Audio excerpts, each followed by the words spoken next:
Everybody looks like they're waiting for takeoff. Salud, can you hear me? I can. Oh, cool. Okay, great. Thank you.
Good morning. We'll call the meeting to order. This is a full committee hearing for the fiscal year 2023 defense budget request, and the committee is honored this morning to have the Secretary of Defense, Lloyd Austin, with us, as well as the Chairman of the Joint Chiefs of Staff, Mark Milley, and the Comptroller at the Pentagon, Mike McCord. The guy's job it is to keep track of the money. So important to have all three of you here.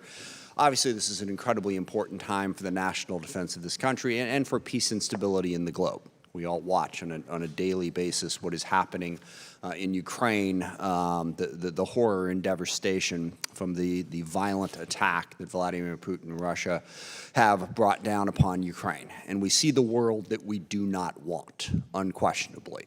And this committee and the Department of Defense have a huge role in trying to figure out how we create the better world that we do want. And as a starting point, our ability and our allies' ability to get aid and weapons to Ukraine has been crucial in the early days of this fight. Russia has struggled far greater than just about anybody expected. There are a lot of reasons for that. Certainly the biggest is the will and the courage of the Ukrainian people. But it has also been crucial that our alliance, the NATO alliance, and others have come together to offer that support to Ukraine. And I know one of the biggest questions that we're going to have in this committee for you three gentlemen is, how can we do more? How can we make sure we're getting absolutely everything we can to Ukraine to help them defend their country and defend themselves? And we will be very focused on that effort and stand ready to do anything we can to help make that happen. And then the larger question as we look at this is we have to make sure that Russia does not succeed because of the implications it has, certainly for Ukraine, but for the larger world as well. We do not want Russia or other aggressive countries in the world to think that by force they can simply expand their territory and attack their neighbors. We need to build a robust deterrence across the globe to make sure that this kind of thing does not happen again. We've been working on that for a long time, obviously on our national security policy, but it comes into incredibly sharp focus now as we see the war in Ukraine. Deterrence is many things. Certainly, it is incredibly important that we build those alliances. You know, where would we be if we were trying to do this on our own, or if we were deeply divided in the West? We would be in a terrible place. So making sure that we continue to build those alliances across Europe and across the world is enormously important. We also need to understand that Russia and China are the principal threats here. As we now have the national security strategy, we have the 2023 budget, we see that President Biden and his team recognize that and prioritize those threats as what we need to deter going forward. We face a very stark choice in the world. The President has outlined this clearly. We can push for greater freedom, greater economic and political freedom, or we can face the autocracy that Russia and China are trying to bring down upon us. And it is crucial that we build a defense budget that reflects that. And I believe that the budget that has been submitted gets us headed in the right direction. Now, there will be a lot of discussion about the top line. We had a fairly robust increase in the budget last year as it was enacted. We have a robust increase in the budget this year. We will have that debate about what that top line number should be, and that is fine. But what I hope we also really focus on is, where do we spend the money? Spending that money efficiently and effectively in a rapidly changing environment, to me, is the most important thing that this committee and the Pentagon can do. And it starts with recognizing the changing nature of warfare. I've come to sum it up as information and survivability, which I guess have always been central to warfare. It's just that they're changing so much now. And you can look and learn from how the Russians are struggling in Ukraine. They can't communicate with each other. Their large tank columns are victims to relatively cheap, inexpensive missiles. We need to figure out, how do we build the force that can survive in today's world? We have to make sure that we can protect our information and distribute it. We have to make sure that our systems are not just single points of failure. Large, exquisite systems that can be shut down either by a cyber attack or a missile.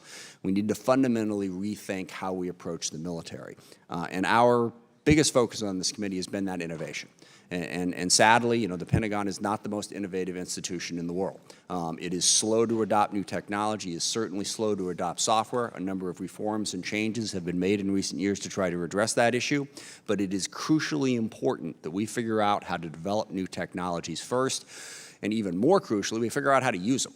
AI, missile technology, drones, these are all critically important. How do you employ those? How do we put the right people in place to make sure that we are making the best use of the technology and innovation that we are doing?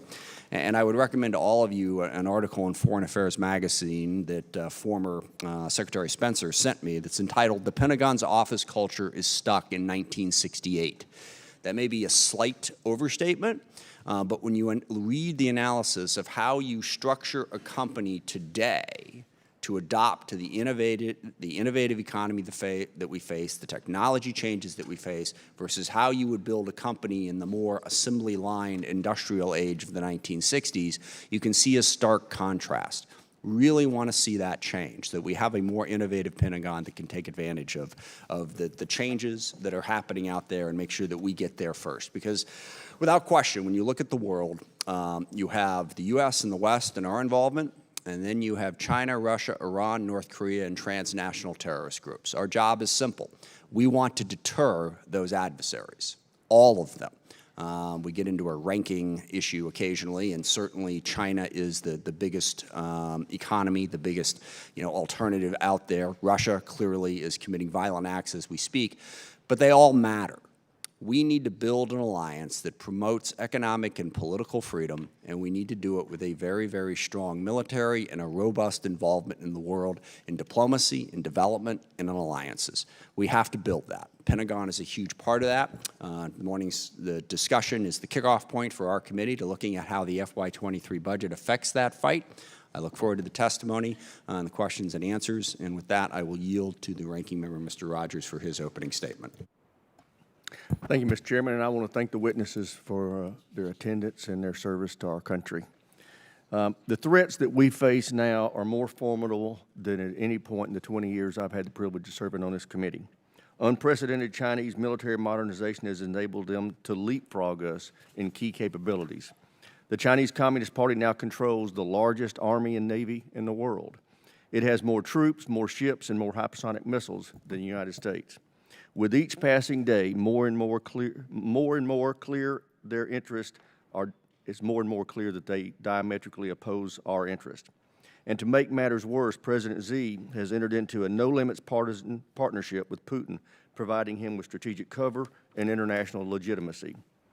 But Putin's catastrophic invasion of Ukraine has proven to the rest of the world that he's nothing more than an unhinged crackpot. The problem is this crackpot has his finger on the world's largest nuclear arsenal and illegal stockpile of chemical and biological weapons, which he hasn't hesitated to use against his perceived enemies. Emulating Putin's desire to undermine democracy are the despotic leaders of North Korea and Iran. Both continue to aggressively pursue nuclear weapons and conduct destabilizing activities in their region. Finally, the President's decision to unilaterally and unconditionally withdraw U.S. forces from Afghanistan has offered terrorists the opportunity to regain their footing. And our capability to keep an eye on them and strike them before they strike us has diminished. These are just a few of the growing threats confronting our nation. How we respond to them is the biggest test we will face as Americans. Many of us here, regardless of party, believe we should respond with increased investment in the men and women of our armed forces and the modernization of our conventional and strategic deterrent. Unfortunately, the President doesn't see things the same way. For the second year in a row, the President has sent us a budget that fails to keep pace with China and Russia. And yet again, it fails to keep pace with inflation. Despite predictions from leading economists, the record high inflation will endure.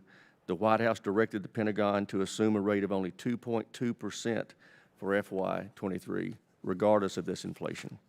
We are now at 8% inflation. To get an average of 2.2% next year would require months of unprecedented low inflation. Everyone here knows that's not going to happen. That means every dollar of increase in this budget will be eaten by inflation. Very little, if anything, will be left over to modernize or grow capability. The President may claim this budget bolsters our national security, but that's far from the truth. The budget cuts the number of soldiers, sailors, airmen, Marines well below authorized levels. It slashes the number of ships and aircraft in our arsenal. In fact, at no point over the next 5 years does the size of the Navy grow. Instead of moving toward a 500-ship Navy needed to counter China, it shrinks to 280 ships. The budget cuts procurement for the Army and Marine Corps, delaying critical modernization efforts. It slashes funding for next-generation aircraft, new nuclear deterrent capability, and modernized ground combat vehicles. Finally, according to the President's comptroller, the budget was completed before Putin's invasion of Ukraine. No funds have been added to the account for the increased cost of reinforcing NATO allies or to continue to provide lethal aid to Ukraine in the next fiscal year. This is extremely short-sighted. The problem, again, this year is not that the President refuses to spend money, it's that he refuses to spend it on defense. Yet again, the budget proposes massive increases in funding for the EPA and the Department of Education and HHS.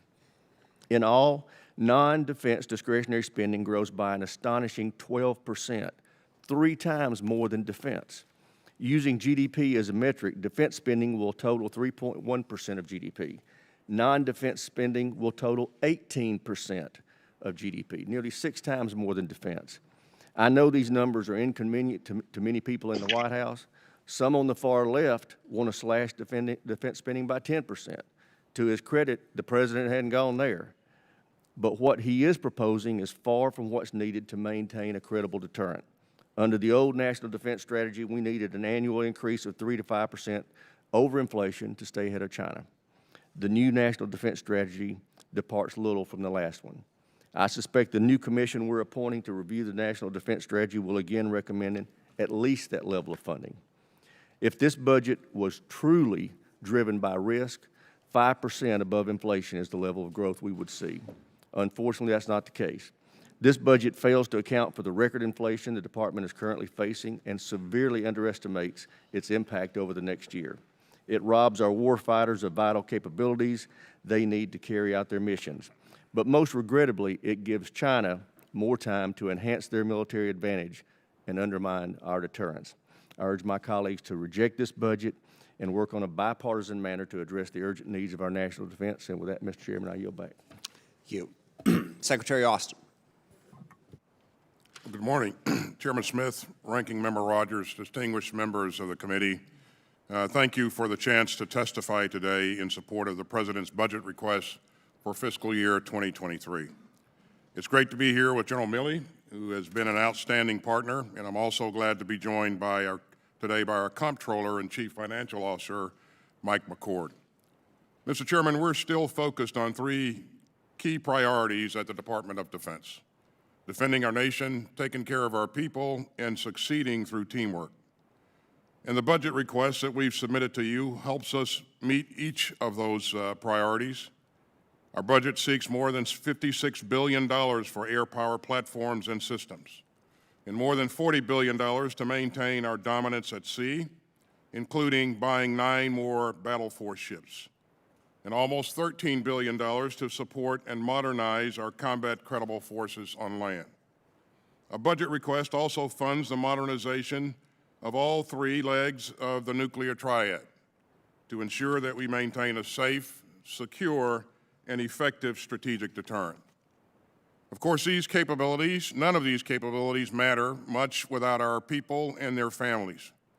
So we're seeking your support for a 4.6% pay raise for our military and civilian personnel and special pay and benefits. We also plan to invest in outstanding and affordable child care, in the construction of on-base child development centers, and in ensuring that all our families can put good and healthy food on the table. We're also deeply focused on the terrible problem of suicide in the U.S. military. And I'll keep on saying it, mental health is health, period. So we're increasing access to mental health care, expanding telehealth capabilities, and fighting the tired old stigmas that's against seeking help. With your support, I've just ordered the establishment of an independent review committee to help us grapple with suicide, to better understand it, prevent it, and treat the unseen wounds that lead to it. At the same time, we're working hard to implement the recommendations of the Independent Review Commission on sexual assault, because we know that we have a long way to go to rid ourselves of this scourge. Our budget seeks nearly $480 million for that enterprise. And sexual assault, as we know, is not just a crime.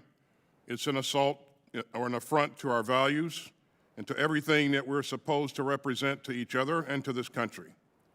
This is a leadership issue, and you have my personal commitment to keep leading. Now, while I'm on the topic of leadership, let me briefly address our military's role in the world. Because as I've said, we succeed through teamwork. And as I've witnessed myself in the last several weeks, countries around the world continue to look to the United States to provide that sort of leadership. With help from Congress, we've been able to rush security assistance to Ukraine to help the Ukrainian people defend their lives and their country and their freedom.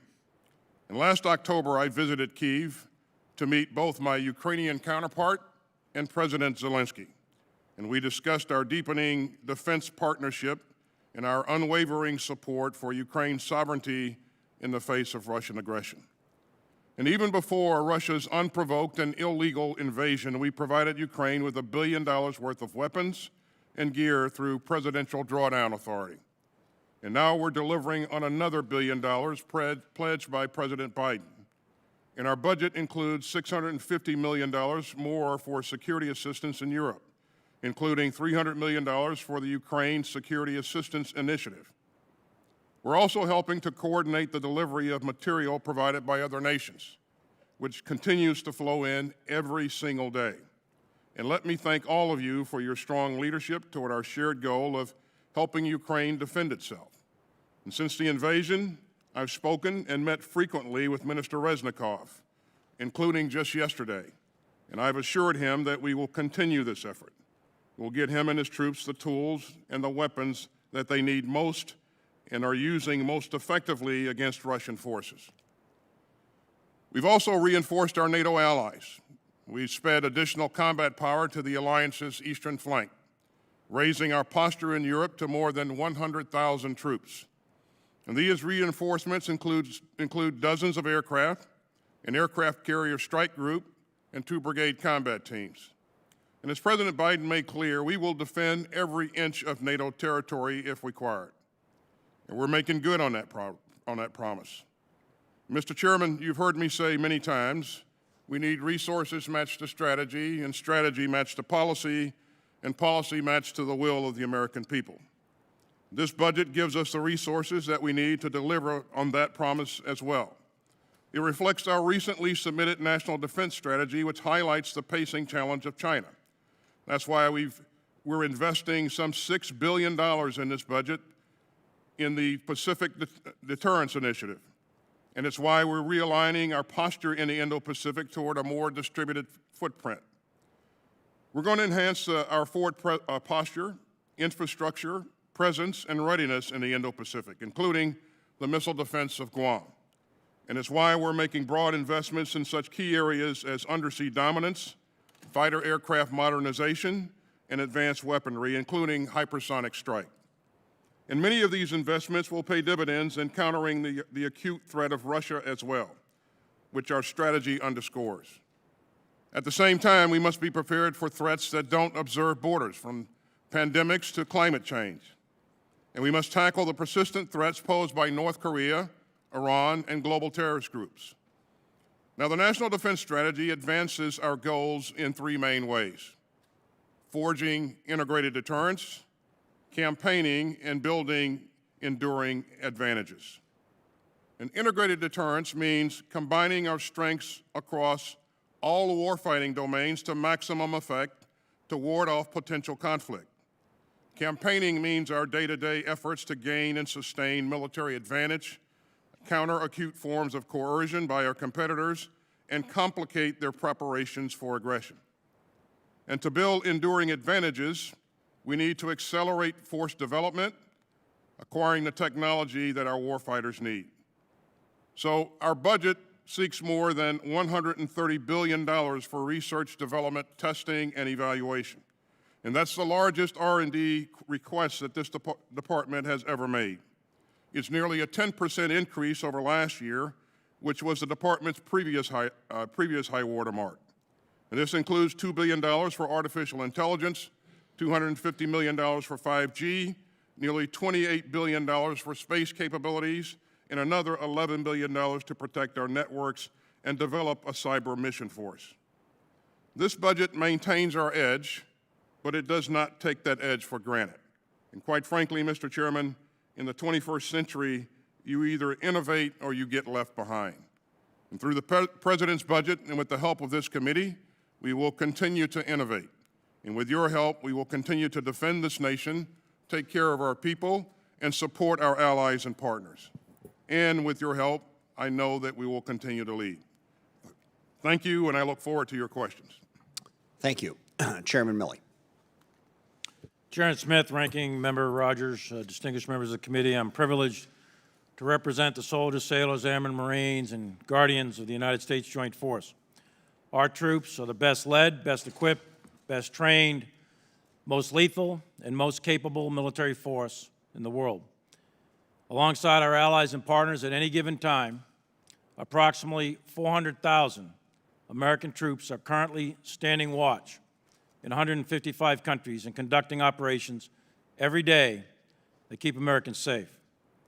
Currently, we are supporting our European allies and guarding NATO's eastern flank in the face of the unnecessary war of aggression by Russia against the people of Ukraine and the assault on the democratic institutions and the rules-based international order that have prevented great power war for the last 78 years since the end of World War II.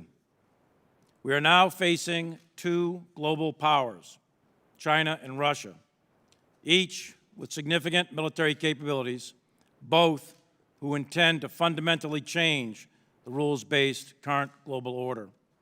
We are entering a world that is becoming more unstable, and the potential for significant international conflict between great powers is increasing, not decreasing. The United States military comprises one of the four key components of national power: diplomatic, economic, informational, and military, that protect the homeland and sustain a stable and open international system. In coordination with the other elements of power, we constantly develop a wide range of military options for the President as Commander-in-Chief and for this Congress to consider. As the U.S. military, we are prepared to deter and, if necessary, fight and win anyone who seeks to attack the United States or our allies or our significant core vital national security interests. The Joint Force appreciates the work that our elected representatives do to ensure that we have the resources needed to train, equip, and manage the force in order to be ready. We thank the Congress for increasing last fiscal year's level of military funding, and we look forward to your support for this year's budget. The Joint Force will deliver modernization and readiness for our armed forces and secure the people of the United States at the fiscal year 23 budget request of $773 billion. This budget will enable the appropriate decisions for modernization and transformation of the Joint Force in order to set and meet the conditions of the operating environment that we will face in 2030 and beyond, the so-called changing character of war that we've discussed many times in the past. We will work diligently to ensure the resources of American people entrusted to us are spent prudently and in the best interest of the nation. In alignment with the forthcoming National Defense Strategy and the National Military Strategy, this budget delivers a ready, agile, and capable joint force that will defend the nation while taking care of our people and working with our partners and allies. We are witness to the greatest threat to peace and security of Europe and perhaps the world in my 42 years of service in uniform. The Russian invasion of Ukraine is threatening to undermine not only European peace and stability, but global peace and stability that my parents and a generation of Americans fought so hard to defend. The islands of the Pacific and the beaches of Normandy bore witness to the incredible tragedy that befalls humanity when nations seek power through military aggression across sovereign borders. Despite the horrific assault on the institutions of freedom, it is heartening to see the world rally and say never again to the specter of war in Europe.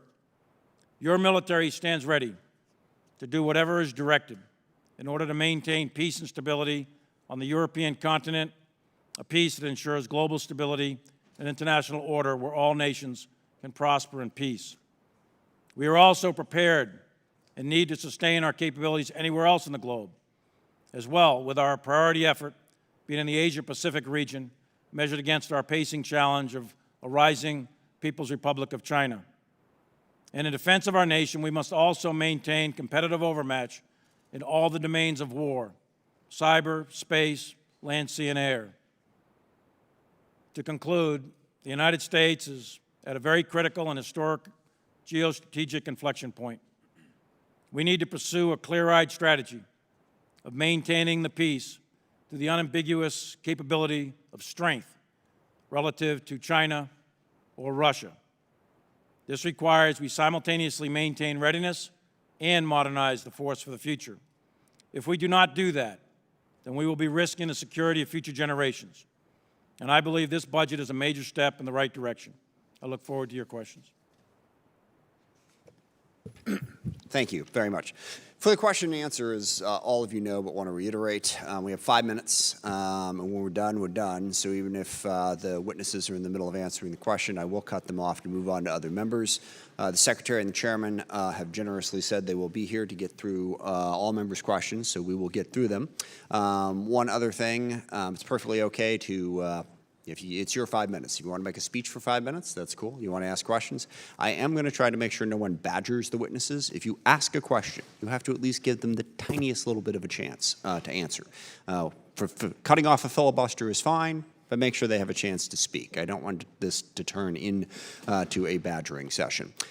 With that, focusing on Ukraine, it's important to remember we passed a supplemental budget just a couple weeks ago. So in addition to the number that we have roughly $14 billion to specifically address Ukraine. So it's wrong to say that the President or this Congress has ignored the situation in Ukraine.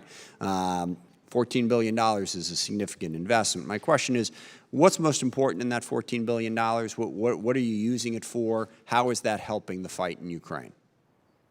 Ms. Secretary. Thank you, Chairman, and thanks for the support that you continue to provide to our efforts to provide security force assistance to Ukraine. I speak with my counterpart, Minister Reznikov, frequently, and as I said earlier, I just spoke with him yesterday, because we do want to make sure that we are meeting their needs, and we're providing them the things that are most useful to their fight, and the things that we have provided them, as you've seen, have been very, very instrumental in their efforts to blunt the advance of an overwhelming Russian force. So what has been very helpful has been the anti-armor and anti-aircraft capability that we've provided them. Also, the UAV capability that's been pushed in, as well as, we have over the years provided them the ability to communicate through tactical radios, secure tactical radios that we pushed in over a number of years, and they have been able to maintain command and control over their forces throughout. that's enabled them to do things that have provided them an advantage in certain cases. So we will continue to focus on those types of things that have been most useful to them, as well as emerging needs that the Minister of Defense identifies.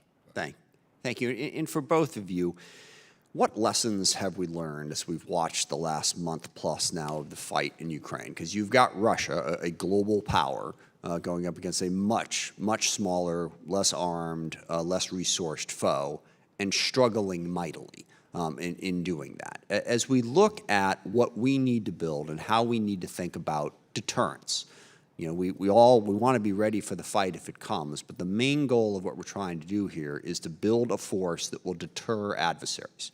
Iran, China, Russia, you know, being at the top of that list, North Korea. What have we learned about what we would need? As you see, I mean, obviously one of the lessons is the tank isn't what it used to be. How is that informing for both of you what you think is most important to fund to make sure that we have that deterrence for the battlefield that we face today with the technology that is available? Well, we've learned that armed with the right capabilities, a determined force can do tremendous work in terms of defending itself, and the Ukrainians demonstrate that each and every day. We've seen them again blunt the advance of a far superior force with respect to the Russians in terms of numbers and capability by using the right types of techniques and the right weapon systems. The Javelin, the Stingers have proven to be very, very effective in this fight. We've also learned that just because you have the capability, it doesn't mean that you're going to overwhelm another force easily. The Russians have significant mechanized capability, but as you look at the techniques and tactics, procedures that they used, they were not very effective. And so you question the training, the leadership at the non-commissioned level, non-commissioned officer level, and their ability to provide basic logistics to a force that size. Those are the things that have given them significant problems over the last several weeks, in addition to their inability to link air power to the ground effort. But there are a number of lessons that have been learned. I think because the Russians have not been effective in using their armor, it does not mean that armor is ineffective on the battlefield going forward. It means that they were ineffective because of the things that they failed to do in this fight. Thank you. Chairman Milley? Just a couple of comments briefly. One is the importance of intelligence. We've had extraordinary intelligence all throughout, and the intelligence sharing that we've enabled Ukraine to see. So I wouldn't suggest that it's at the level of the ultra-secret sort of thing from World War II, but the ability of us to transmit information that is useful to Ukraine has been enormously helpful, I believe, to them. And I talk to my Ukrainian counterpart several times a week, so he has reiterated that multiple times. Secondly is the importance of leadership. That's at the national level. I think that's been pretty clear with Zelensky, but also at the tactical level. Ukraine has been trained by the United States since 2014, and they have given me feedback personally saying that training has been quite effective in terms of the concept of mission command, distributed junior level leadership, a development of an NCO corps, junior officers that have initiative.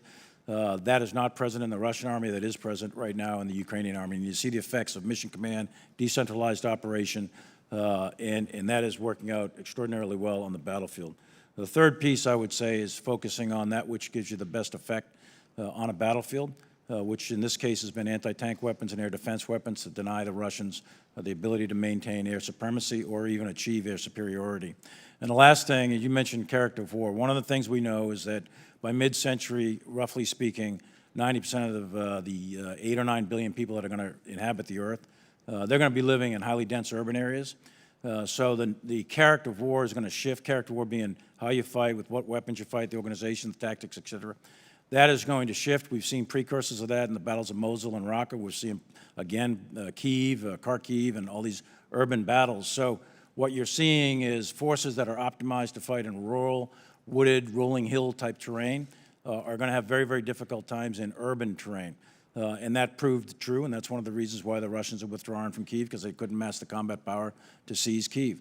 So urban battle is going to dominate land combat in the future, and that will then also drive our use of helicopters, our use of radios, our use of tanks, armored vehicles, light infantry, dismounted light infantry, and so on and so forth. So there's a lot of lessons to be learned, and I've got a whole laundry list that we've been working with the Ukrainians on, but that's just the tip of the iceberg. All right, thank you very much. Mr. Rogers. Thank you, Mr. Chairman. General Milley, last week we had General Walters, EUCOM commander, testify before us, and he stated that it was his best military judgment that we should reallocate some of our European troops for permanent basing in Poland, Romania, and in the Baltics.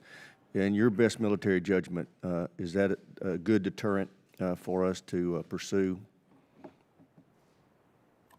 I think actual presence is always a good deterrent relative to a given threat as a general rule of thumb.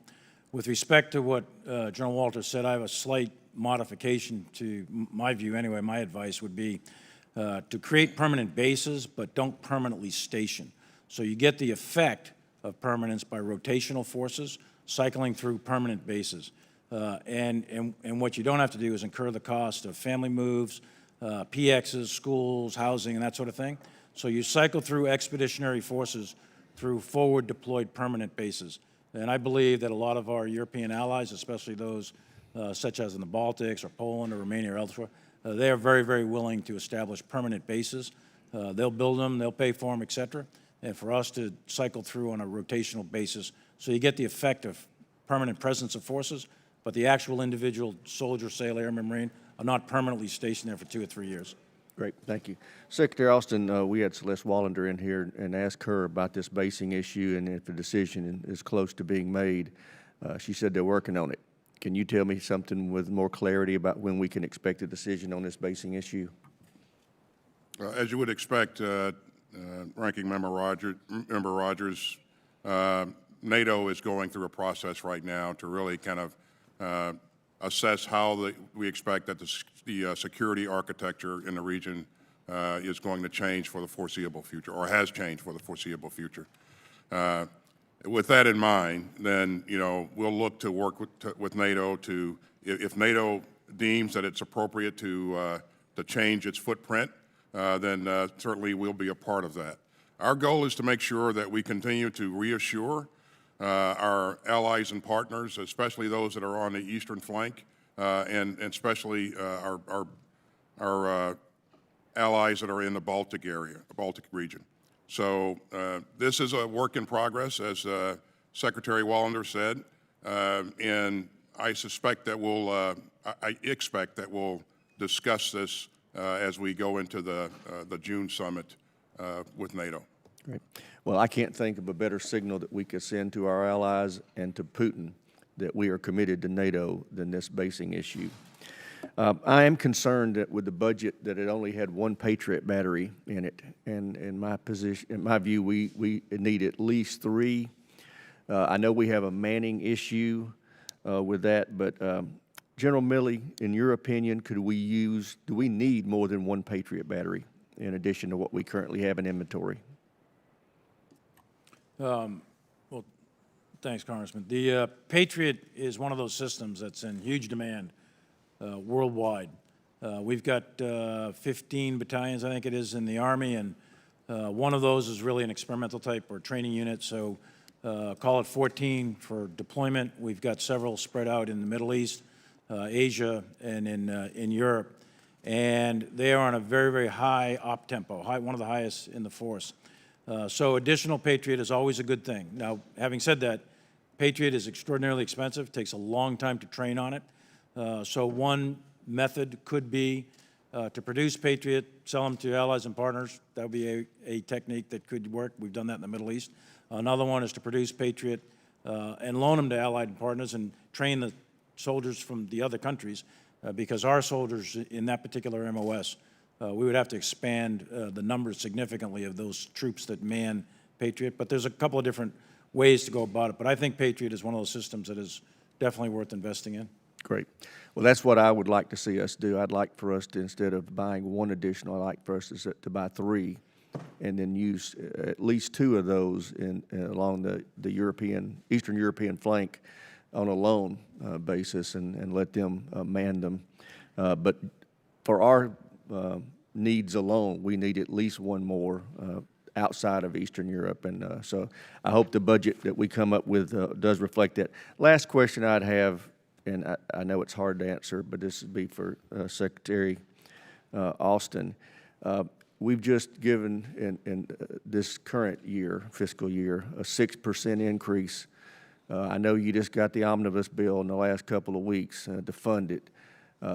But do you have any idea how you're going to keep up with inflation, given that we just plussed you up by 6%, but we're living in an 8% inflation world? I would say that this is a very robust budget that we've asked for, and I think Ranking Member Rogers, that we can address our needs with what's in this budget. And clearly, you know, when we snapped the chalk line when we built the budget, inflation was at a different point. But I think this budget gives us the capability to go after the types of things that we believe that we need to support our strategy and give us the warfighting capabilities that we need. Thank you. On the Patriot battery issue, I absolutely agree with you. You know, we do need more. If you take a look at what we're doing across the FIDEP, we are going to invest in additional Patriot batteries going forward. We expect to have 3 batteries by the end of 26. Thank you, Mr. Chairman. Mr. Langevin is recognized for 5 minutes. Thank you, Mr. Chairman. I want to thank our witnesses for your testimony today, and thank you for your service to our country. I applaud everything that we're doing to put weapons in the hands of the Ukrainian people. Thank you for making that happen under President Biden's leadership. Obviously, they've shown incredible resilience and effectiveness with the weapons that we have given them to push back against the Russians, the Javelins and the Stingers in particular. But of course, we all want to do more. And Mr. Secretary, you and I had a conversation at the Pentagon not long ago about more lethal weapon systems, and you did respond saying that it doesn't do us any good to give them weapons that the Ukrainians aren't trained to use, which I agree with that. But now that we have the luxury of time, are we identifying those more lethal weapon systems that would help them to be even more effective at fighting against the Russians with a minimal amount of training that we could give some of the Ukrainians and get those more sophisticated weapon systems into their hands? Yes, we are doing that, and I think if you look at the inventory of the latest round of assistance that we've provided them, there are UAVs like the Switchblade UAV that we discussed earlier. That is, you know, a higher level of technology, but provides them additional capability to go after armor formations and that sort of thing. And we continue to work with our allies to see what they may have in their inventory to be able to kind of up the game there in terms of additional capability. So again, we continue to interact with them on a daily basis and endeavor to meet their needs as the situation evolves. Thank you. Let me turn to cyber for a minute. Secretary, in last year's testimony, I asked you a question that I'd like to revisit. The Department of Defense recognizes 5 warfighter domains: air, land, sea, space, and cyberspace. In the case of 4 of these, the senior civilian responsible for this domain is a service secretary. However, in the cyber domain, the senior most civilian official is 4 rungs below in that hierarchy. Obviously, this seems like an imbalance. Can you explain to us why this does or does not make sense?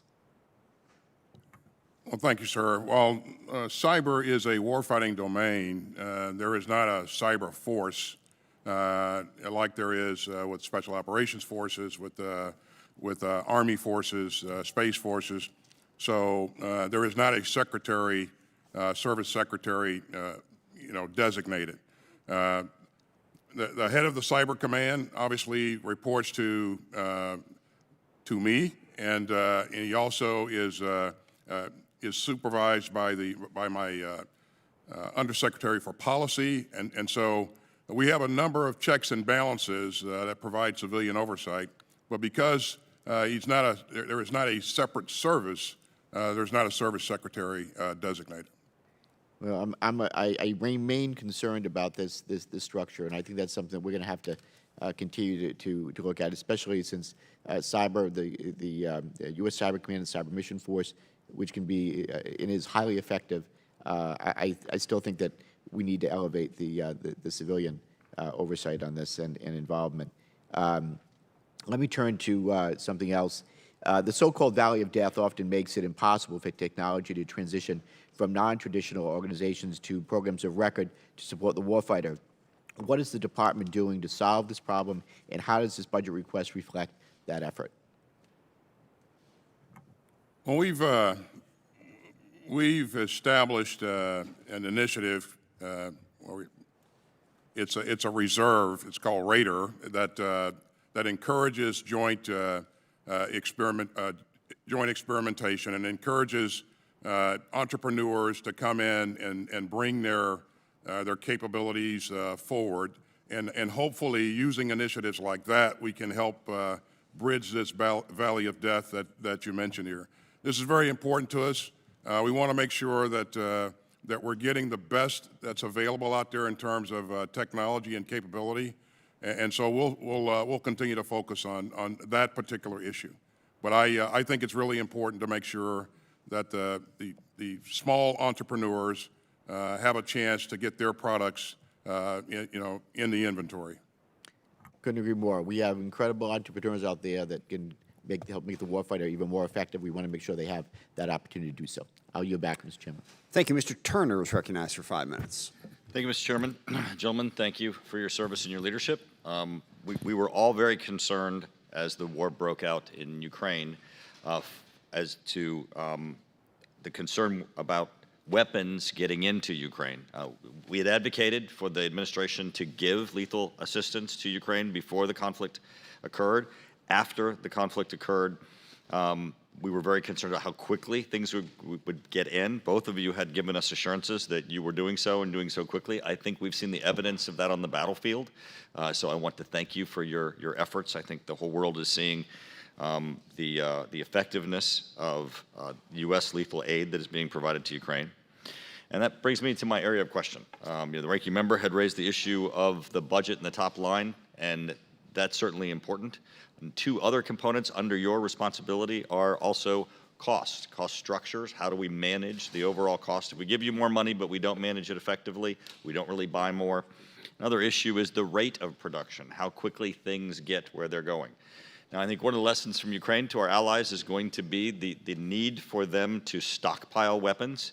We have a number of weapons that have been used by the U.S. and our allies that are going to have to be backfilled, and then our whole inventory concept is going to have to change as we look to the fact that we now have an aggressive Russia.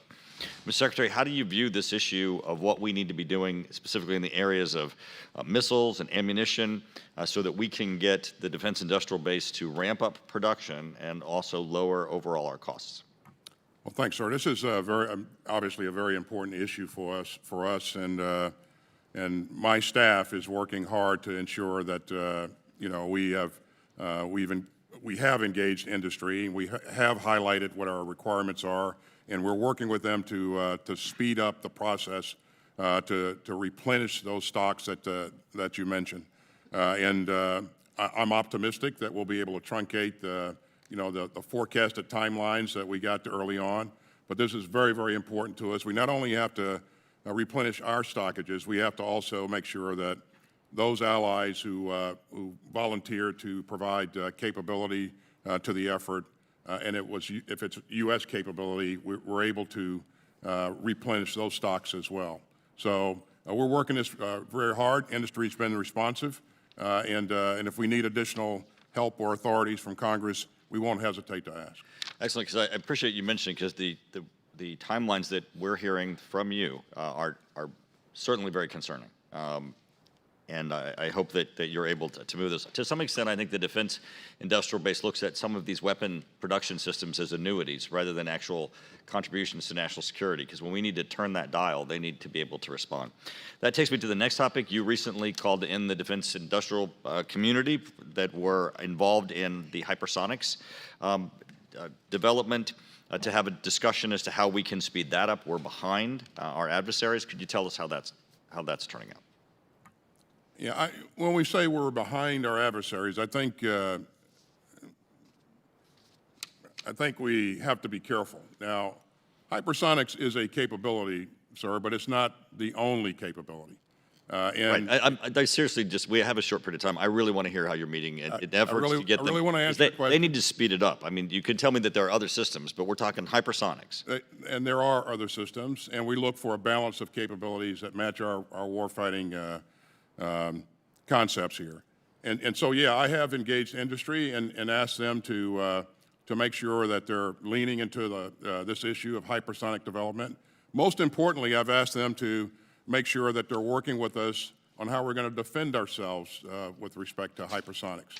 And you know, my staff, my R&E staff, is working with them to ensure that they have good visibility of what we I appreciate believe that, our Mr. requirements Secretary. are. General, I have a question for you.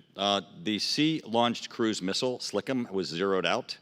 You have previously stated the importance of the low-yield nuclear weapon and that you supported it. I'm assuming you have not changed your position. I have not. That's correct, Congressman. Thank you. I yield back. Thank you, Mr. Larson. Thank you. Thanks for coming today. Maybe turning to some other issues in the defense budget, perhaps for the Secretary on generally on the research and development and science and technology across the enterprise. How would you characterize that, the budget proposal? It's the largest amount that we've ever asked for in our budget. It's $130 billion, so that's a substantial amount. And is it, how would you characterize how it's allocated, not by service, but by the timing of the investment to get a result, if you will, to meet this speed of relevance and catching up with peer competitors in certain areas? Well, I think, of course, as you know, you recall, in the 22 budget, we invested heavily in RDT&E as well. And so there are a number of capabilities that we're going after that I think some of them will take time to come to reality. But investing in things like AI and those kinds of things and space-based capabilities, again, long-term, in some cases, long-term investments, but investments that we need to make now. Yeah, I know you probably came here to talk about today's headlines and such, so appreciate your answering those questions. There's one particular program of interest of mine that NATO and the NATO Alliance developed. Its shorthand is DIANA, but it's the Defense Innovation Accelerator for the North Atlantic. And I don't think that we've committed yet to participating in the Alliance's efforts for investment into these developing and sharing emerging, what they call EDT, emerging disruptive technologies. Can you give an update on that? I would just point to some of the things that we are doing, and like you'll recall AUKUS that we announced here this last year. That only includes the development of a submarine capability. It also includes working with our partners in other areas like hypersonics, like long-range strike and those kinds of things, and AI. And that is coming along really, really well. So I agree with you. Those types of investments are really important. Sure. General Milley, the Secretary mentioned artificial intelligence, machine learning, and so on.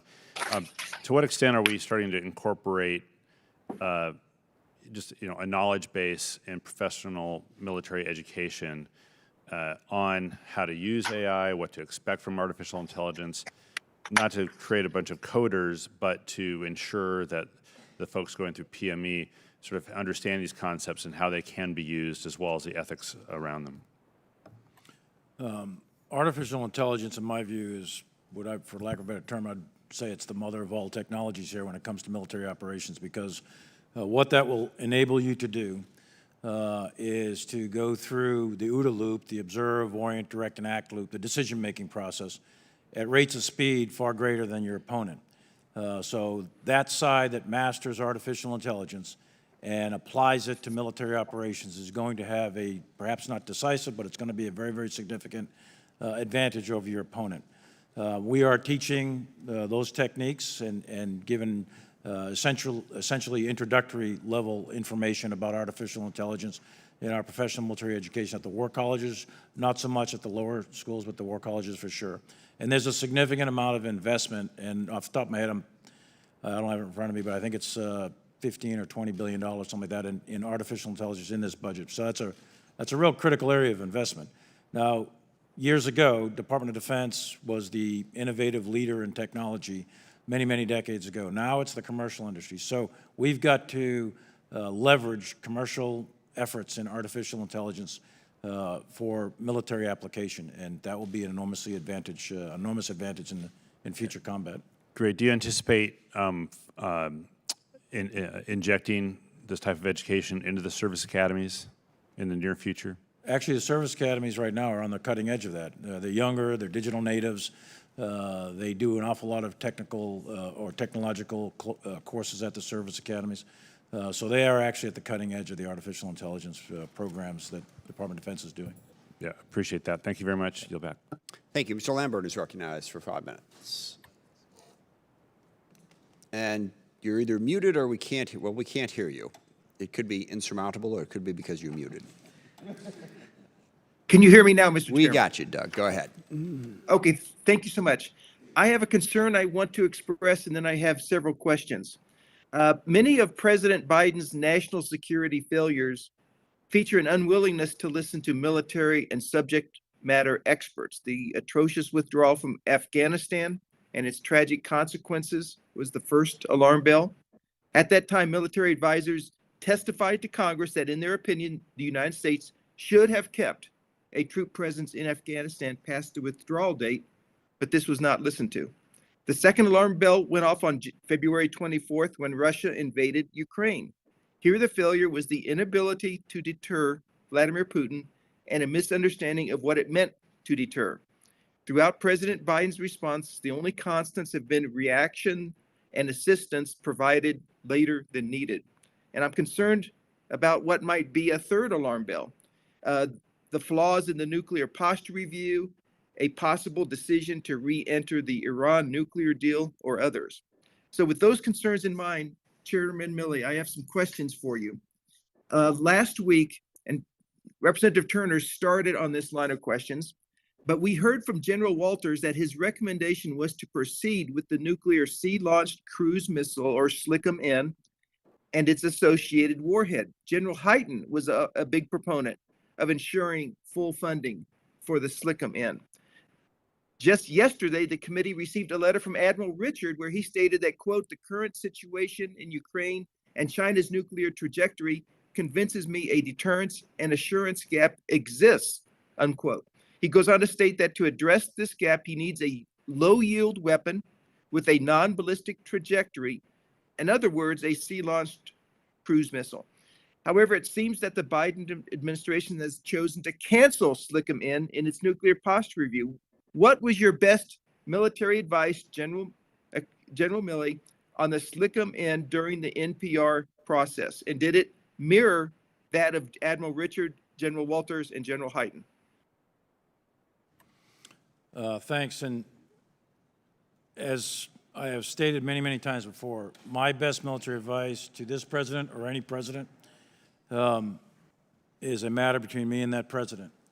I will say that to you, though, as members of Congress who have oversight responsibilities, my position on SLCM-N has not changed, as I mentioned to Representative Turner. My general view is that this president or any president deserves to have multiple options to deal with national security situations. My advice is listened to, and I have an opportunity to express my voice on a continuous basis many, many times. General Milley, was any of this put in writing that we would be able to get a copy of? My best military advice is almost always put in writing. Whether or not the committee requests that, there are rules, obviously, on how we do that. So it's all classified, but I'll defer to the chairman, Chairman Smith, on that. We give up stuff to the committee all the time, or individual members upon request, but there's procedures to do that, and it is in writing. Okay, thank you.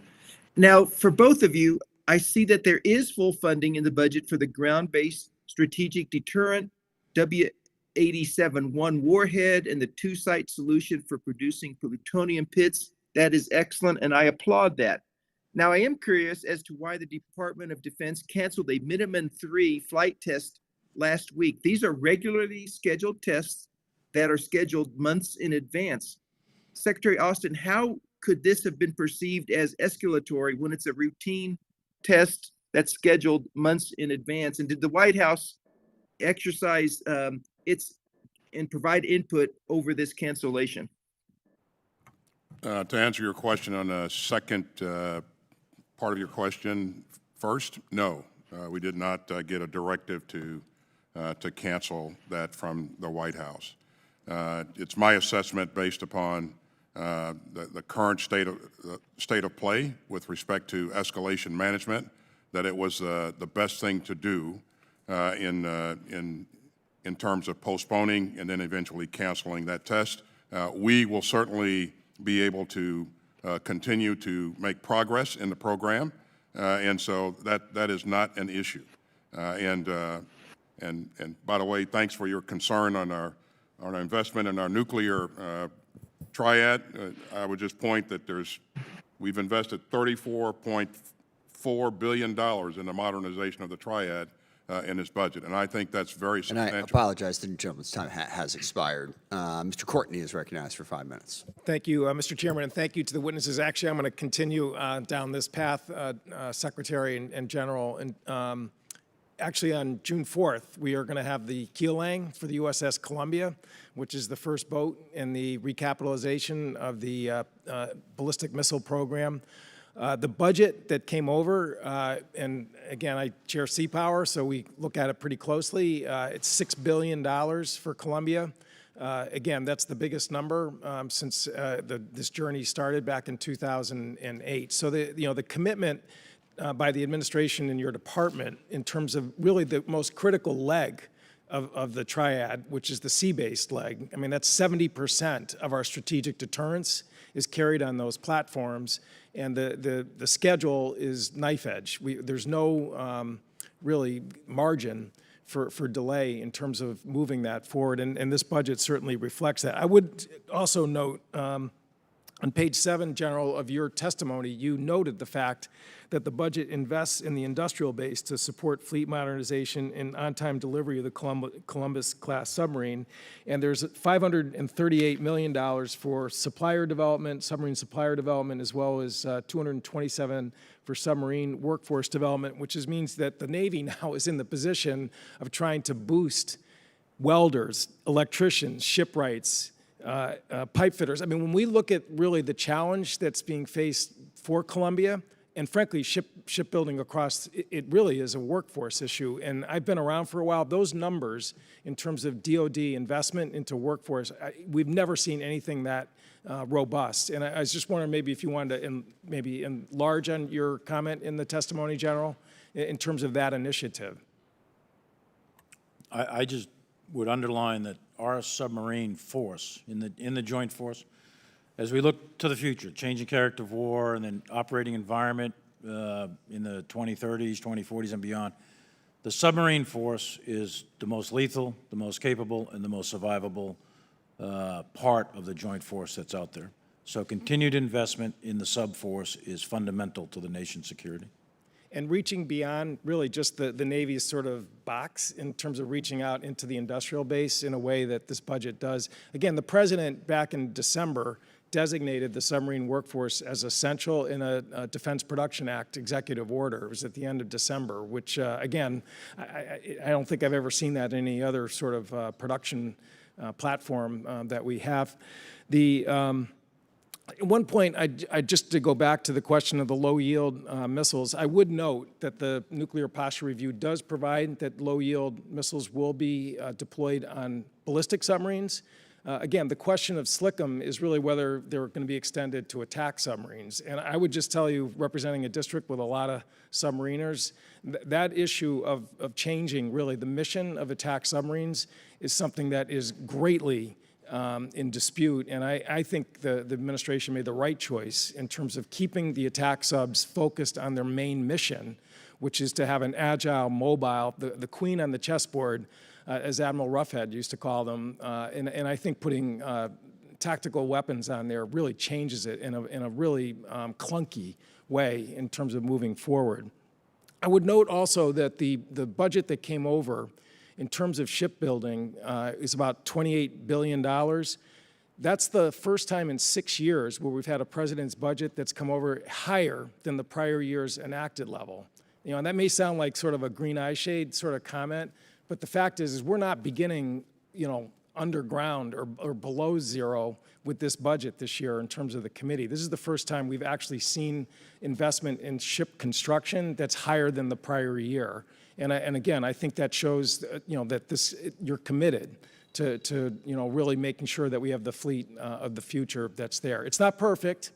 I think General Berger's made a really good argument for you know, the LPD program to get looked at, and I know that's on his unfunded requirements list. And again, I think that's something we're certainly going to take a very strong look at. And lastly, you know, the Sea Lift component, which is mentioned in your testimony, it's only 2 boats. We've got to do better than that. You know, again, from the Army, that Sea Lift is not just a Navy program. It's really for the whole service. And 16 seconds left, maybe you could sort of respond to that question. Well, certainly it is important, and we acknowledge that. And you'll see, if you look, as you look at the budget, you know, the investments that we've made begin to reflect that. And again, I apologize, Mr. Courtney set you up horribly on that one. So we'll have to get that for the record. The gentleman's time has expired. Mr. Whitman is recognized for 5 minutes. Thank you, Mr. Chairman. Gentlemen, thanks for joining us today. Thanks so much for your service to our nation. Secretary Austin, last March, Indo-PACOM Commander Phil Davidson said that he saw that China is making every preparation for a confrontation over Taiwan by 2027. Current Indo-PACOM Commander Admiral Aquilino said the same thing. Former Secretary of State Mike Pompeo agreed. In fact, General Milley has previously stated this: we're going to have a much larger fleet than we have today. If we're serious about great power competition and deterring great power war, and if we're serious about dominant capability over something like China or some other power that has significant capability. Secretary Austin, do you agree that we should be preparing for a showdown with Taiwan in this decade? I agree that we should have the right capabilities to be able to not only be relevant in deterring future adversaries, but also dominant on a future battlefield. And we are investing in those capabilities in this budget. Very good. Thank you. General Milley, the Navy today has 297 ships, and this budget request will reduce our fleet to 280 by 2027. If you look at where we are in relation to the Chinese, our budget and number of ships have shrunk continually over the past 2 decades. We have gone from 318 ships down to 297 today. During the same period of time, China has gone from 210 ships to 360 ships. DOD's budget will further shrink that to 280. DOD's own China Power Report projects that China will have 460 ships by 2030. In this latest budget request, the Navy proposes to retire 24 ships and build 8 ships. I'm not a mathematician, but it seems like to me you can't do addition by subtraction. This seems to be grossly irresponsible and completely denies the reality of what we are facing.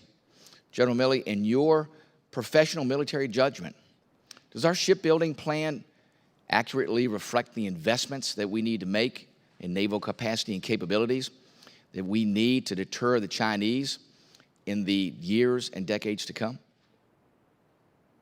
Well, let me make a couple of comments, Congressman. Thank you for that.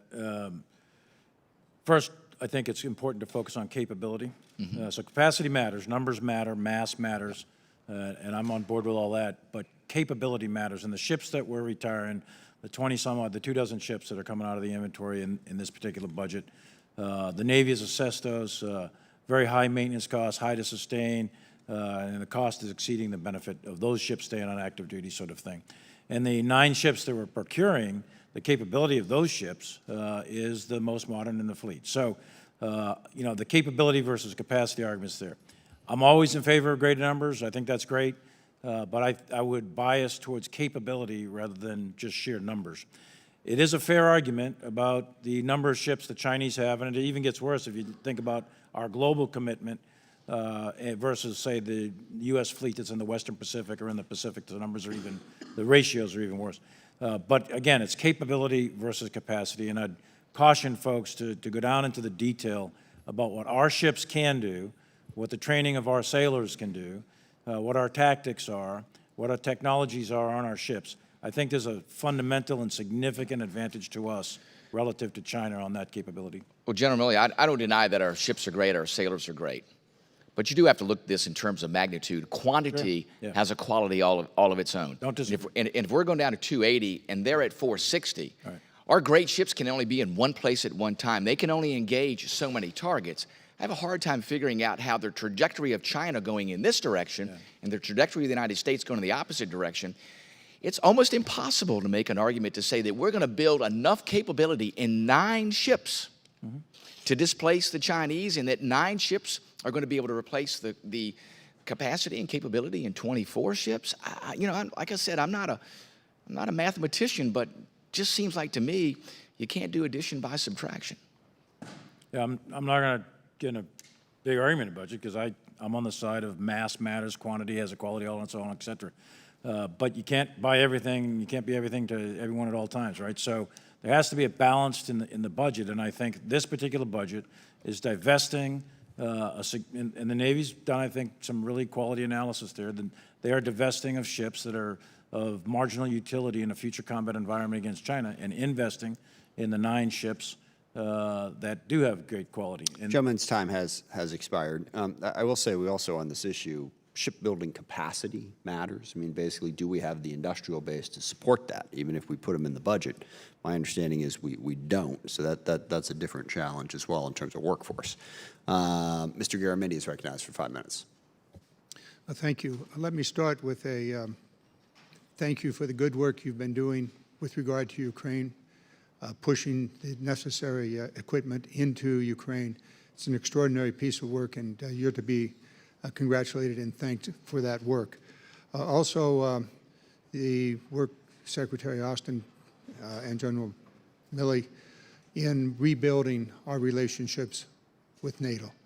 They were virtually destroyed in the previous 4 years of the previous administration, very rapidly rebuilt, and I think that may very well be, Secretary Austin, part of your integrated deterrence strategy.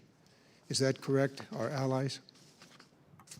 It is a significant part of our strategy. Integrated deterrence means using all of the capability and capacity that's resident in all of the warfighting domains: air, land, space, cyber, sea, and networking those capabilities in new and different ways that really give us tremendous power, and also make sure that we remain a dominant combat-capable force. And a big part of that is using the capability and capacity of our allies as well. And you're seeing us do that in NATO as we speak, and you'll see us continue to do that in the Indo-Pacific. But I think we've done that in the past, certainly, but we want to increase our efforts going forward. And I think I point to AUKUS again as one of the types of things that we're doing to leverage the capability of our allies. Building on that and on what Mr. Courtney was raising with regard to sea lift, it's clear that we are in a position now to not be able to support our efforts in the Western Pacific should it be necessary. And it doesn't appear to be, based upon the previous discussion, money to build the ships to provide the sea lift capacity. a quick comment, if you would, on a strategy that would utilize the current Jones Act fleet in its fullness, making it militarily useful, subsidizing, adding to the strength of the ships when necessary, repurposing them, and making them available, much as we currently do with the CRAFT program, the airline industry. If you'd care to comment on that kind of a strategy that would be using all of the assets of the United States, including our maritime assets. Absolutely, and that's what we would hope to do in the case of need. You've seen us do that, as you pointed out, with aircraft. That's a thing that gives us the ability to punch above our weight class, and our country has always responded to our request in times of need. So. Well, we'll be working on that, a national maritime security program in the coming months ahead of us. A final point has to do with maintaining and repairing all of the things that we have. We don't do that so well. Our government-owned shipyards are antiquated. I'm looking for the investment in that. Also in the depots, mentioned earlier the issues of the arsenals.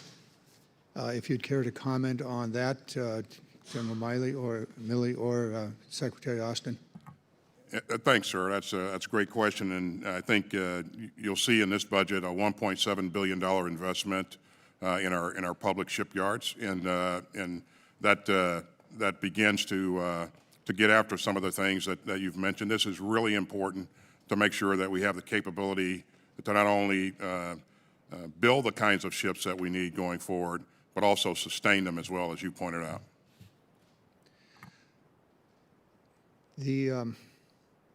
Well, we're not there yet. That level of investment in the government yards or the public yards would probably not be sufficient to maintain the ships that we need to keep them at sea. We can build more and more ships, but if we cannot keep them at sea because they cannot be maintained in a orderly and quick way, it doesn't do much for us. I absolutely agree with you, sir, and that's why I said this is a good start, a good couple of steps forward, but we need more investment going forward. For the committee here, we may want to consider this, how we're going to invest in maintaining our ships at sea. Gentleman's our time airplanes has and the like. expired. Mr. Scott is recognized for 5 minutes. Thank you, Mr. Chairman. Gentlemen, thank you for being here. I want to speak briefly about INDOPACOM. It is over half the world's population. Ukraine puts 50 million metric tons of corn and wheat into the export markets. Russia is also responsible for a tremendous amount of wheat going into the global food supply. Russia has recently prohibited the export of sunflower seed. It seems that Russia is now using food literally as a weapon of war. I just want to make sure that at the DOD we are paying attention to the potential for a significant reduction in the global food supply and what that means for the INDOPACOM region, where Ukraine is the largest supplier of the UN World Food Program. Are those assessments being done by DIA or any other type of analyzing agency with regard to the potential unrest and instability in the INDOPACOM region? Those assessments continue to be done, sir, and this has been a focus. It is a focus of our government, and across the interagency, a number of agencies are looking at this, but we certainly share your concern.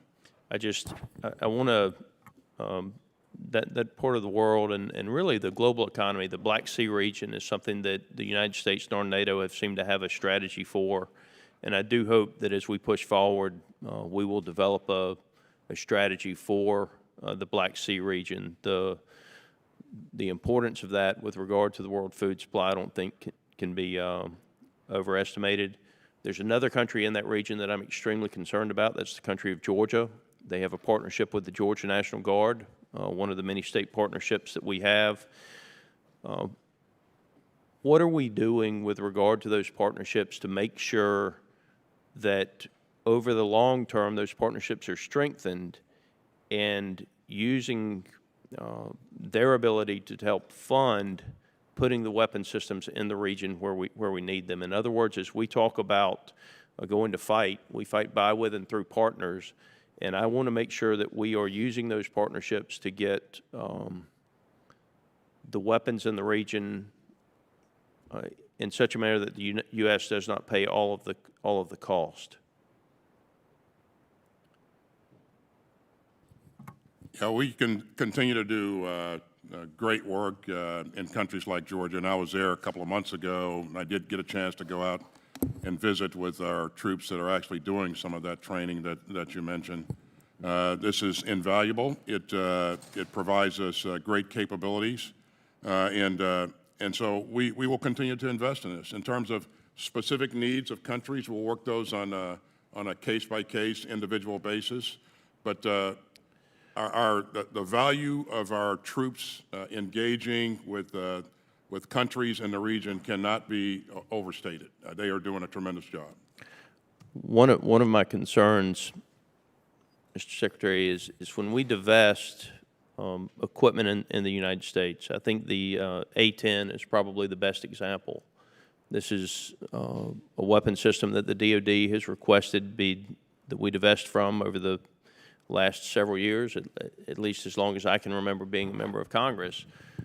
Yet when we look at the European theater right now, it's clearly a weapon system that if people who share our interests and our values had them, they would be doing even better in the war against Russia.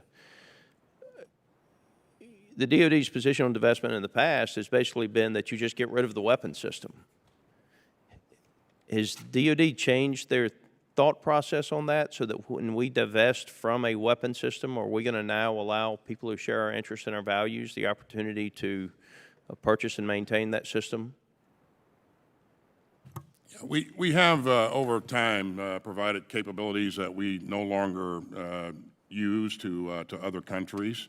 And in every case, in terms of a high-end capability, I think you have to start with a threat. And if they use this piece of equipment or this system or capability in that environment, will it be relevant? And so as we look at the air defense systems that we can expect Georgia to encounter, we look at the training that's required, we look at the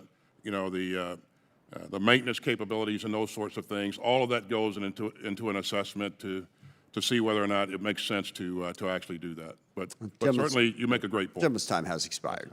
Ms. Spear is recognized for 5 minutes. Mr. Chairman, thank you. Thank you to both Secretary Austin and General Milley for extraordinary work.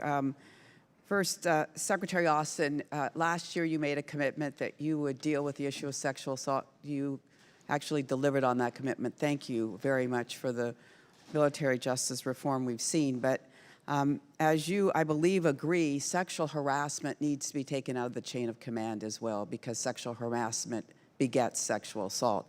And it appeared to be taken out on the Senate side because they were getting signals from the department. I hope this year that we can count on you to make that case to our Senate colleagues about the importance of taking sexual harassment out of the chain as well. Well, as you said, I think the entire issue is one that's very important to us, and we'll continue to do the right things in terms of making sure that we provide the right environments for our troops to operate in, and we'll continue to work to achieve the objectives that we've outlined in terms of our reform of our UCMJ, and I really appreciate your support in the past year to. Thank you. Let me move on. I'm troubled by the 41% increase in deaths by suicide by our service members in the past 5 years. I know you are as well. There are many factors, including op-tempo, toxic climates, and financial insecurity.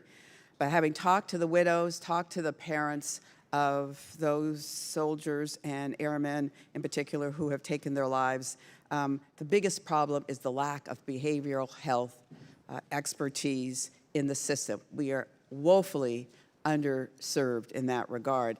And I'm going with Senator Sullivan to Alaska this month I know we're going to hear that that's part of the problem. You can't wait 2 months when you are exhibiting suicidal ideation. Now, your department, your Defense Health Agency has said it's going to take them to 2024 to come up with the number that is necessary to provide these services to our service members.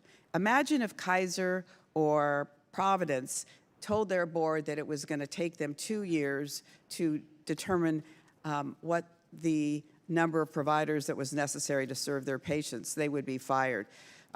What are you going to be able to do to light a fire under the military health system leadership to get a plan in place and the numbers identified? Well, as you've heard me say in my opening statement, this is something that's very important to me, and our department remains focused on it. As you know, with your help, we've stood up an independent review commission to look at how we're doing across the department, and to look at the resources that we need and how we can speed up resources to make them available to our troops and our families. In the meantime, we're going to use every resource that's available to us. We're going to increase our use of telehealth care, and again, I think this is very important, and we're going to stay focused on it. Thank you. General Milley, the Government Accountability Office has repeatedly shown that the surface Navy is critically undermanned, and some 6,000 sailors undermanned. Yet, the budget requests, the Navy is decreasing their end strength and requesting more ships. The GAO reports that sailors are working 80 to 100 hours per week and sleeping less than 6 hours at night and are struggling with mental health. We saw it on the Fitzgerald. We've seen it in the ship that was destroyed, the $4 billion ship in San Diego. What are we going to do to get the Navy to take this seriously? Congressman, first, I think the Navy does take it seriously. The solution doesn't, it's not a simple solution. It has to do with op-tempo. The Navy is got, I don't know, they're just under 1 to 2 op-tempo for their ships, the fleet at sea. So they're running hard, and we ask an awful lot of our Navy, as we do the Army and the Air Force, et cetera. But the Navy is particularly stressed because we extend ships and they're out there for extended periods of time, et cetera.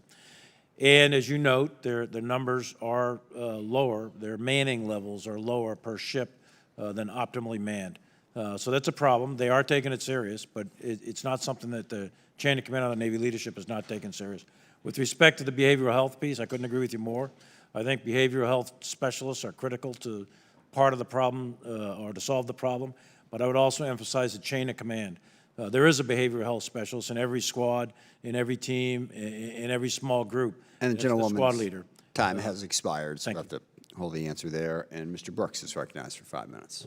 Thank you, Mr. Chairman. This past year, we've seen an Afghanistan withdrawal debacle, Russia invade the Ukraine, China threatening a nuclear attack on Japan if Japan helps defend Taiwan against a communist Chinese attack. And that brings me to my question for General Milley and Secretary Austin. In your professional opinion, over the past year, is the world a more dangerous place, a less dangerous place, or about the same? General Milley? Thanks, Congressman. As I said in my opening statement, it is my observation, my analysis that the world is becoming more unstable, not less unstable. Secretary Austin? More unstable. Yeah, we're trending towards greater instability. What's that? Now, the Consumer Price Index is increasing at a 7.9% rate according to the official federal government statistics. Of course, that's an estimate. My personal belief is it's probably worse than that. Certainly talking anecdotally to the people in my district, they believe that it's worse than that.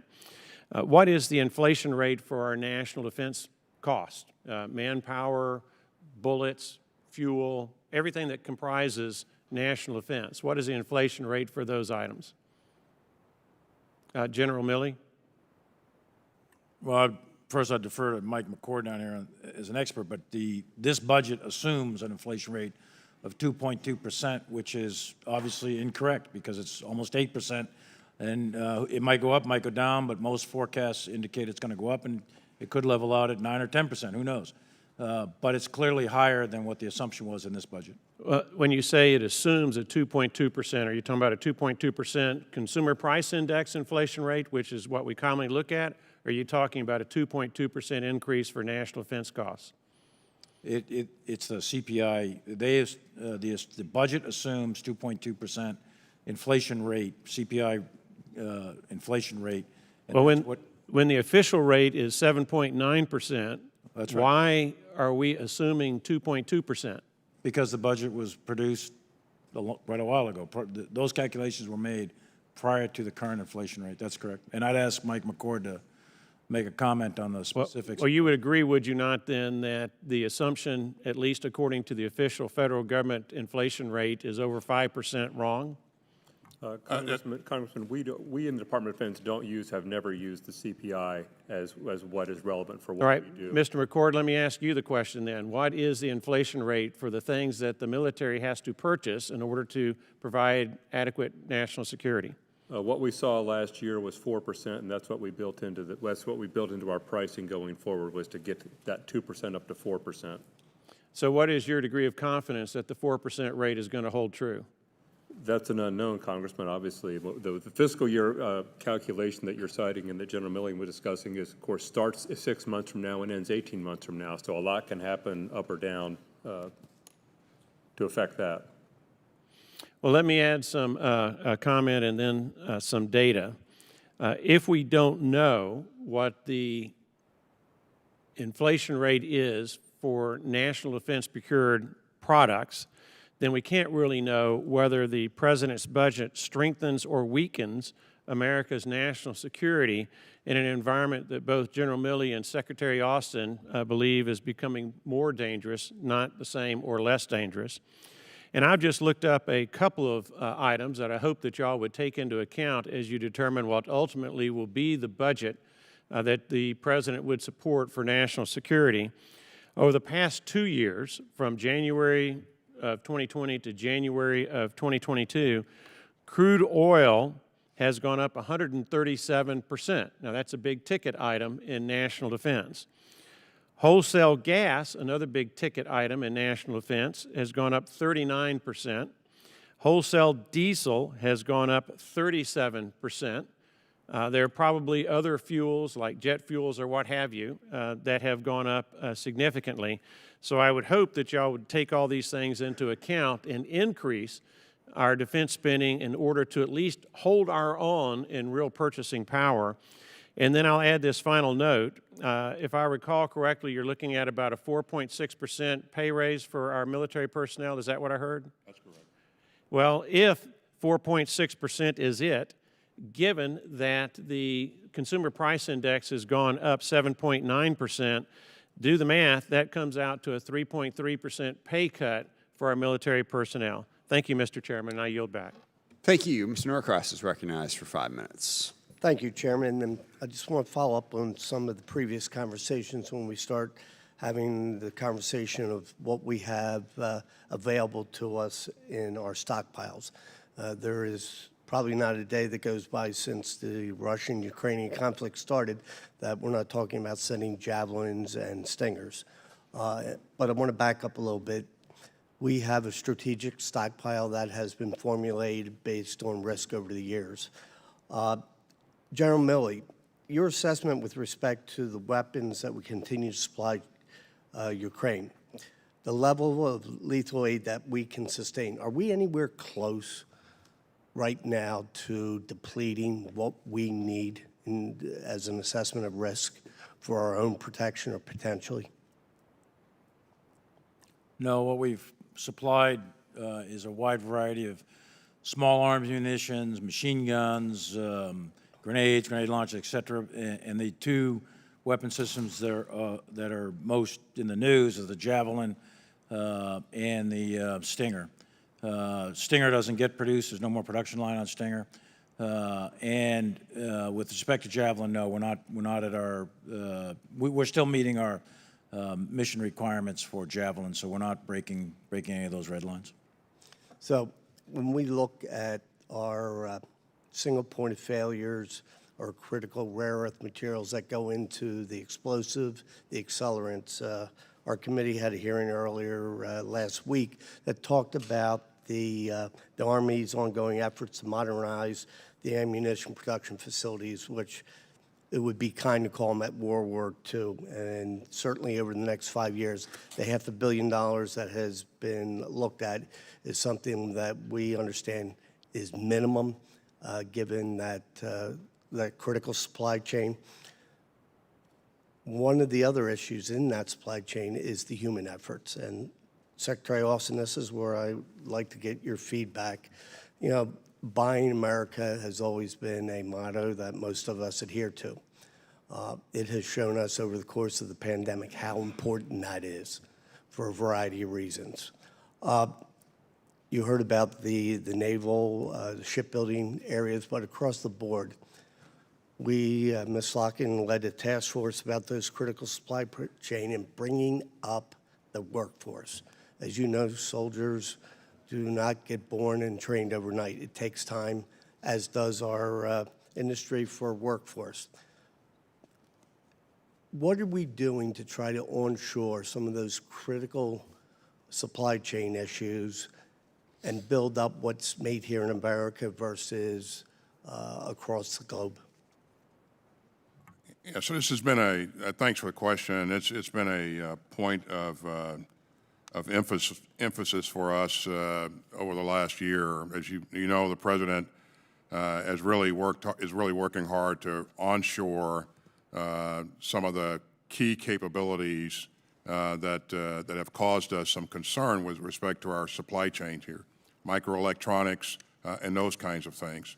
So we're working with industry to help try to see what we can do, everything we can do to help onshore those capabilities and make sure that we have the ability to create critical things like microchips and that sort of stuff here in the States. We're far too dependent on foreign supplies here. So. And we should be sure to point out that our allies and partners are not the problem. It's those in second and third chain that create the problem. And again, just as you know, we have to build this industrial base, and the way we can do it is to signal to industry how critically important it is that we give them the assurances. It's just not a 1 year. And with that, I yield back. Thank you. Dr. DesJarlais is recognized for 5 minutes. Thank you, Chairman. General Milley, in your opening statement, you began with the fact that we have the greatest military force on the planet and that we are prepared to defend ourselves and our allies and deter against aggression. That didn't work in Ukraine. What lessons have we learned in being perhaps more concerned about provocation of Vladimir Putin rather than deterring him, and how can we apply that when looking forward to the Chinese threat to Taiwan? Well, I think that with respect to the Russian invasion of Ukraine, it's been a long-standing objective of Putin, and candidly, short of the commitment of U.S. military forces into Ukraine proper, I'm not sure he was deterrable. This has been a long-term objective of his that goes back years.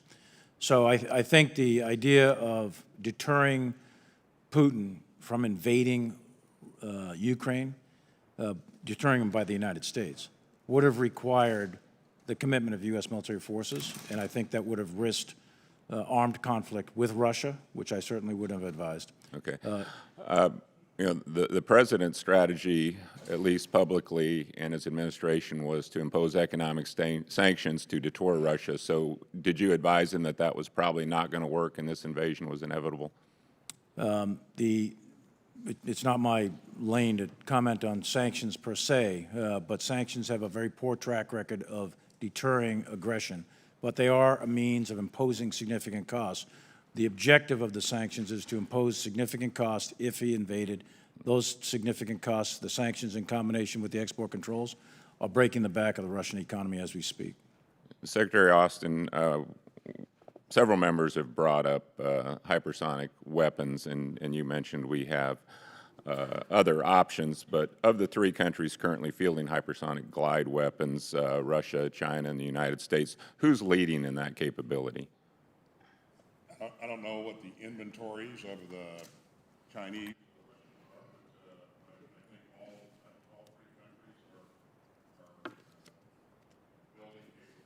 Okay, you must not be attending the same briefings we are, because clearly China seems to be out front. We don't have a current capability that can defend against hypersonic threats. Is that correct? And that gap, or that's the gap that the glide phase interceptor is supposed to fill, correct? Okay, I heard some very concerning reports over the past week that the White House and the department may be slowing the development of the glide phase interceptor. Can you confirm? We remain on track with our program,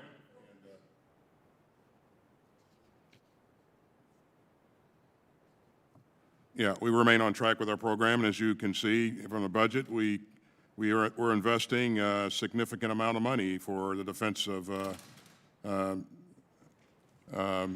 for missile defense. Okay, we brought up undersea capabilities, and Russia currently has a nuclear-capable submarine launch cruise missile, correct? Russia has. I'm sorry, I didn't hear you. They have a nuclear-capable submarine launch cruise missile, correct? That's correct. All right. President Biden has suggested that we cut our own capability for nuclear-capable sea-launched cruise missiles, and that's correct as well, right? Yeah, you can see what we're investing in is $34 billion in our nuclear triad here. Okay. General Milley, you commented that your best medical advice is that we should keep this capability. Admiral Richards, General Walters, I think Van Herk has mentioned that.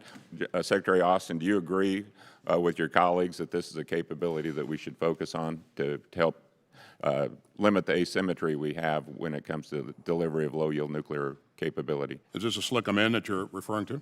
Yes. Yeah.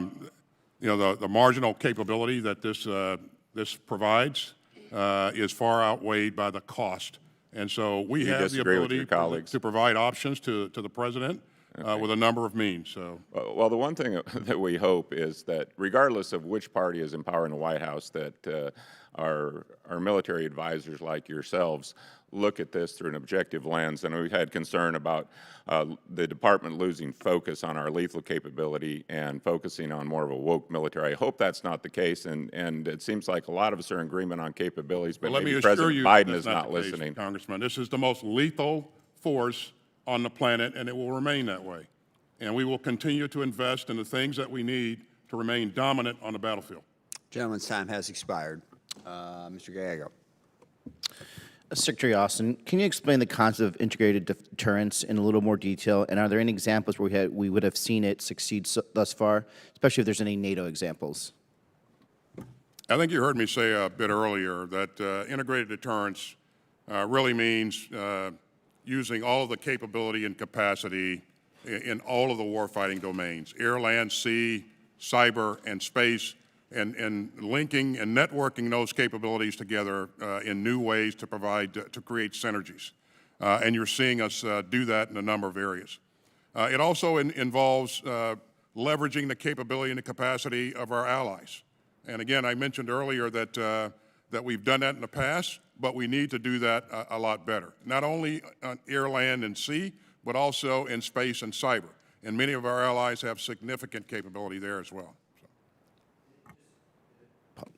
Secretary, just to follow up on that, one of the things I was very happy that you highlighted in your written remarks are the steps we've taken with our allies to bolster NATO's eastern flank.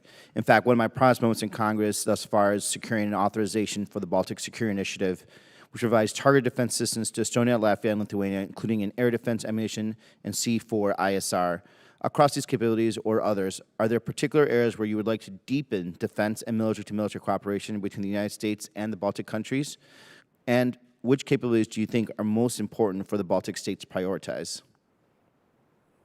Well, some of them have some pretty significant capabilities in cyber, and I think they can add to our already robust inventory here. But I think things like cyber, in air and missile defense, we'd like to see them to begin to develop more capabilities there and work together with their neighbors to link those capabilities together.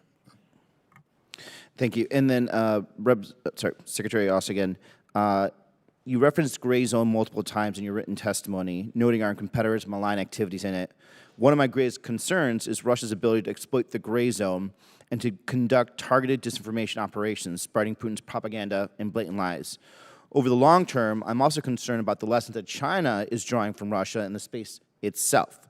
Could you share your perspective on how our forces can be more effective operating in this gray zone of conflict? What short and long-term steps should we be taking to counter this malign influence from Russia right now and from China too, as it becomes more adept at spreading disinformation operating in the gray zone?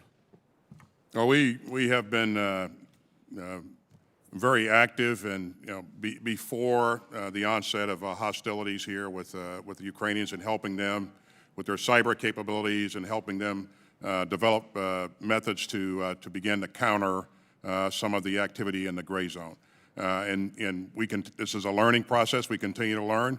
Thus far, I think we've been very effective in helping them, and they have been able to push back on a number of unhelpful narratives and stay ahead of the power curve, actually. So there will be a number of lessons learned coming out of this, but I think we've grown in our awareness in terms of what it takes to be able to begin to be effective in countering unhelpful narratives in the information space. Thank you. And then lastly, whatever matter time, I'd like to talk to you about the Civilian Harm Mitigation Response Action Plan. As you well know, civilian harm caused by U.S. military operations risks our legitimacy overseas, including what we've already seen with the reaction to Russia. So I was proud to lead a letter with a bunch of members. My understanding is that the review is still ongoing under the 90-day window that you directed. Would you share any insights you've learned so far from this process? I'm not prepared to share insights at this point. I would just the only insight I have is that the folks that we've assembled to work on this are very detailed and very committed to doing this the right way. And these are people from a number of communities, to include the active warfighters. So we still have work to do, and the review is about 30 days out in terms of the brief out of the review. So once that's done, I'll be happy to share any insights and lessons learned from this, and also prescribe our way ahead. Thank you. I yield back my time. Thank you. Mr. Kelly is recognized for 5 minutes. Thank you, Mr. Chairman. One of the things that I'm really concerned about, Secretary Austin and General Milley, is that across the DOD, I continually hear people talk about divesting of things for future things, future capabilities for current. And General Milley, I've heard you say this, I learned this from you. We have to be able to fight today with the things, fight tonight with the things that we have right now. And so I see that we're talking about, the Marine Corps says they need 31 amphib ships, yet we're saying we're only going to give you 24. We're only building 9 ships, and we're divesting of 24 and capabilities. It's a sliding scale of risk. KC-46s are not coming online, not providing all the capabilities we need in a timely enough manner, but yet we're talking about divesting of the KC-135s. So we continue to divest in things. The same thing with the SLCM. If we have another capability that provides that same thing in the same region, then we need to do that. So listen, I know everybody's heart's in the right place, but I just think we have to be very careful. Now we have a war with Russia and Ukraine, and relooking these things to see, do we have the capability? Should the world ask that we fight 2 wars on 2 fronts, whether that's ships and current capabilities or refueling aircraft? The other thing I'm extremely concerned about, Secretary Austin, and I think this is something you can fix, is our merchant marine fleet, our ability to move ships, troops, equipment, fuel, all kind of logistics. We keep pushing that. That's not just a Navy function. It's the Army that has to have those goods. It's the Marine Corps. And so we really have to look at this, and we have to invest in our merchant marine fleet to be able to get us what we need when we do it. What are you doing to get our merchant marine fleet set at a DOD level? Because I can tell you the services are always going to say the other one needs to pay for it. We have not invested invested any monies in this budget towards the merchant marine fleet, but you make some good points. But we need to, you would agree that that logistic chain, I mean, the reason the Russians are getting their tail kicked in Ukraine right now is a logistical failure. And if we don't plan to do logistics, I promise you, it will not happen. I want to go back with KC-135s. Are you willing, General Milley, Secretary Austin, to relook the divestiture of KC-135s until we have adequate capability to refuel to both Indo-PACOM and also Europe? Are you willing to relook that and not divest until we have capabilities replaced?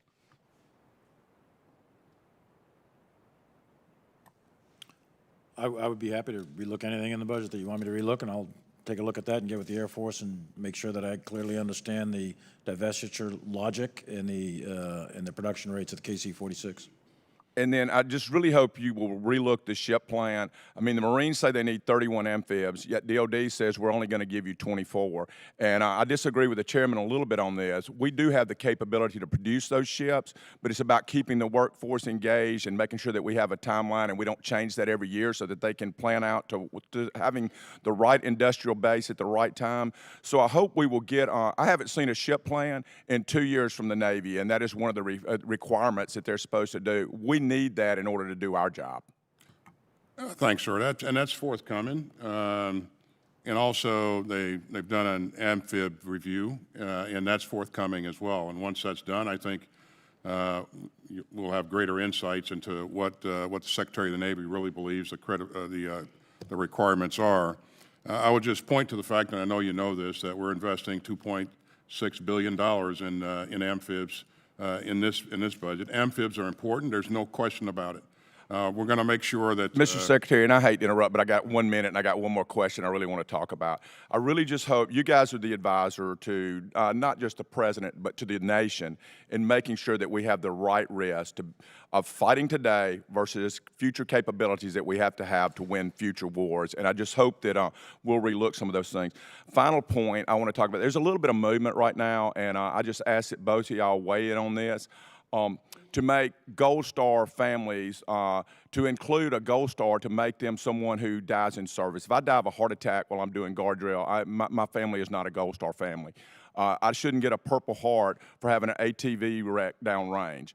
That is not to denigrate anyone from not doing that. We love all our service members, however they die, but I really hope you'll look hard at making sure our Gold Star families are Gold Star families who are lost in combat.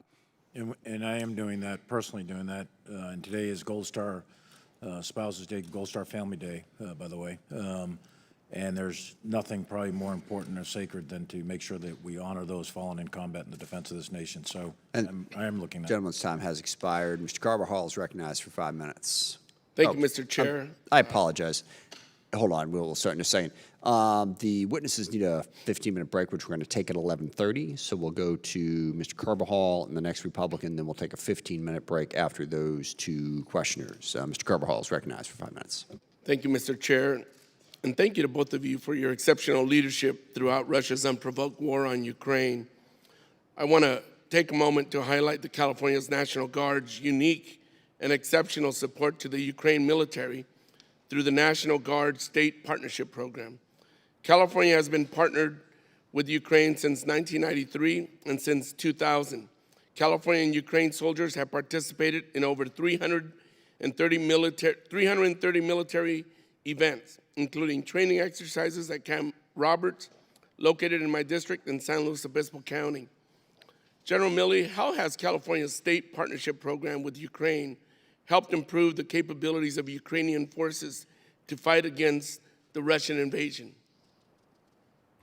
I mentioned it, I think, up front about the training effort that's been going on since 2014. The California Guard's been intimately involved in that. So what's the result of that? So over 8 years, the Ukrainian military has reformed itself, developed a non-commissioned officer corps, and adopted the U.S. doctrinal concept of mission command, decentralized decision-making at the lowest level that's effective at making the decision. And that's a direct result of the efforts of the California Guard and what they've done with Ukraine. More recently, I'll just use this as one vignette as an example of the value of the program. The connective tissue, the human connection between the Ukrainian military and the California Guard is proven extraordinary, to the point where the tag of California still maintains almost daily contact with his counterparts, even though they're half a world away. That's been an invaluable source of communication, intelligence development, and transmission of information back and forth. So it's things like that that are intangibles in war, but they prove extraordinarily valuable in the actual conduct of war. Thank you. The men and women serving in uniform are the backbone of our national security. I appreciate the department's increased investment in personnel needs. One issue both of your statements touched upon that I have been working on to address is available and affordable child care for our military families. While construction of child development centers is critical, one deficiency that I hear when visiting installations is the lack of qualified child care providers to meet the demand. Secretary Austin, how is the department seeking to address the shortage of qualified child care providers? Do you need additional authorities in order to hire the needed child care staff? Well, thanks, sir. If we need additional authorities, we won't hesitate to ask for them. This is something that I have my P&R directorate taking a hard look at and working with the services and canvassing installations.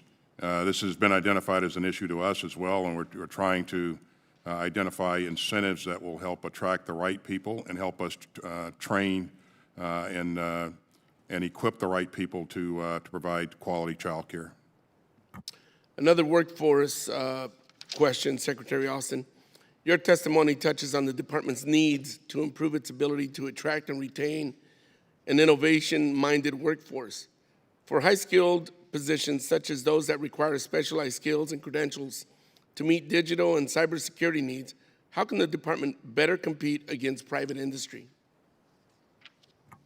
And the skill sets that you mentioned, sir, this is tough because obviously, we can't compete with the compensation packages that some of the big tech offers. But certainly, that won't stop us from going after the right people with the right skill sets. This is a point of emphasis for us. We'll continue to stay focused on it, to include bringing on people who are currently employed by those agents or those companies to serve in our Guard and Reserve forces as well. So. This committee has been very focused on the ongoing audit of the Department of Defense taxpayers. Department of Defense, taxpayers deserve to know that while the top-line funding level for our national security has increased, the department is effectively executing its funding. Secretary Austin, what material weaknesses has the audit identified that have been the hardest to address department-wide, and how are you working to address those? Well, you've seen me, I think, most recently put another letter out to the force emphasizing the importance of making sure that we have a clean audit going forward. And this is very important to me. This is something that Secretary McCord and I have worked on and will continue to work on, but I'm not satisfied that we're there. But I apologize. Gentleman's time has expired. Mr. Gallagher is recognized for 5 minutes. Thank you, Mr. Chairman. Thank you, gentlemen. We have limited time, so I'm going to ask for a yes or no question, probably unless otherwise indicated. Secretary Austin, last week General Walters told this committee that in the months leading up to February 24th, he considered himself part of an interagency effort designed to deter and dissuade Vladimir Putin from invading Ukraine. Did you share General Walters' goal, yes or no? Well, I hope General Walters shared my goal since I'm the Secretary of Defense. And my objectives were to, number one, defend this nation. Number two, make sure that we did everything possible to unify and defend NATO if required. Number three, flow security force assistance to Ukraine. And then number four, manage escalation. So the goal was not to deter Putin from invading Ukraine? I've just laid out what my goals were, and certainly— Which did not include deterring Putin from invading Ukraine, unless I missed it. Well, it was an objective of the government to deter Putin, but as General Milley described, it's very difficult to do unless you put forces on the ground, and that's a decision that we made early in the effort here, that we're not going to put forces in Ukraine to fight Russia. It was an objective of the government. You have just reminded us that you are an important person in that government apparatus, the Secretary of Defense. was it the goal of your policy or the government's policy for which you work, the President of the United States, to deter Putin from invading Ukraine? It was a goal to deter him from invading Ukraine. And if he did invade, it was a goal and still is a goal to impose significant costs on Putin. And you're seeing that play out in ways that Putin never imagined. And you're seeing the Ukrainians resist Putin in incredible ways because we provided them some capability to do that, but also because they have the grit and the determination to fight to defend their country. Totally agree with the grit and determination they've shown, which is remarkable. So the goal was to deter Putin. We did not achieve that goal. Putin invaded anyway on February 24th. Do you share the assessment General Milley gave a little bit ago that perhaps Putin was simply undeterrable, and therefore our campaign of deterrence was bound to fail? I do not believe that our campaign has failed. This is still in progress. And Got it with respect and there's to a price deterring to be invasion paid of NATO. by Putin for what he's done. Got it. But we failed to deter Putin from invading Ukraine. I'm interested in whether you think there's anything we could have done, looking back, hindsight's 2020, in the months leading up to February 24th, to successfully deter him from invading Ukraine. And perhaps there isn't. I don't know. I'm just curious to get your opinion on it. As General Milley pointed out, if we put forces into Ukraine to fight Putin, this would be a different story. But we made a decision that we weren't going to do that, and we made a decision for the right reason, and I support those decisions. So I think that's actually a very important point, that perhaps if we had put hard power, American hard power, in the path of Putin, that would have been the only thing that could have deterred him. I guess what I mentioned, does that same analysis hold true with respect to Taiwan? Would putting American forces on Taiwan increase or decrease the likelihood that Xi Jinping would attempt an invasion? Hypothetical. I think that it's not advisable to make direct comparisons between Ukraine and Taiwan. These are two completely different scenarios, two different theaters, and so. So do you think then that what has happened in Ukraine is not connected, has not impacted Xi's calculus with respect to Taiwan? No, I'm certain that, I don't want to speculate on what's in Mr. Xi's head, but certainly I think as the world looks at this, they've been impressed by the commitment, the resolve of many countries in the world to resist that kind of behavior. Would it be too far to characterize your view as the commitment and resolve on display by the Ukrainians and our NATO allies has made an invasion of Taiwan less likely than it was likely than it was on February 23rd? Is the commitment of the people of Taiwan? No. The commitment that you just referenced with respect to NATO and Ukraine had any impact on Xi's calculus in Taiwan and made an invasion more or less likely? Well, again, I don't want to speculate on whether or not an invasion is likely or less likely. But again, I would say that we just need to be careful about making direct comparisons between what's going on in Ukraine and what could happen in Taiwan. Thank you. Gentleman's time has expired. We are going to take a 15-minute break. We're going to be back at, well, I guess that would make it 11:47. Mr. Khanna is next. So at 11:47, we'll go to Mr. Khanna, and we'll proceed from there. We'll be right back.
We will reconvene and get back to members' questions. Mr. Khanna is up and is recognized for 5 minutes, and he is appearing virtually, so he will be on the screen. Mr. Khanna, do we have you? Yes, thank you, Mr. Chairman. I want to use my 5 minutes for 3 different parts. One, to follow up on the chairman's comments about the office culture article, on Mr. Gallagher on China, and hopefully on Yemen. I read the Foreign Affairs article, and they said the Pentagon should look more like Apple computers, and I was, of course, struck by that, given that I represent Apple Computers and Apple Park.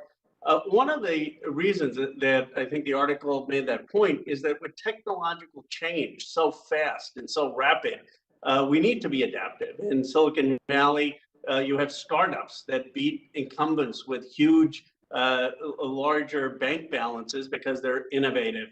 And I guess my question for you, Secretary Austin and Chairman Milley, is do you agree that critical to leading China against China in the 21st century is having technological superiority? And have you spent time with Tim Cook and Sundar Pichai and others in Silicon Valley?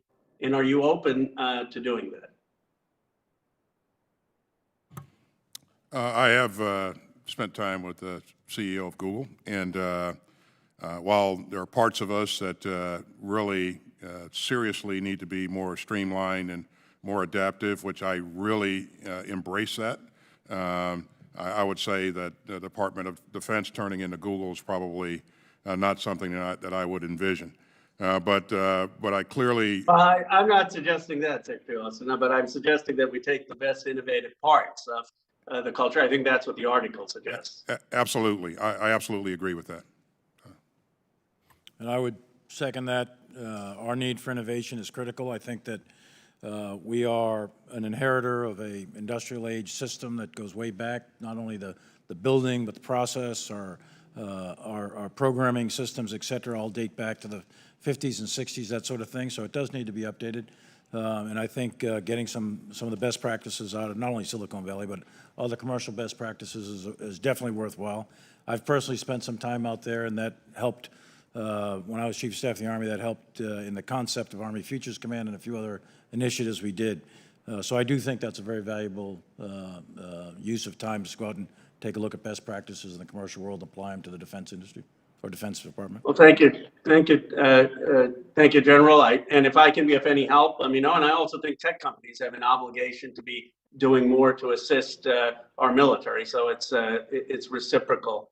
On Representative Gallagher's point, I share, of course, his concerns with China's potential invasion of Taiwan. I guess my question is, wouldn't the situation with Russia actually be a significant deterrent to China? I mean, the crushing sanctions on Putin, you've got to think, if you're Xi Jinping, that the world would be unified and China's economy would be devastated if they thought of any aggressive action. So wouldn't you say that Xi Jinping would be having second thoughts, given that he's seen President Biden rally the world and the economic impact such a move would entail?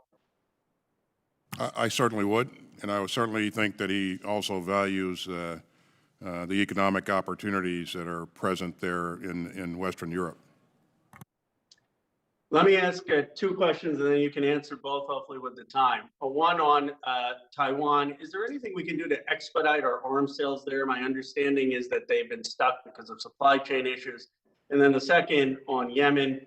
Secretary Austin, one of the reasons I was strongly in support of your nomination to be the Secretary, and you've done an outstanding job, as you were an early critic of the war in Yemen. You were right. I'm encouraged by the recent ceasefire. Could you comment on what the United States will do if the Saudis violate the ceasefire, and whether we would be willing then to not provide spare parts to the Saudis if they violate it? Well, we certainly hope that they don't violate it, and we don't have any reason to believe that they will. Again, every situation we'll have to treat on its merits there. But I think it's really a good first step, and we need to continue to encourage our allies and partners to stay focused on the right things here. And on the Taiwan arms sales, is there anything we can do to expedite that, or why they've been slowed down? Well, thanks. This is a point of focus for me in making sure that we're doing everything that we said we're going to do in terms of providing the ability for Taiwan to defend itself. Thank you. Gentleman's time has expired. Mr. Gates is recognized for 5 minutes. Secretary Austin, why should American taxpayers fund lectures at the National Defense University that promote socialism as a strategy to combat China? It's the National Defense University is an academic institution, and I don't know of any such lecture. But well, that's surprising because it was widely reported. The National Defense University had Thomas Piketty come, and this was the title of his lecture, Responding to China, the Case for Global Justice and Democratic Socialism. So now that you know that they did this, would you agree that embracing socialism is not an effective strategy to combat China? Well, I certainly don't agree with embracing socialism. So that means... I'm sorry. We're not going to do this. We're not going to let the guy say 4 words and still talk and then cut him off. We're just not. I control the time, Mr. Chairman. Yeah, but you also have to be fair to the witnesses. No, but I got the answer I wanted. I have a follow-up. My follow-up question is if we don't embrace it, then I guess why did the National Defense University put out a statement? Again, this is funded by U.S. taxpayers, saying in this talk, Mr. Piketty will argue that the right answer lies in ending Western arrogance and promoting a new emancipatory and egalitarian horizon on a global scale, a new form of democratic and participatory, ecological, and post-colonial socialism. So why would we invite people we don't agree with to evangelize views and values that we don't share at the National Defense University when we should be learning strategy about how to combat our enemies and make assessments that are accurate? And we do learn a lot about strategy and about the military and about joint force development, and so that is our focus in these institutions. I don't know what the context of this particular or content of this particular speech was. Mr. Secretary, I've shared with you the context. The context wasn't better understand socialism so we can defeat it. The context wasn't learn about it so that we can offer countermeasures. The concept was that it's time for socialism. And the reason I know that's the context is because the lecture was pulled from a book written by Thomas Piketty entitled Time for Socialism. And I just can't help but notice. And so your question was whether or not we... I control the time. Your question You guys have was been whether or not blowing we a lot of embrace calls socialism. lately on The matters answer of is no. strategy, Mr. Secretary. You guys told us that Russia couldn't lose. You told us that the Taliban couldn't immediately win. And so I guess I'm wondering, what in the $773 billion that you're requesting today is going to help you make assessments that are accurate in the face of so many blown calls?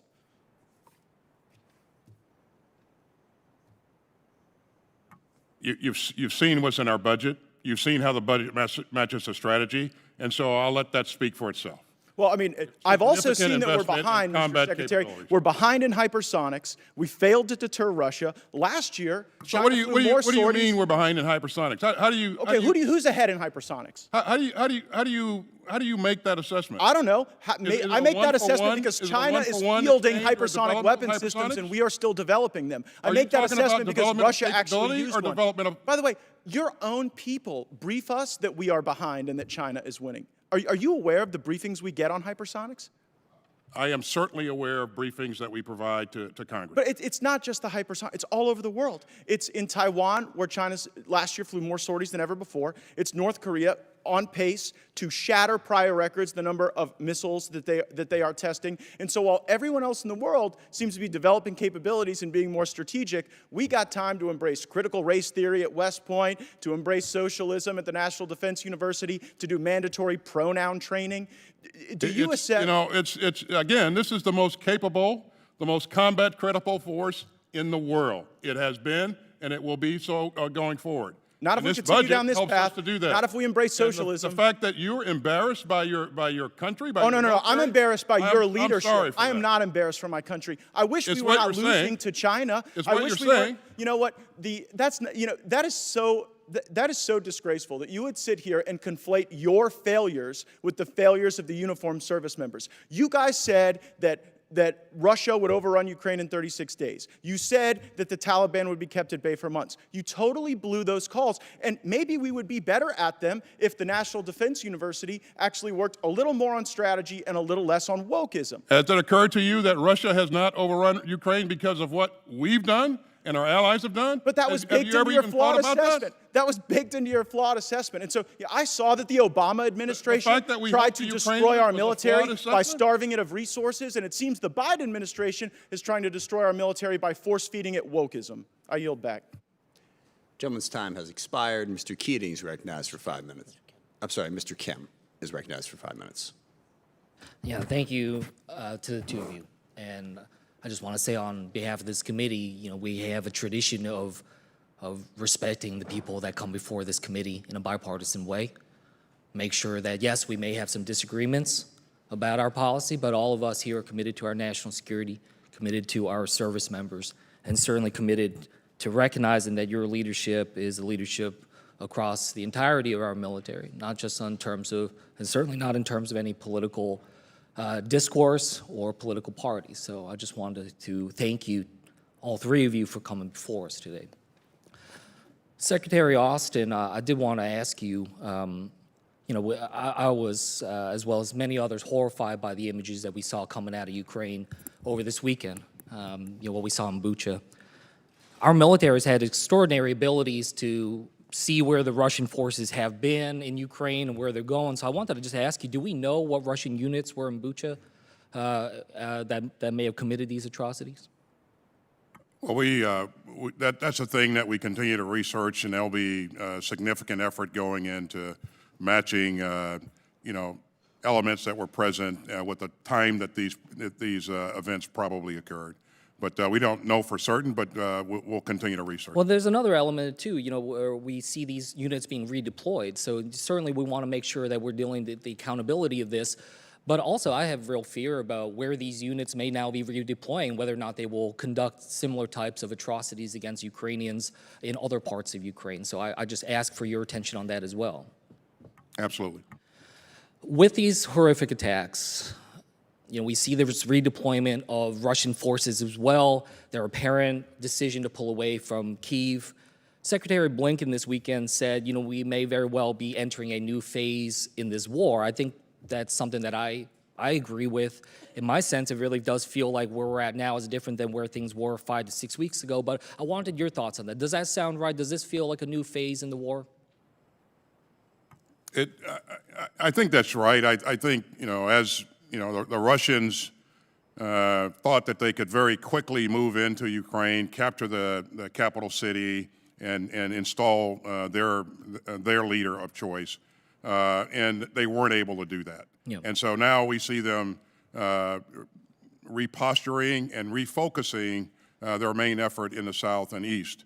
And so as they enter this phase, it will probably be a lot more deliberate. They'll be able to mass fires a lot more, and so the violence will probably go up in a notch there in terms of the types of things we've been seeing. So on the Russian side, they are recalibrating, redeploying. You know, looking through your testimony to this body, you know, you talked a lot about the need for us to be changing and adapting the ways that we operate, adapt and fortify our defense, have resilience and adaptability in terms of our defense. So with this new phase of the war, with these shifting goals that we've seen from Russia, does that give us space to reassess what the Ukrainians need? As you talk about how we may see even greater levels of violence and firepower from the Russians, you know, does this give us that space to reassess what they need?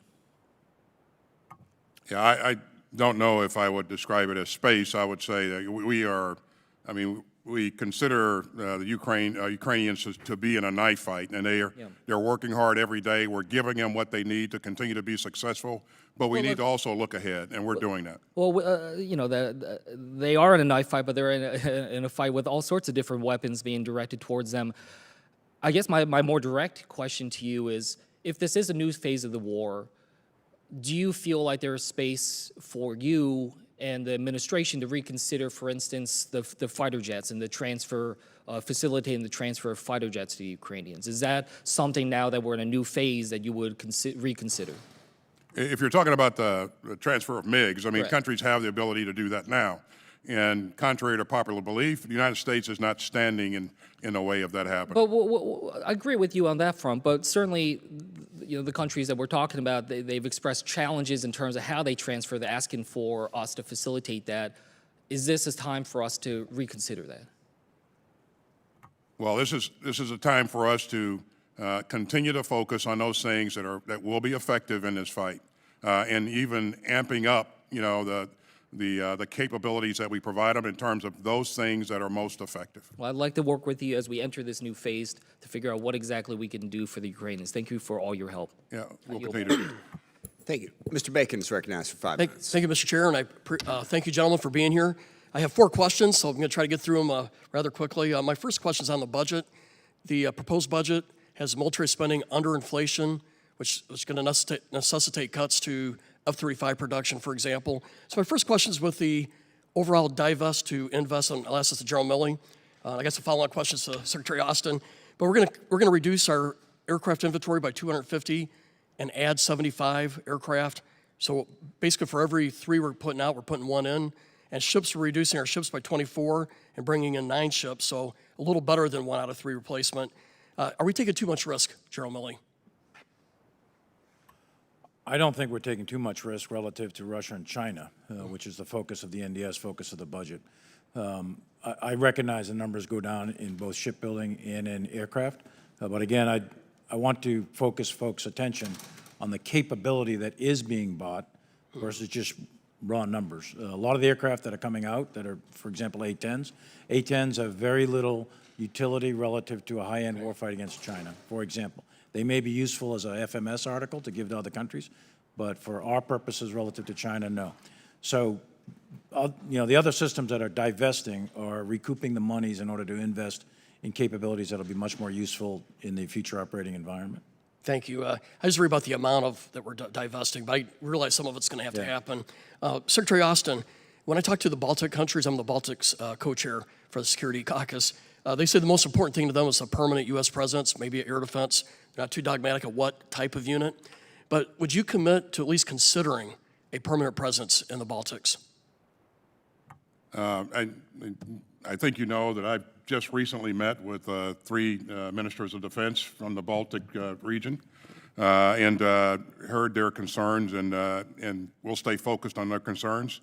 I heard the same thing from them, that they really value a U.S. footprint. I will tell you, I will commit to you that we'll continue to work with NATO to assess what the requirements will be going forward, and we will be a part of that solution. And where appropriate, we will commit forces. Thank you. A question concerning Ukraine. When I've worked with some of your leadership, as well as some of the Ukrainian parliamentarian members who came out to visit, we provided some very good capabilities to them. But there's one area that I keep hearing that they're lacking, and that's the ability to hit tanks and convoys behind the line of the fight. They have the materials at the line, and they have good air defenses, but to hit tanks 10, 20 miles back, can we, and there's multiple weapons that could do that. Are we committed to helping fill that niche, Mr. Secretary? We are, and there are a number of ways you can do that. Long-range fires, we're working hard. I'm personally working to ensure that we can get them as much as we possibly can. The use of UAVs have been very effective as well, so we'll continue that work. What I hear is they have some, but not enough in that particular area of spectrum of warfare, so thank you. My final question is with Taiwan. Obviously, the day of an invasion, it's too late for deterrence. I think a strong, capable deterrence for Taiwan starts, well, hopefully 10 years ago, but clearly now after Ukraine. It seems to me they need anti-shipping missiles at a large quantity, also long-range air defense capabilities. What are we doing to make sure that deterrence is effective in Taiwan? Thank you. Well, we continue to work to do what we've advertised, and that is to help Taiwan provide for its defense, help it defend itself. So, there are a number of things that we are looking at across the board. When I've traveled out there, sometimes they're asking for weapons that look like our military, but it seems to me for them, they really do need the anti-amphibious excuse me, capabilities and long-range air defense. Those two capabilities seem to be key to deterring China, and so I hope we're working hard in that way. But General Milley, do you have anything you'd like to add? Yeah, I think those two systems are important. The other thing I think that's an important lesson to draw from Ukraine is a nation in arms. So if your opponent tries to invade you and every military-age man or woman is armed and they have a little bit of training, that can be a very effective use. And if it's a decentralized operation where there's local initiative with junior officers, et cetera. Taiwan is a very complex piece of terrain, lots of mountains, high-density urban areas in Taipei. There's a lot that the Taiwanese can do in terms I of apologize. concept. Gentleman's time has expired. We'll have to move on to the next person. Mr. Keating is back with us and is recognized for 5 minutes. Thank you, Mr. Chairman. And I thank both the Secretary and the General for their service. Some of the greatest experts, I think, on Russia that I've talked with over the last several months in particular were people that have had long-term experience with Russia. They include high-ranking foreign officials as well. And they pointed out to me that that February 17th response by the Russian Federation to what they termed the bilateral treaty and security guarantees that they had wanted was critical to come back to. In that response, they required a U.S. withdrawal of all military personnel and as well as a ban on armaments and related agreements. They cited in particular as red lines the CEE countries, Central and Eastern Europe, and the SEE countries, Southeastern Europe, including 12 NATO nations. I think it underscores the fact that this is much larger than a Russian-Ukraine conflict. So when I look at this commitment, what I'd like to ask perhaps General Milley is, what is the time frame you foresee, given that kind of understanding of the way Russia thinks and acts? Could it be something as long as a decade or even longer that we're involved in this type of conflict? That's hard to tell. It's a bit early still, even though we're a month plus into the war. There is much of the ground war left in Ukraine, but I do think this is a very protracted conflict, and I think it's at least measured in years. I don't know about decade, but at least years for sure. This is a very extended conflict that Russia has initiated, and I think that NATO, the United States, Ukraine, and all of the allies and partners that are supporting Ukraine are going to be involved in this for quite some time. Secretary Austin, could you reflect on this as well? You know, the fact that the breadth of what their requests are and their demands are, how's that reflected in our policy? Because indeed, this is far more expansive than just Russia and Ukraine. Yeah, the asks were, and I agree with you, they were very extensive. Having said that, you know, and much of that we couldn't possibly do, but having said that, we're going to always look, when we're negotiating with countries, we're going to always look for things where we can find common agreement and work from that, build from that. So you are correct that that initial tranche of demands, for lack of a better term, was something that was not acceptable to Ukraine, most importantly, and to NATO and to us. So. Also, I mean, what could we do in terms of policy for our partners right now? Two examples are Georgia and Finland that aren't NATO countries. What can we do to help support their concerns with the Russian aggression that's taking place? Well, we can do a lot. We can do more of what we're doing in terms of. You heard us talk earlier about our engagement in helping them build their forces, and as they look to acquire different types of equipment to defend themselves, we can do that as well. And I know that you know there are aspiring countries who aspire to be part of NATO, and NATO should continue to engage them. Given the fact there's 1 minute left, I'd just like to ask you to amplify, if you could, some of your comments you made in the opening about undersea warfare and research, making sure we have the proper investments in that regard.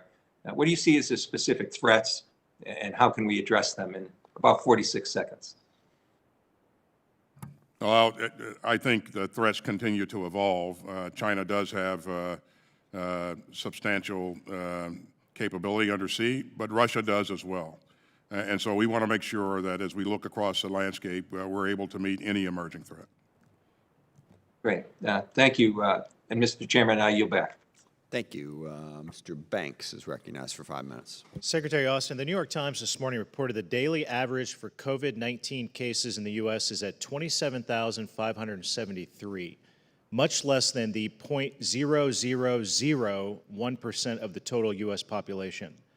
With COVID cases at all-time lows, why are we still enforcing the COVID vaccine mandate on our military personnel? We've seen variants of this virus, wane and then grow again, and so this is a medical readiness requirement, and it will remain so. General Milley, during a moment of increased action from Russia to China, is it worth it? Is it worth sacrificing our end strength for vaccine mandates? Would you rather have a few extra battalions of unvaccinated soldiers or not have them at all because of this?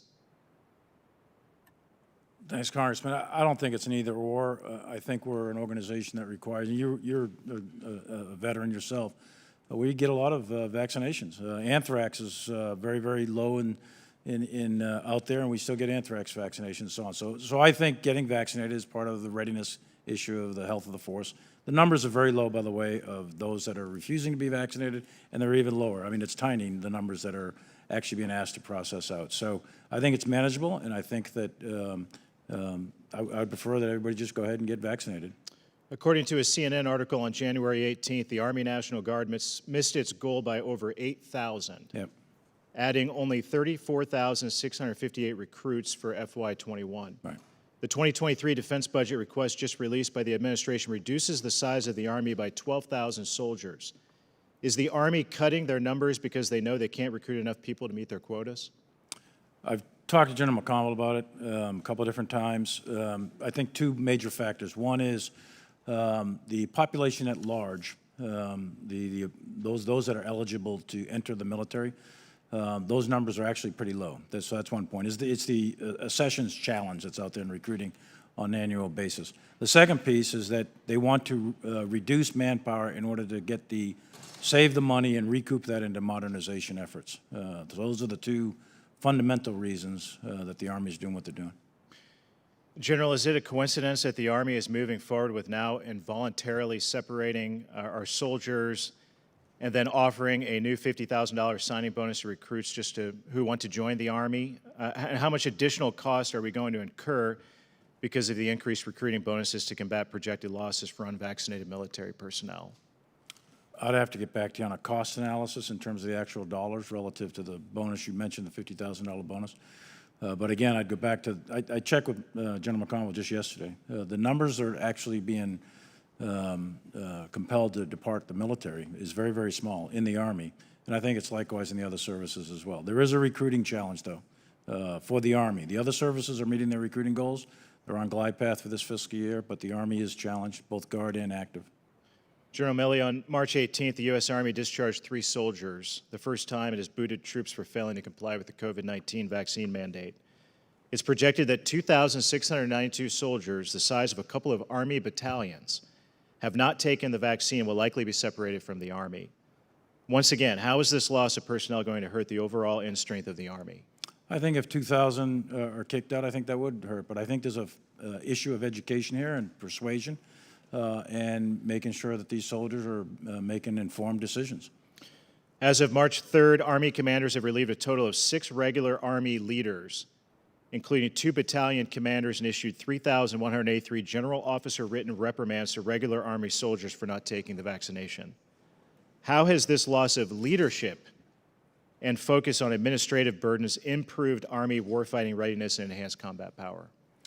Well, again, Congressman, I think that the idea of the health of the force, the readiness of the force, and getting a vaccination is a contributing factor to that, I think is fundamental to the overall readiness of the force. So I regret that commanders are getting relieved for things like that. I didn't know the numbers that you mentioned. I'll go back to the Army and get the actual data. But we are an institution that has a whole set of requirements in terms of the health of the force and shots and et cetera. And there's a policy, and our job is to enforce the policy. Thank you. I yield back. Mr. Crow is recognized for 5 minutes. Thank you, Mr. Chairman, and thank you to all of you for coming in for your service to the country. Real quick, under the prior administration, they made a decision to move Space Command from Colorado to Alabama, and there's significant allegations of improper process. The GAO and DoD IG are conducting reviews of that process, and if either of those reviews find that the process was not credible, will the department commit to revisiting that process and starting it over and doing it in a fair and transparent way? If there have been things that were improperly or illegally done, then certainly we'll revisit that. So. Next on the Ukraine front, a bunch of my colleagues have already talked about Ukraine and the evolution of support, but can you just very briefly, Mr. Secretary, talk about how should our support evolve as this goes from a short-term fight, us providing things that are needed and can be used now on the battlefield, to transitioning to a longer-term fight, like the National Security Advisor indicated yesterday? How does that change the nature of our support? Yeah, I believe that what Mr. Sullivan was describing was this fight that's going to take place in the south and east of the country. And it will take, as he described it, probably weeks for that to play out versus days. And so we continue to look at what we think, and we don't think we know the Ukrainians will need, because we're talking to them on a daily basis. And it'll be a lot of the same things that we provided already, but we look for things that also can provide them an advantage in this fight. And you've seen us begin to deploy some of those things. Well, we appreciate your work very much. We know this has been a Herculean effort by the men and women of the military and the administration, the department, and I thank you for that effort because it is saving lives. You know, this committee does have a long tradition of bipartisanship. There are people that have served, many people have served in uniform, but there are a very small handful of folks that don't understand service, that don't understand sacrifice, that attack and malign you and your service, somebody who has dedicated your entire life to service.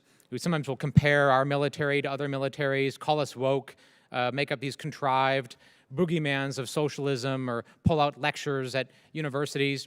But I have known you for some time now, and I've seen the pride that you take in our servicemen and women, and the pride that you take in this work, and how you've put your entire life focused on this. So could you just take, with the 2 minutes remaining, could you just paint a picture for this committee and for the American people about what makes you most proud of the men and women of our military, and what life is like on a daily basis for the men and women that you lead? Thanks. As you've heard me say a number of times, you know, my focus 24 hours a day, 7 days a week is on defending this country. And I'm proud to be able to serve alongside the men and women who occupy our ranks. They are committed to this, and I've been with them, you know, most recently in Poland, in other Baltic states, and in other Eastern flank countries. I've been with them in the Indo-Pacific. They are all focused on the task at hand, training, being ready to perform their missions, and all of those missions contribute to the defense of this country and protecting our interests. And I just got to tell you, I am incredibly proud of them. Day in and day out, they volunteer to do incredible things on behalf of this country. And we owe them a debt of gratitude that we can probably never repay. We owe their families a debt of gratitude as well. But they are smart, they are fit, they are focused, and they spend 99% of their time focused on defending this country and developing additional capabilities that they'll need to be successful on the battlefield. So any notion that they're woke or that our military is woke, you know, I take issue with that, and because it's just not true. It's a false narrative, and they deserve better than that. I couldn't agree more. They do deserve better than that, and they're getting better than that. And your leadership, and frankly, the leadership and the focus of most people on this committee who take this work seriously, who are engaged in very difficult policy discussions and know the threats that we face. I appreciate your leadership, Chairman Milley's leadership, and Mr. McCord. You are more appreciated than this hearing probably indicates, but we appreciate your work as well. Mr. Chairman, I yield back. Thank you very much. Mr. Bergman is recognized for 5 minutes. Thank you, Mr. Chairman. One of my colleagues asked General Milley that you would commit to ensuring that the Gold Star family criteria remain the same, and I believe I heard you say yes. I am very committed to that. Okay, Secretary Austin, I'd like to hear it from you. Yes. Yes. Very good. That is probably one of the most solemn duties that we have, is to appropriately honor not only the men and women who die in service of our country in combat, but also their families as well. Let's talk a little bit about recruiting. General Milley, you opened up your statement, and I think accurately so, by saying we have the best led, best trained, best equipped, et cetera, military in the world. Do we have the best recruited military in your estimation? The best recruited? Yeah. I think all militaries are a reflection of the societies they come from. And we have a particularly challenging recruiting environment. As a former Chief of Staff of the Army, that was true then, and it's true now, and it's been true for quite a long time. In terms of, the military has very high standards to get in. Unfortunately, the amount of eligible military age men and women have gone down in terms of the standards over time. So I think we're in a very challenging recruiting environment, but I do think those that do get in are the finest and the best, and I do think that we recruit the best of our society. So we've got roughly 70% who are ineligible for various reasons. So we've already knocked that down to 30%. Has the Department of Defense spent any, I guess, research dollars to determine what is going to be the propensity of that remaining 30% to serve, to get involved, to at whatever level? I mean, is there any data being that you guys are accumulating to enable us to better? There is. There's a lot of data, there's a lot of money, there's a lot of research that goes into that very question, propensity to serve. We can get you that. I don't have it at my fingertips. We can get you the actual data. Each of the services do. Yeah, well, this committee, is bipartisan, and I don't think there's a one of us that sit in here that don't want to see the men and women who are eligible to serve get the right message so that they will get over that hump, if you will, of why or why not. And you mentioned that this year the Army and the Guard is not going to meet their recruiting numbers. Now, is that Air Guard or Army Guard, or both Guards? Army Guard. Okay. Air Force, Marines, and Navy are meeting their goals right now. Army is not, both active Army and Guard. Okay, so if we're just talking about the Army and the Army Guard not meeting their end strength, is there any plan, have you asked any of the other services who are meeting theirs, maybe up it? If they're meeting their goals, do they have room for more? Are we looking at increased capabilities? I'm not sure what's going on with the Army and the Army Guard, but do we have people waiting in line to sign up for the Air Force or the Navy or the Marine Corps? The Navy is actually, I think it's the Navy, is actually at 102% on glide path, so they're actually over their objectives. Air Force and Marines are meeting their objectives. And Army is about, I want to say it's about 10 to 15 points below the objective right now. Now, the year's not over. The year's young. We're 4 months into the year. Typically, this data will change very significantly upon high school graduation, come June, July timeframe. And that's the big months at which there's a big, huge data correction. What the Army is projecting over time is they'll come in at a few percentage points below objective for the year, as opposed Are we sacrificing any quality to make those no, year-end that's numbers? no, not at all, Congressman.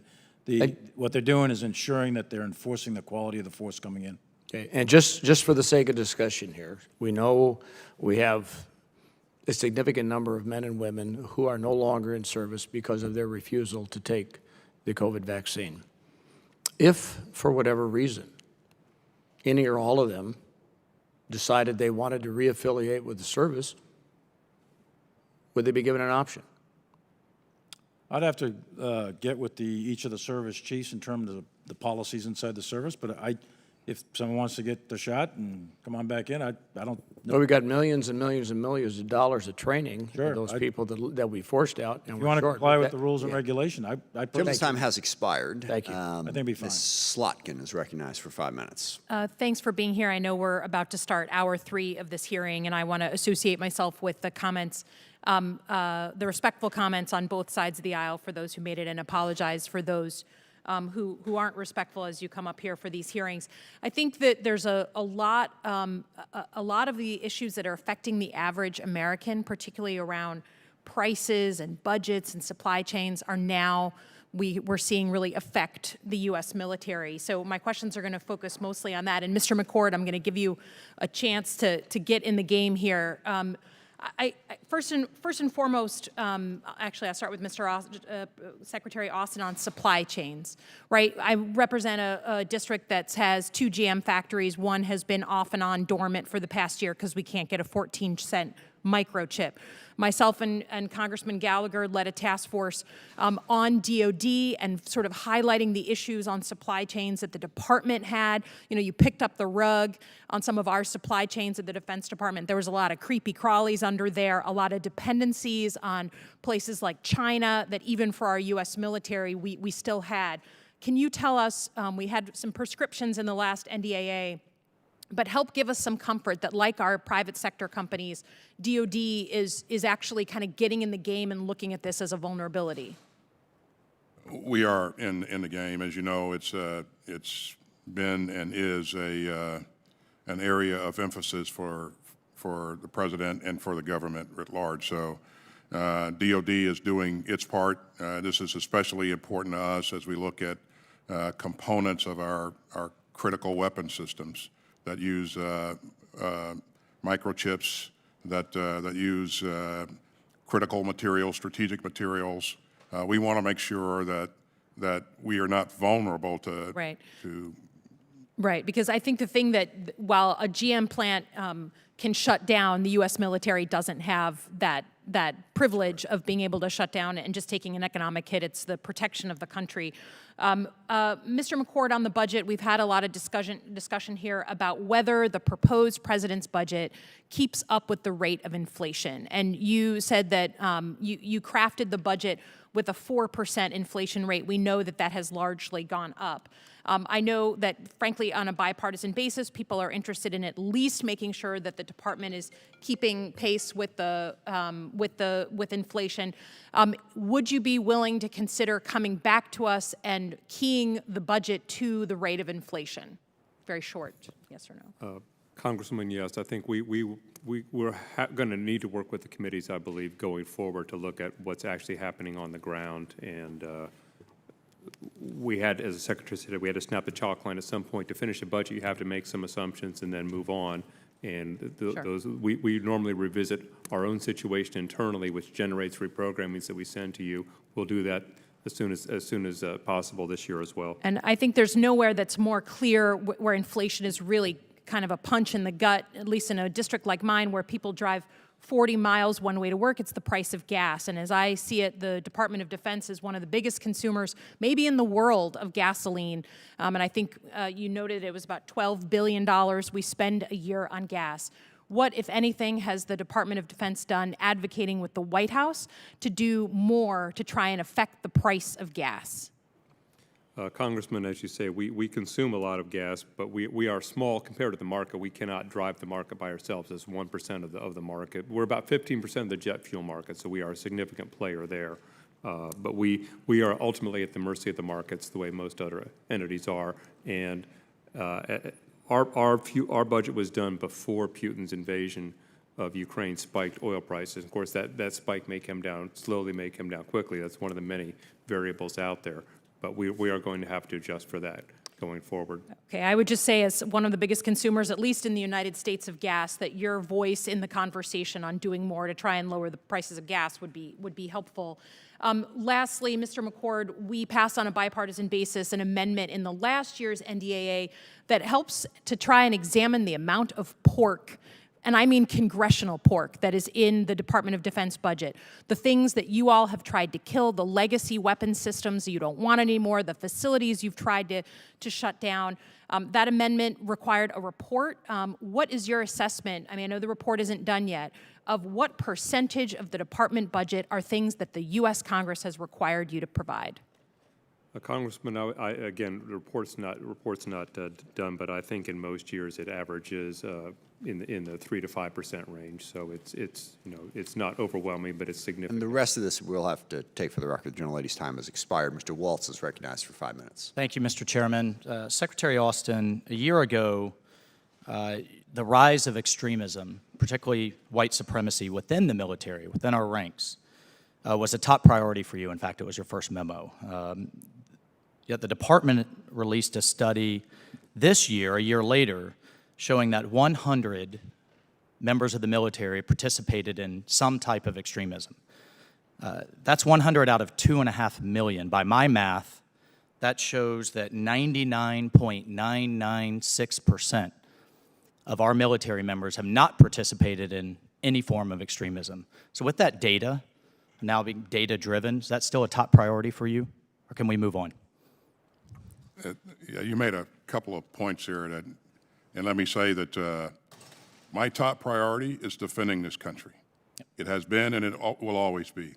On the issue of the percentages of people that are participating in extremist activities, you've heard me say that 99.9% of our people are doing the right thing every day, and I'm proud of them for what they do.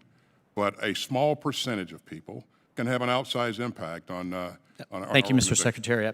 Forgive me, I have a few questions. I think we have to be very careful. We're also seeing in polling a record drop in public confidence in the United States military. So I think we have to be very careful about narratives. We even had a hearing here in this committee on the rising tide of white supremacy within our military, and keep those narratives data-driven. So I appreciate 99.996%. One is too many, absolutely, and we always have to be vigilant, but we have to be careful about our narratives. I need to move on.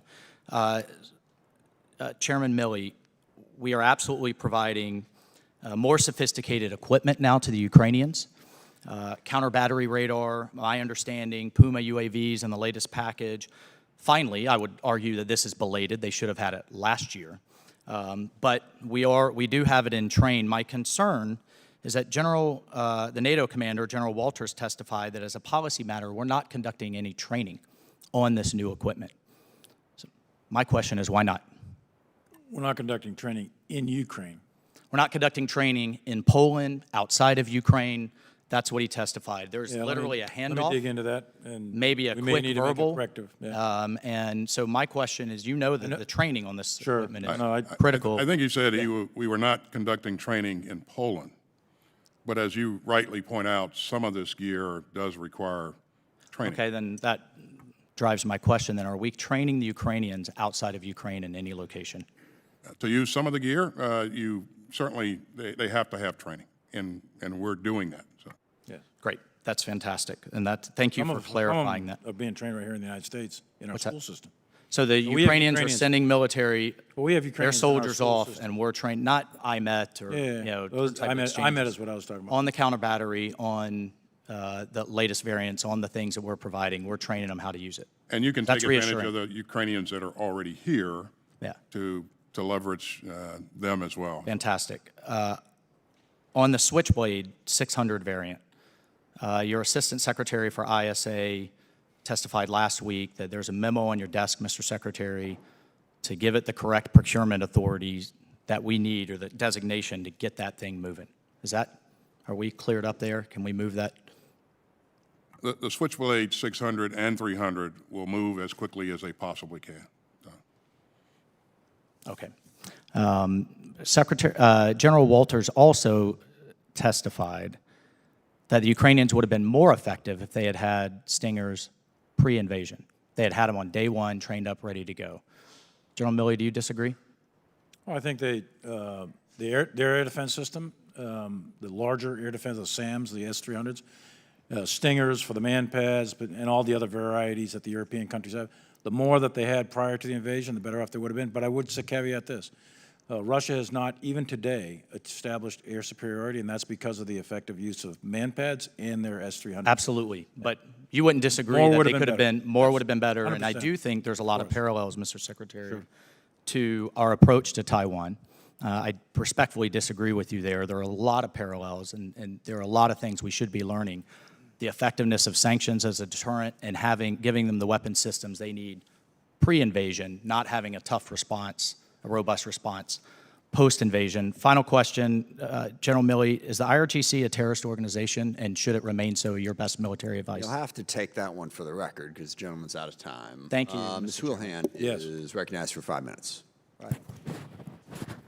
Thank you, Mr. Chair, and thank you, Secretary Austin, General Milley, and Mr. McCord for appearing before us today. I very much appreciate the challenging times that you and the department are in right now as we are facing and watching the horrific events of the war in Ukraine unfold.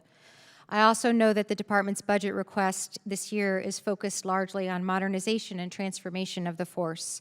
And in your written testimonies, you have mentioned how the department has to modernize and divest from legacy platforms that may no longer meet the needs of the force right now here in this country. President Zelensky has repeatedly called on the United States to transfer aircraft and other weapon systems to Ukraine, and so here we potentially have supply with a known demand. Is there anything that is preventing the Department of Defense from transferring legacy weapon systems, and I'll just give an example as the A-10, and other excess defense articles to Ukraine? Or are there any things that are preventing the training for those? Is there any additional authority that you need to be able to expedite or approve transferring of weapon systems to Ukraine? Secretary Austin. At this point, there are no additional authorities that we need, and certainly if we need additional authorities, we won't hesitate to come ask you for them. Thank you. And with my next question, as we do identify weapons and systems that we can or are interested in divesting in, is there a process by which we can conduct due diligence to identify possible items for transfer to Ukraine, or to Mr. Waltz's point, to be more thoughtful about the future of other possible conflicts? It'll be based upon their request and our assessment of what we have available. Also, the threat in the environment plays a big part of this. The ability to maintain the capability that we give them is also very, very important, and the ability to train on those on that equipment is also key. And so using as the A-10 is just an example, and knowing that we originally anticipated that this war would be a matter of days and hours rather than now months and possibly years, using that A-10 as an example, is there a possibility of what is the department planned for the 21 A-10s that are in the plan right now to divest from Fort Wayne, and what is the condition of those aircraft? Yeah. Again, it's not just exporting the A-10. Sure. It's also whether or not that aircraft can survive in that environment, which is a key issue. And then number two, whether or not they can sustain the aircraft once we provide it to them. It is completely different, as you know, from any platform that they have or currently using. And so this is a big step. And then training the pilots. It's not a matter of days. This is a matter of months. Yes. Yes, sir. And I actually have done some investigation, and I think that we're on the same page, that our understanding is on the order of magnitude of a couple of months. And I know the anticipation was that this would not last that long, but it's clear that it might still. And again, the A-10 is just an example of something that we might be looking into. And with the remainder of my time, we are now in the 5th week with no apparent end, and we need to make sure that we're coming to terms with the fact that this could be longer than we anticipated. I'm interested in the planned reduction reduction of end strength across the Army, Navy, and Marine Corps. The Navy, as we know, is already short of personnel in sea duty billets. The Air Force is suffering from a critical shortage of pilots. How does the department forecasting and planning for this prolonged war in Ukraine? Maybe General Milley, we could ask you that particular question. Well, first, we are not directly engaged in combat operations in Ukraine. We are conducting deterrence and assurance operations in the periphery countries, the Article 5, NATO Article 5 countries. Having said that, in terms of the end strengths and the modest reductions in end strengths of each of the services, what the services have opted to do is reduce end strength a little bit in order to recoup savings, in order to modernize the force, aiming towards a 2030 timeframe, 2030 plus. And that's where you see these modest reductions in end strength. And that's, I mean, what they're trying to do is focus on China and Russia secondarily as the two principal threats in order to modernize and upgrade their force. Yeah, and I think where my interest is that my understanding is that we haven't accounted for what might be a continued and increased presence in Europe in our force reduction planning. Yeah, the force posture, the long-term force posture in Europe is yet to be decided. It's under debate right now. It's under review. NATO plays a big part in that, and General Walters will be making his recommendations as Secretary on that. But clearly, because of the war in Ukraine, there's at least a possibility, if not a probability, of an increased force presence over a lengthy period of time. That doesn't have to be stationing. That can be rotational. It can be a lot of different ways. Thank you, gentlemen. I yield back. Mr. Johnson is recognized for 5 minutes. Thank you, Mr. Chairman. Mr. Secretary, we need to understand the recruiting and retention challenges that the Department of Defense faces this year, and I'm not sure if all the answers provided thus far have clarified it yet. So have a couple questions on that. The Army's decided to cut active duty strength by 12,000 soldiers in fiscal year 23. Undersecretary Gabe Camarillo said last week, he said, quote, like every other employer in the economy, we're facing some challenging conditions in terms of our ability to recruit and attract talent. Given the particular conditions of a very tight labor market, our ability to meet all of our projected recruiting goals were a little bit challenged, unquote. Do you agree with Secretary Camarillo's assessment that it's the tight labor market that's the primary driver of recruitment challenges, at least for the Army? Thanks, Congressman. I think actually there are a number of things that go into this equation. The fact that unemployment is below 4% is a key issue. But also, if you take a look at the impact of COVID over the last couple of years, as you know, our recruiters recruit a lot of kids out of high school, and those high schools have been in session on an infrequent basis in terms of actual physical presence there, so it's made things more complicated. Chairman mentioned a smaller population to recruit from, so as we combine all of those things, then there are headwinds, and it will be there will be headwinds for all of the services going forward. I think that's true, but I want to acknowledge here that the objective facts, if we review the objective facts, I think the largest headwind is inescapably the reaction that DOD took to COVID. Let me provide some stats. 2 years ago, right before the pandemic struck, we had the greatest economy in the history of the world. There were recruitment challenges, there have been for many years, but we didn't have the budget request proposing to cut 12,000 soldiers from the Army like this year's budget asked. So what's changed over the last 24 months? It's the department's COVID vaccine mandate, and there's just no way around it. I mean, some have alluded to it already today, but requiring young men and women to take the vaccine has disqualified a huge portion of the population from military service. And here's some proof. Nationwide, more than 40% of males aged 18 to 24 have chosen not to become fully vaccinated, and as a result, they're now ineligible to join the military, right? Off the bat, that's 40% of the target demographic that's immediately ineligible to serve. I mean, this is just a fact. In the southeast portion of the country, where I'm from, that number is even greater. According to CDC, 52% of 18 to 24-year-old men in that region have chosen not to receive the vaccine. So why does that specific geographic region matter so much? What makes the Southeast important is that according to Undersecretary of Defense for Personnel and Readiness, southern states produced nearly 47% of military enlistments in 2019. That's Georgia, South Carolina, Florida, Virginia, Missouri, Texas, Oklahoma, Arkansas. Fertile ground for DOD recruiters. But these states send their sons and daughters to serve the nation at drastically higher rates than other states do. They contain only 38% of 18 to 24-year-olds in America, but they account for nearly half of all the enlistments. So I understand what's being said about the tight labor market and the inability to meet fitness standards and all the rest, but it's pretty plain, if we look at this, that DOD is having a recruiting and retention crisis because it has disqualified over half of the male population from serving in the military in its best recruiting grounds, and nearly 40% of men and women aged 18 to 24 nationwide. And then we're adding fuel to the crisis because there's this charade about the religious exemption process for service members, and I believe it's blatantly unconstitutional. Let me ask you quickly in the time that remains, in light of the obvious impact on recruitment and retention, does the department have any plans to repeal or modify the current COVID vaccine requirement? I do not. Let me ask you if you can tell us how many religious exemptions to the COVID vaccine have been granted across all services. And I'll note that in February, 15 exemptions were granted out of 16,000 applications.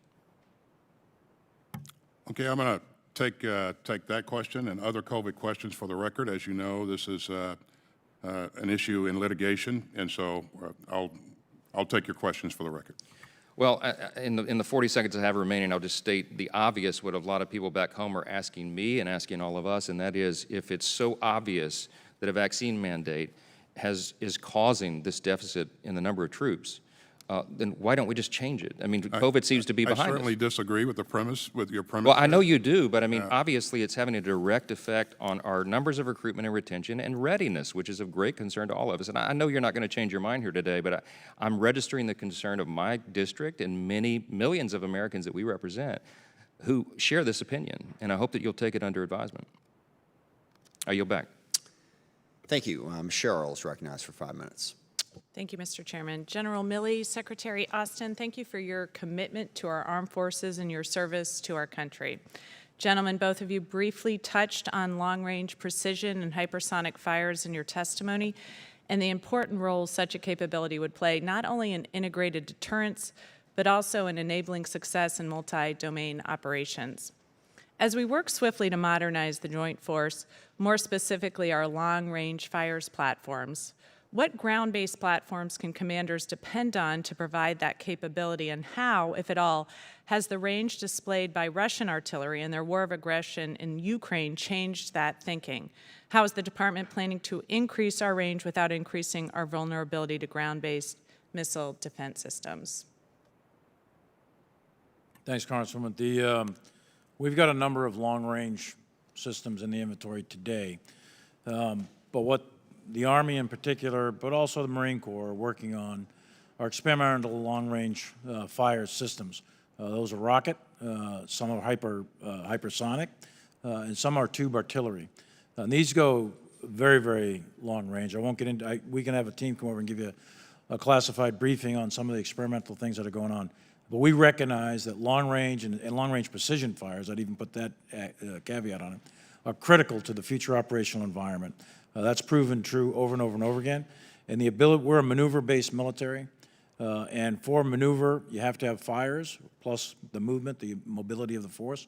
Combined gives you maneuver at the lower levels of the tactical level. So we want to make sure that we have dominance in fires. That's one of the critical areas of development in each of the services, but particularly the ground services. And General Milley, would you consider the strategic long-range cannon an asset that would enable combatant commanders to succeed in multi-domain operations? Yes, in fact, it's the basis of what the Army's calling multi-domain task force and what the Marines are calling the littoral regiments is that cannon system. So that is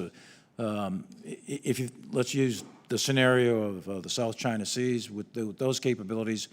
Based off shore-based long-range precision munitions, they should be able to do a significant amount of damage to any surface fleet, perhaps Chinese surface fleet. So the point is that system, that particular system you mentioned, is one of those in experimental development, and it'll be a key to a future warfight.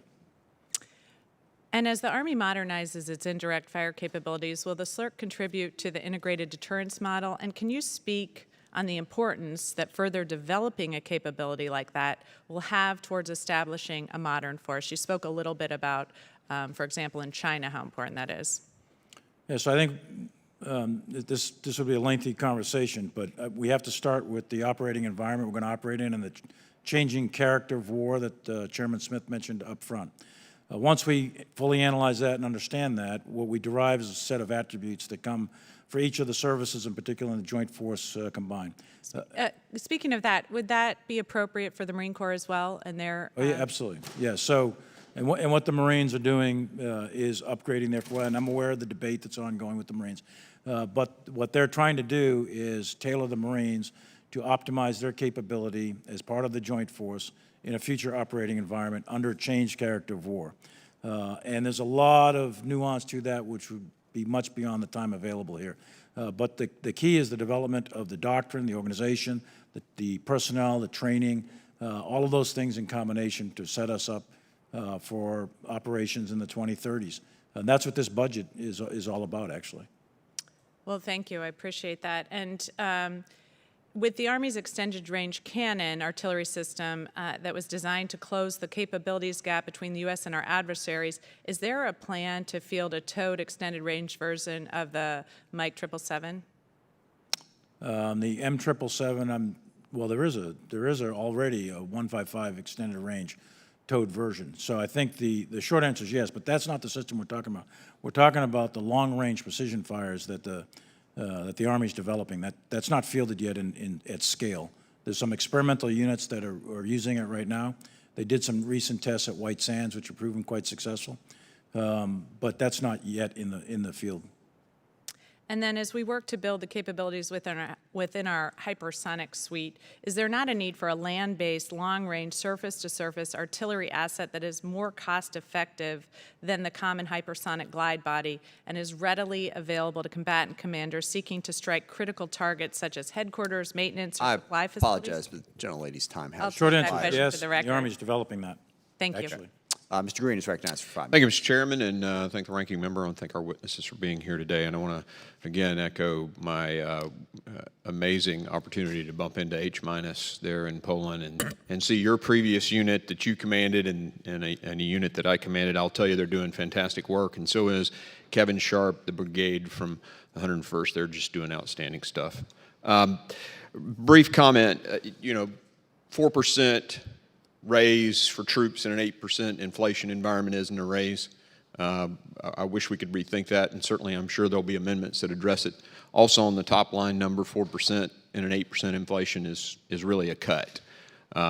Just want to make that comment. Mr. McCord, a quick comment for you. I saw a statement that you had made. The budget was written prior to the Ukrainian invasion and could not be adjusted to include that.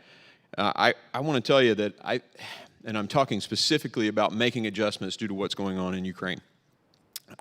There's not a company in America where the board of directors would allow the CEO to say that. The speed of business is the speed of now, and the Pentagon's got to move at the speed of business, the speed of now. And so, in the few weeks that this thing's been going on, I would think that the adjustments could be made. Secretary Austin, quick question for you. Who is advising the president that it's a good idea to allow the war criminals in Russia to build a nuclear reactor for Iran? In the JCPOA, the current negotiations would allow Russia to build a nuclear reactor to the tune of $10 billion. These are the guys that, have done these horrible things in Ukraine, and we're here letting them, at least right now, considering letting them build a nuclear reactor there. Well, there are a number of people that are leading that process. Of course, our national security advisor, plus, as you know, the State Department is leading the. Let me ask you: is there somebody at DOD saying that's a good idea? Do you think it's a good idea? No, I have not provided any counsel to the president on building. I would ask you to do that. I think it's a really bad idea. I want to talk legacy systems, General Milley, with you, if it's okay. We've had discussions before about phasing out legacy systems, bringing in new systems with the capability to overcome those and amplify on them. I'm a little concerned about JSTARS. We Army guys, we love that program. It helps us, and there's, I guess, talk in this budget of the Air Force wanting to get rid of JSTARS. I'd love to hear your thoughts on, and maybe we have to go into a classified setting, is there going to be a capability gap if that thing goes away? Well, first, like you, JSTAR is a great system, but this budget and the National Defense Strategy is optimizing for the pacing threat, the most significant strategic challenge to the United States, China, and then the acute challenge or the acute threat, which is Russia. JSTARS is not a survivable aircraft in that type of environment against that high-end threat. So that's point one. Point two, in terms of the capability that JSTARS does bring, which is the ability to battle track movements, et cetera, on the ground. I'm sorry. Targeting, too. Targeting, right? that's right. And that capability will exist in a different form and from a different platform, but for that, I'd have to take you to a different session. So there's no capability loss with that, with JSTARS going away? I don't know, no significant capability loss relative to China and Russia. If you wanted to use JSTARS in a lower intensity environment, then there would be, because the JSTARS would be going away. But we're optimizing for China than Russia. I may then ask for that classified discussion so we can kind of go into that. One quick thought about this legacy fall off and the implementation of the new systems that are 5-6 years out. I know Congressman Whitman has talked about this challenge. I'm aware that there's this strategic deterrence fund that hasn't been used for years. I'd love to get some details on that if y'all have it, because we could protect the guys across the aisle who don't necessarily want to see massive increases in the budget. We could fund some of the R&D for these new projects through that, and it would be similar to the way we did the OCO, and sort of put money over there to I would ask that be considered. And even speaking to some of my Democrat colleagues, they think that'd be a great idea about future systems so that we can maintain the capabilities in that gap period. Keep legacy systems around long enough, afford them in the current budget, and pay for the new systems in a different strategic fund. And if you could look into that and get back with my office, that'd be great. Thank you. Thank you. Gentleman's time has expired. Ms. Escobar is recognized for 5 minutes. Thank you, Mr. Chairman, for this important hearing, and thank you, Secretary Austin and General Milley, for your service and for your time before us today. I have the honor and privilege of serving, representing El Paso, Texas, home to Fort Bliss, America's second largest military installation and the largest joint mobilization force generation installation in the Army, home to the 1st Armored Division and Joint Modernization Command. I'm so pleased to see $15 million in the budget for a new fire station at Fort Bliss, and we'll work to ensure that that funding is included in this year's NDAA. Fort Bliss, its people and infrastructure are critical to our military's readiness.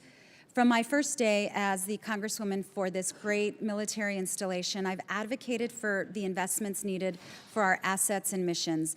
I'm going to do it again here today. There are 2 infrastructure priorities that we need to fund critical to our readiness. The first is a modest investment in a railhead. The current rail infrastructure and design is a limiting factor in efficient movement of military equipment in support of deployments. Punting on providing funding for the railhead further degrades Fort Bliss's ability to mobilize and demobilize troops that come from every corner of the country because of the installation's mission as a joint mobilization force generation installation. Fort Hood has a similar number of assets and missions, but a larger railhead. Bliss is doing the best they can, but a larger railhead will allow them to better meet the DoD's shift to meet the challenges of today and tomorrow, namely China. The second is the need for new barracks. I've been in the barracks at Fort Bliss and can tell you they are in poor shape and inadequately cooled. In a desert environment like El Paso, where we've had more record-breaking triple-digit temperatures each year as a result of the climate crisis, the barracks can become so hot I can easily see someone passing out as a result. I know there's some 3D printing innovation going on, but I want to emphasize that degraded living spaces and substandard facilities at our installations lowers morale, increases health and safety risks, and negatively impacts retention, which in turn affects our readiness. I provide these 2 examples in order to make sure that Fort Bliss remains top of mind to you, and also to point out that our readiness is directly tied to the infrastructure we have here at home at key installations like Fort Bliss. Secretary Austin and General Milley, could you talk about where you see Fort Bliss fitting into the department's plans for addressing the pacing challenge with China and modernizing our military? Well, as you've said, Fort Bliss houses some of our most capable forces there with our armor forces and also some air defense capability. So it is an important installation to us. And I share your concerns with making sure that we have the right facilities for our troops and make sure that our troops are taken care of. That's very, very important to me. We'll make sure that we go back and work with the Army to see where things stand in priority and get a better understanding of when and how these things are funded. And I would just echo what the Secretary said. Fort Bliss is a strategic platform for the deployment of some really significant combat power in the Armored Division that's there. And as mentioned through many previous member comments about the importance of air defense systems, Patriot, and so on, that's all done at Fort Bliss. And then, of course, you know as well as I do that Fort Bliss is adjacent to White Sands Missile Range. A lot of testing for modernization is done there.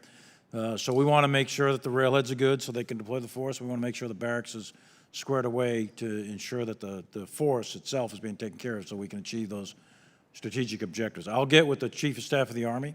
I wasn't, as you know, I'm former Chief of Staff of the Army. I wasn't tracking the barracks at Bliss have deteriorated that bad, but let me get back to you on an answer for that.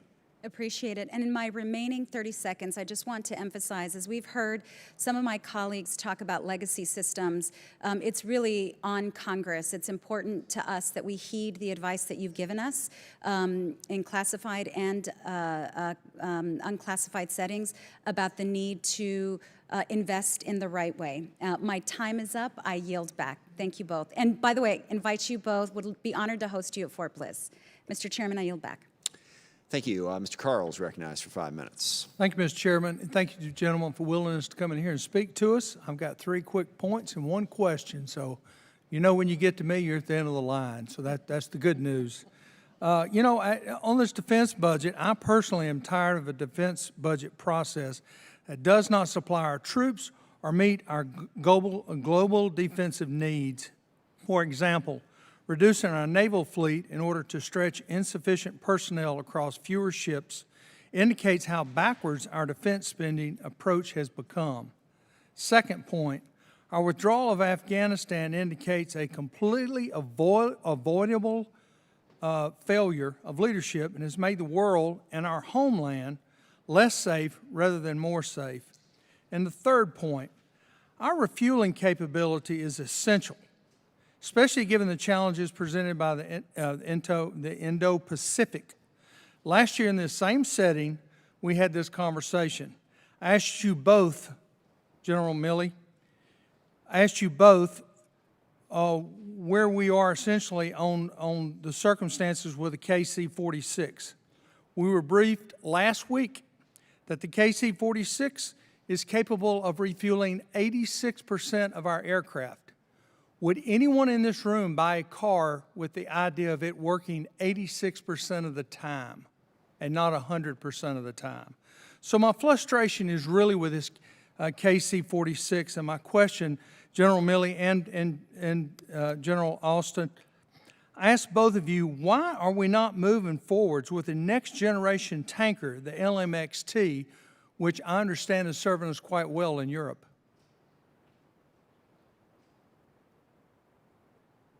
Yeah, thanks for that.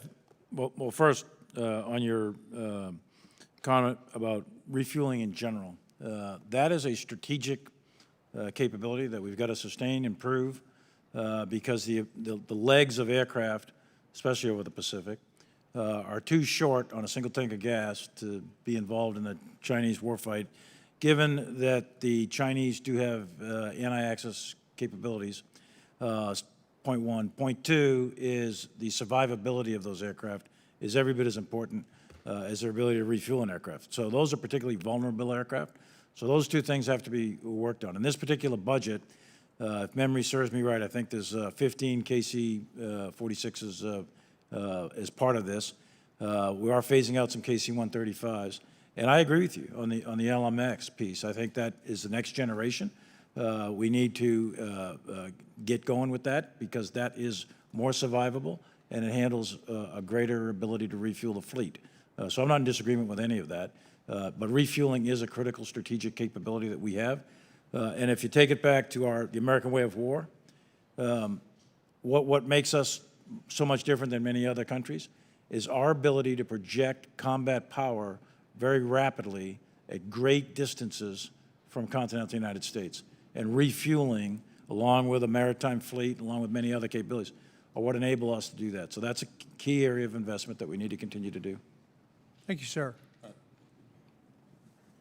I agree with what the chairman has said. Refueling capability is a significant part of our strategic advantage. And we have to make sure that we maintain the capability to fuel or refuel all of our aircraft. And so for a period of time, we'll need to make sure we have a kind of a blend of capabilities so until we get some of the problems fixed on the 46. But investing in the next generation, I think, is the right thing to do. So I agree with what you've raised, sir. Thank you, gentlemen. Now yield my time. Mr. Golden is recognized. Thank you, Secretary Austin and General Milley. Thank you for being here today, and thank you for your lifetime of service to the country's defense. You know, sitting here for now 3 hours, similar to the way that you two have, it occurs to me that these hearings obviously are very important. That's why we do them. That the oversight is critical. The debate, I think, can be a real source of strength in the policy-making process when done correctly and done, I think, in a general act of good faith. We've also seen some examples where perhaps it's not helpful in regards to the message it can send to the world, to our friends and our foes, and most importantly, to the American people. In regards to that, I want to talk about something we really haven't talked about today, and that's a recent opinion piece in the Wall Street Journal you may have seen, written by a former member of Congress, as well as a former secretary of a cabinet of a different presidential administration past. And what's concerning about it, I think, is the message that it sends to the American people and to others who are paying attention. And this has to do with the Commandant of the Marine Corps' current force redesign. I wanted to ask a couple of questions about this, and I'm going to start with General Milley. It says here that there are people out there who are feeling that it is unclear, particularly for people with experience in military planning, what formal review and coordination was required of the Commandant before, his words, the author of this opinion piece, before the Commandant unilaterally announced a policy that would alter the Marine Corps. It goes on to say that the law doesn't give the Commandant carte blanche to make significant changes in force structure, but rather Title 10 provides that the Commandant performs his duties subject to the authority, direction, and control of the Secretary of the Navy, who also, by the way, is subject to the authority, direction, and control of the Secretary of Defense, and that finally the President retains ultimate authority as Commander-in-Chief. The next paragraph here says that there's a problem in a restructuring of this scale having moved through without full consideration and debate in front of the proper offices within the Pentagon, such as the Defense Resource Board or others, and that a formal approval by the SecDef should have been conducted before it was sent to the White House for further review and then sent to Congress for oversight hearings. Lastly, I would point out that the opinion piece asserts that this announcement was made during COVID, making it difficult for congressional oversight to take place. And I think perhaps for you, General Milley, most concerning, it asserts that due to the chaos that existed in the Pentagon during the 2020 campaign year and post-election turbulence, that perhaps this proposal has just floated through improper channels. And so I wanted to ask you, you've been around in this position since October of 2019. Do you have any concern along the way, having had this restructure announced in March of 2020, that the proper process has not been followed? No, and I read the piece by Senator Webb, and I have enormous respect for Senator Webb, by the way. As do I. Navy Cross winner, Marine, veteran, a tremendous Navy Secretary, et cetera. I read the piece, and Dave Berger, the Commandant of the Marine Corps, General Berger, He pretty rigorously thought this through with the Marine Corps staff and the Navy staff, and he did brief it up through various elements within the Department of Defense. I can't say about the White House piece. I assume he does hearings as well. I'm assuming that the oversight committees Certainly sat through these. have heard it many times about the restructuring the Marine 2030 plan. But let's take a look just for a second. What are they actually doing materially? What are they physically doing? Reducing by 3 infantry battalions. That certainly, there's only 31 infantry battalions in the Marine Corps, so it's not a large force to begin with. We're almost out of time. Let me just say, Okay. I think it's important. You were aware that Of certainly course we that were the Marine aware. Corps was moving Yeah, we forward. were absolutely You're aware aware. that they've been in front of Congress for oversight. We were aware, and I'm also aware the alumni community of the Marine Corps is quite upset about it. The Secretary of the Navy under multiple administrations Yeah, was yeah. aware of this and approved Yes. it. Obviously, it was green lighted to come. I believe the answer is yes to all that. And you're committed to ensuring that proper process is followed going forward. Because my understanding of course. the Marines is as they're implementing this, they're also flexible and they're learning lessons and making adjustments, correct? So Totally. I have no problem with the process that was followed, and that may not have come clear to the senator or others out in the alumni community. But inside the Pentagon, it's my belief anyway, because I saw it, and so did many members of the Department of Defense, and I know the committees of oversight saw it. So I think that part of the The process. gentleman's time has expired. it's an important point. Thank you. Thank you. Mr. Rogers. Madam Chair, I ask unanimous consent that all committee members have 3 legislative days to revise and extend their remarks and to include extraneous materials into the record. Without objection, so ordered. Mr. Moore. Mr. Moore is recognized. Thank you, Chair. Thank you, Ranking Member. The F-35 Joint Strike Fighter strengthens national security, enhances global partnerships, and powers economic growth across our nation. I agree with Air Force Chief of Staff Brown that the F-35 is indeed the cornerstone of Air Force modernization. It remains the most lethal, survivable, and connected fighter in the world, giving pilots an advantage against any adversary, and then most importantly, enabling them to execute their mission to come home safely. At Hill Air Force Base in Utah, our 388th Fighter Wing is the Air Force's first active-duty, combat-capable F-35A Lightning unit. Right now, F-35s from the base's 34th Squadron have been deployed to Germany in response to Russia's aggression in the Ukraine. However, I am concerned that these 5th-generation aircraft have not consistently been accompanied with equally modern and advanced weaponry. The weaponry to accompany 5th-generation aircraft must include cyber and electronic warfare capabilities, superior radars and sensors, unmanned capabilities, and the ability to defeat rapidly relocatable targets in an anti-access environment. From my understanding, JASSM and LRASM and the stand-and attack weapon can help the F-35 reach its full potential as 5th-generation fighter. Secretary Austin, again, thank you all for being here and for your service. Can you provide an update on the implementation of advanced weaponry for the F-35 with battle management capabilities needed to address an increasingly adversarial threats? Yeah, so we're working hard to make sure that we do in fact achieve the upgrades going forward that you mentioned, and we are able to integrate the capabilities from cyber and information that you mentioned.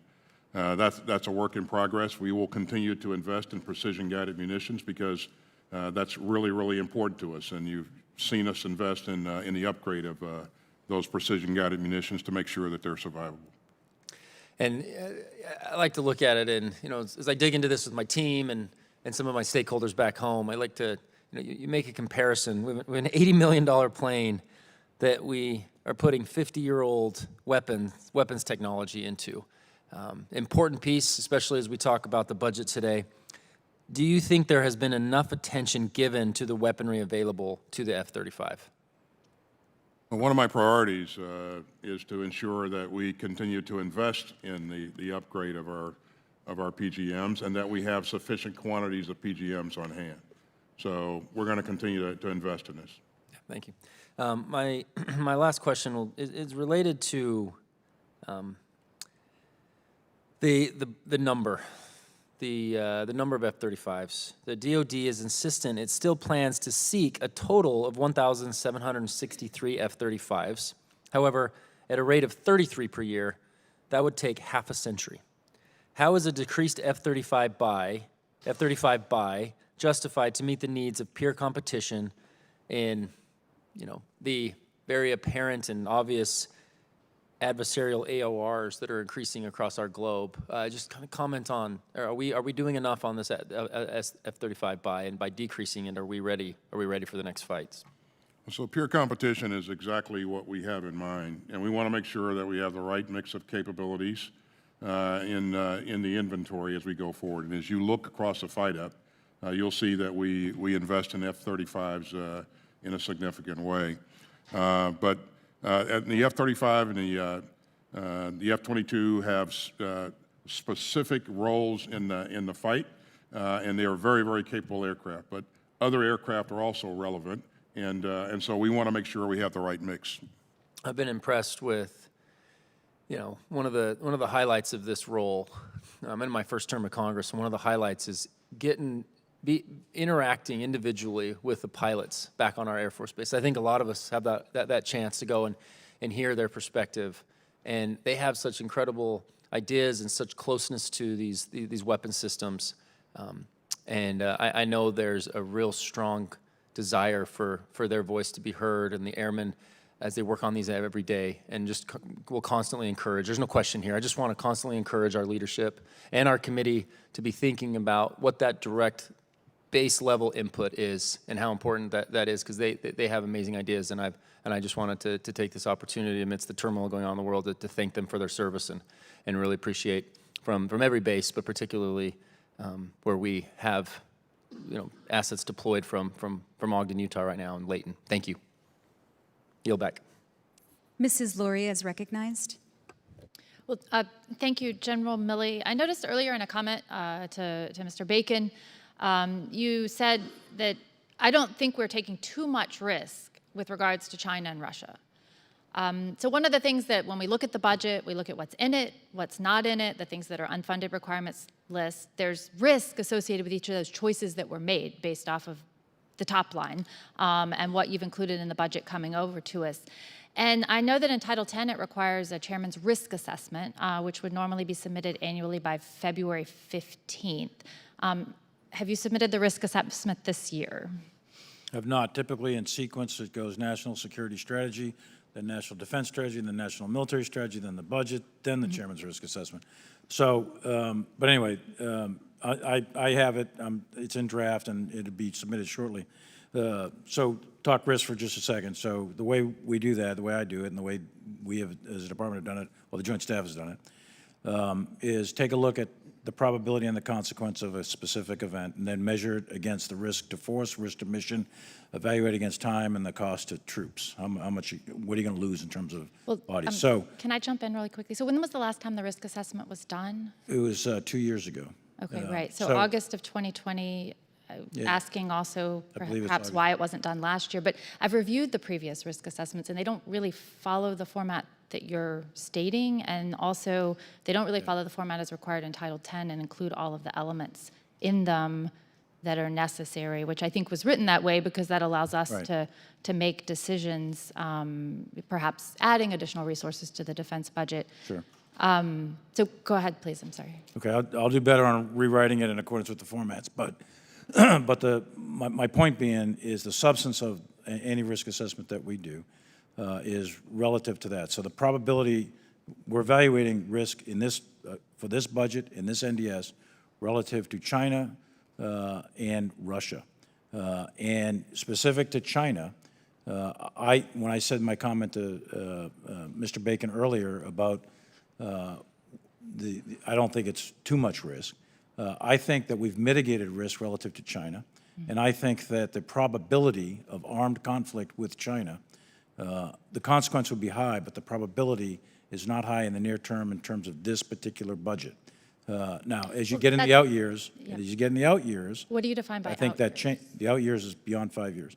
So beyond the that fight up. does not concur what we've heard from Admiral Davidson and What Admiral Aquilino Davidson said and Admiral Aquilino said was they said that the probability or the capability of China to attack Taiwan is going to be 2027. Capability, not probability. Okay. And that is exactly what President Xi charged his military to do. Well, I would say that myself and many others on this committee interpreted Admiral Aquilino and Davidson's statements differently, but as we're limited in time. They were interpreted differently, but what they said was the capability to attack Taiwan was to be developed by 2027. That's not the same as a decision to I attack Taiwan. think that they said that there was a high probability within the next 6 years, now 5 years, and I've said had that it- conversation I think they said directly with Admiral increased. Aquilino. Increase But is- just so that we can get through the question about risk. Okay. So, you know, the purpose is to say how the current and future risk changes with regards to the budget that's submitted. And so with the budget priorities, the trade-offs, the physical constraints. And so there's some things in here. I mean, we're decomming 24 ships. We're only building 8. Yeah. You say 9. We're delaying the laws for the Marine Corps to come to the fight in the Pacific. We're not maximizing our shipbuilding capacity. We could build 15 DDGs. We're only building 10. We're stopping the LPD production line. We're pushing out the LHA, the unfunded requirements list. Risk, like what are the things that can prevent an invasion of Taiwan? You know, it's the bottom of the unfunded requirements list for offensive mining. Is the Air Force investing in long-range anti-surface missiles, LRASM? You know, these things that, in my mind, are priorities to accomplish our goals, or some of them not even funded or not funded sufficiently. So you've made decisions there to fund this, but put this on the unfunded requirements list, so there's a risk. So that is what I feel is not being communicated to the committee. And you're here requesting $773 billion, and I feel like you haven't provided, you know, the most basic information necessary to understand what this budget don't- will or will not do for the defense. Well, there's 30 seconds left, so as quickly as I can. I don't think that decommissioning ships that are 30 years old that have no relevance to a fight against China, Okay, or I limited think- relevance. Don't have time in 30 seconds to cover this topic, but I do think that I'm looking forward to reading about that in the risk assessment when it's submitted soon. So thank you, I John. don't think it's excessive risk. Mrs. Bice is recognized. Thank you. I want to say thank you to Secretary Austin and General Milley for spending an extraordinary amount of time with us today. Secretary Austin, I understand that the Air Force plans to begin phasing out a number of the E-3 Century aircraft in 2023. As you know, this is an important platform for command and control, target detection, and battle management. I am concerned that if we phase out this aircraft without the replacement of the E-7 online, then we will lose critically needed combat capability. I'm also concerned that bases like Tinker Air Force Base would experience a decline in associated institutional knowledge, readiness, and workforce proficiency if we can't transition this workforce to the E-7 concurrently. Secretary, can you tell me how the department plans to fill the capability gap of the E-3 aircraft if they are retired without a replacement in hand? We'll need to manage the transition to make sure that we have adequate capability on hand as we bring on new capabilities. But at the current time, we're talking about taking out E-3s before those E-7s are even being built. Yeah, so, and there are other platforms and ways to give us the situational awareness that we need, and we'll leverage those platforms. But we'll continue to manage, you know, the transition to ensure that we have what we need to be relevant in the fight going forward. Are you suggesting that there is some other platform that's being considered to replace the capability of the E-3? There are a number of platforms that we'll use to create the situational awareness or provide situational awareness that you've alluded to. But an aircraft may not be it. A number of capabilities. Thank you. Like many of my colleagues, I feel that the defense budget, in some cases, inadequately addresses the threats that we're facing today. I very much appreciate the pay increases for our service members in the budget, but as has been mentioned many times over, the pay increase does not actually cover the current cost of inflation. That's essentially a pay cut for our service members and their families. With the recent technological breakthroughs made by China and the growing military budgets of our foreign adversaries, do you think the president's budget, which fails to keep pace with inflation, is appropriate and adequate to counter these rising threats? This is a significant budget, and it provides us the capability, the ability to go after the capabilities we need to support our warfighting concepts and our strategy overall. A significant budget. I want to piggyback off of what Representative Luria mentioned with the risk assessment. And General Milley, if you'd like to comment on this piece of this, the conversation has really focused on military readiness and or military equipment. How much emphasis are we putting on cyber and space? I think that's a piece that in some cases is maybe being put on the back burner. I remember in the opening testimony, I think there's $2 billion that's being invested.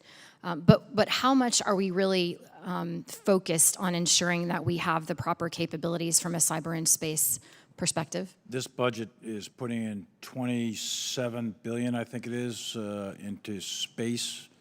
That's just space specific, and then there's probably additional monies throughout the Air Force and Space Command and Space Force beyond that 27, and then I think it's 11 or 12 billion into cyber. So I think that's pretty significant investments in both of those domains. Any comments, Secretary Austin? The Chairman's got it exactly right. 27.6 billion in space and over $11 billion for cyber. Do you think that $2 billion for AI is adequate? I do.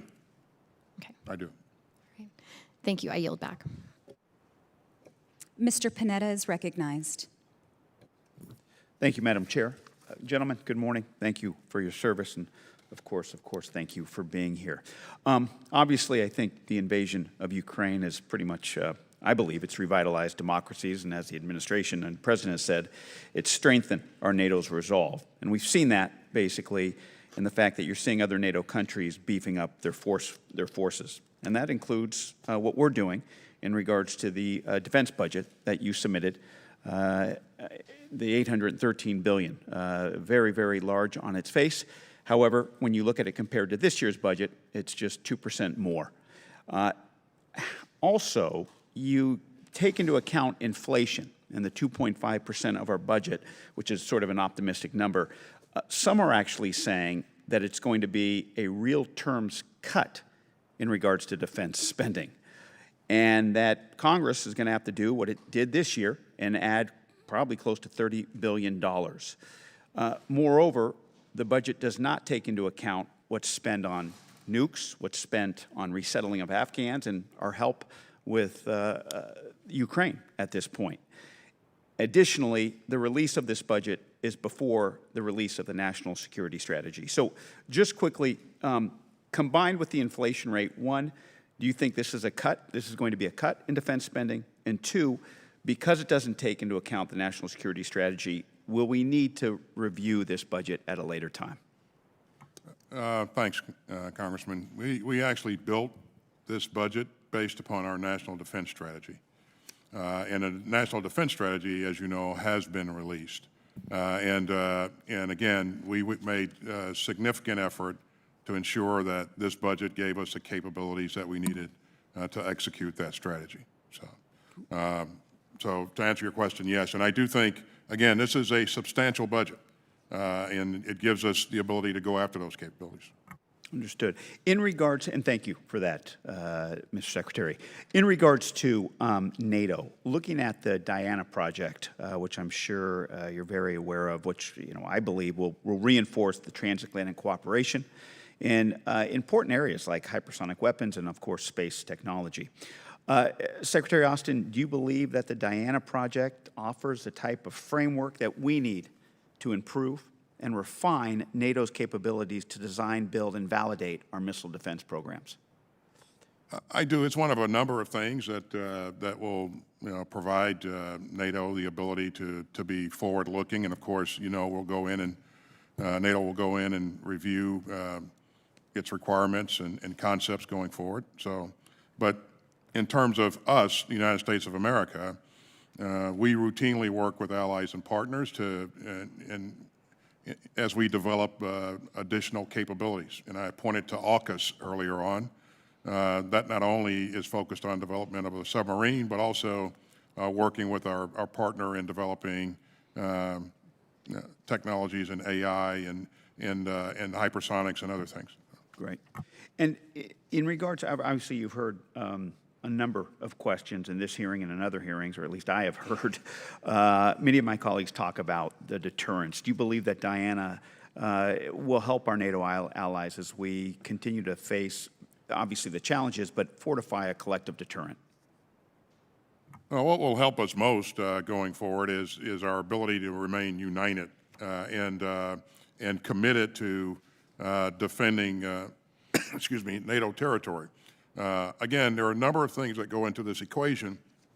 Sharing of information, for example, is one of those things, which enabled us to create transparency and bolster confidence and led to what we're seeing in, excuse me, in NATO right now. And that's largely it's largely a measure of what the President, his decision early on to do things to help us be able to share insights and information with our partners. And that transparency has really been helpful to us. Great. Thank you, Mr. Secretary. Thank you, gentlemen. Mr. Chairman, I yield back. Thank you. Ms. McLean is recognized for 5 minutes. Thank you, Mr. Chairman, and thank you all for being here. I really appreciate it. I want to follow up on Ms. Loria's question. As it pertains to risk, when do you think we'll have the risk assessment piece done? Yeah, that's my responsibility to get that done, get it submitted to the Secretary and the President. Probably, my guess is in the next couple of weeks. And then, okay. Yeah. If you go through the risk... And that gets submitted to you as well. It's not just to the Secretary and the President. Thank you. If in that risk assessment we find some glaring risks that maybe we didn't foresee, at that time I'm assuming we will make some changes to the budget? That's part of the idea, is to submit it to the Secretary and the President and to the Congress, that if there are errors or glaring errors. But not errors, but significant risk. Yeah. Because I'm that's trying to right. wrap my head Significant around... risk has to be covered by the mitigating factors of the budget. Yeah. I'm trying to wrap my head around how we put together a budget, but we don't really have a good risk assessment. Am I not understanding that correctly? No, we do, well, I participate in the budget, and my staff does as well. So there is a iterative process of risk assessment throughout. So we have a general idea. Okay, thank you, sir. Then I need some clarification from both of you on the President's budget requests for combat vehicles. Can you explain the Army's rationale for the precipitous drop in vehicle procurement, specifically the Abrams tank, and what risks are we incurring with that drop in procurement of the Abrams tanks? Well, first, we've got about 4,000 or 5,000 tanks in the inventory. So again, it's relative to the National Defense Strategy, and we are optimizing the military for a fight that'll occur sometime, if it occurs at all, hopefully it never does, in the 2030s. And tanks may or may not, probably not, play a very significant role in a war against China in the 2030s. What will play a really significant role will be space and cyber, but also air defense systems, long-range precision fires, naval capabilities, and air capabilities, and so we just don't subforce. see a ground war, With so China, to speak. The ground will have the ground forces, Marine and Army, will play an important role, but the dominant role will be played by the air and maritime forces. With that, then, the Air Force is the oldest, smallest, and least ready in its entire history. The Air Force leadership has repeatedly explained that they need to procure at least 72 fighter aircraft. However, in 23 DoD budget cuts the Air Force new tactical combat aircraft only to buy 57. So with the future being in air and space where we really need, why are we not fulfilling the 72? Why are we only procuring 57 if that's the future? I thought it was, well, Maybe I have a minor point, I thought it was 61, but. Well, let's even say it's 61. It's still less than what has been requested, right? Yeah, the Air Force opted to want to buy and purchase and return that money to build a Block 4 F-35, which is the most advanced of the versions, right? So the ones that are being chosen not to buy, those are Block 3s. So we want to get the most advanced versions of these aircraft. The F-35 is going to be the quarterback of the Joint Force in a fight in the Western Pacific. That aircraft is critical, and we want the most modern capabilities, and that's what we're purchasing. So we're taking the same money, we're just deferring it to a different That's the idea aircraft. behind what CQ Brown and Secretary of the Air Force have decided to do. Okay. And just an overall question in my last minute is, it appears with inflation being, 8% and our budget being less than inflation, we've all talked about it, we're not keeping up with inflation. One of the risks that I'm assuming that we're assessing is the risks on how we look to our adversaries and our allies in terms of our budget weakness. And I say that is if I look at China, for example, which is one of our major adversaries, right? They are spending, maybe even overspending, some could argue. We are cutting back. What message do you think that sends to our allies and adversaries, sir? Yeah, so I Either don't, one. I don't think we Either. are, I don't think we're cutting back. I think this is a substantial budget. $700 billion is a lot of money. The Chinese are spending about $560 billion or so on their announced budget. If you factor in things like And I apologize, the lady's time has expired. Thank you very much. Mr. Horsford is recognized for 5 minutes. Thank you so much, Mr. Chairman, and thank you to our witnesses. Secretary Austin, it's my understanding that the Air Force intends to submit a legislative proposal this year requesting expanded usage of the Nevada Test and Training Range located in my district. This new proposal would come amid the ongoing effort by the Navy to reach an accessible compromise with local stakeholders regarding modernization of the Fallon Range training complex.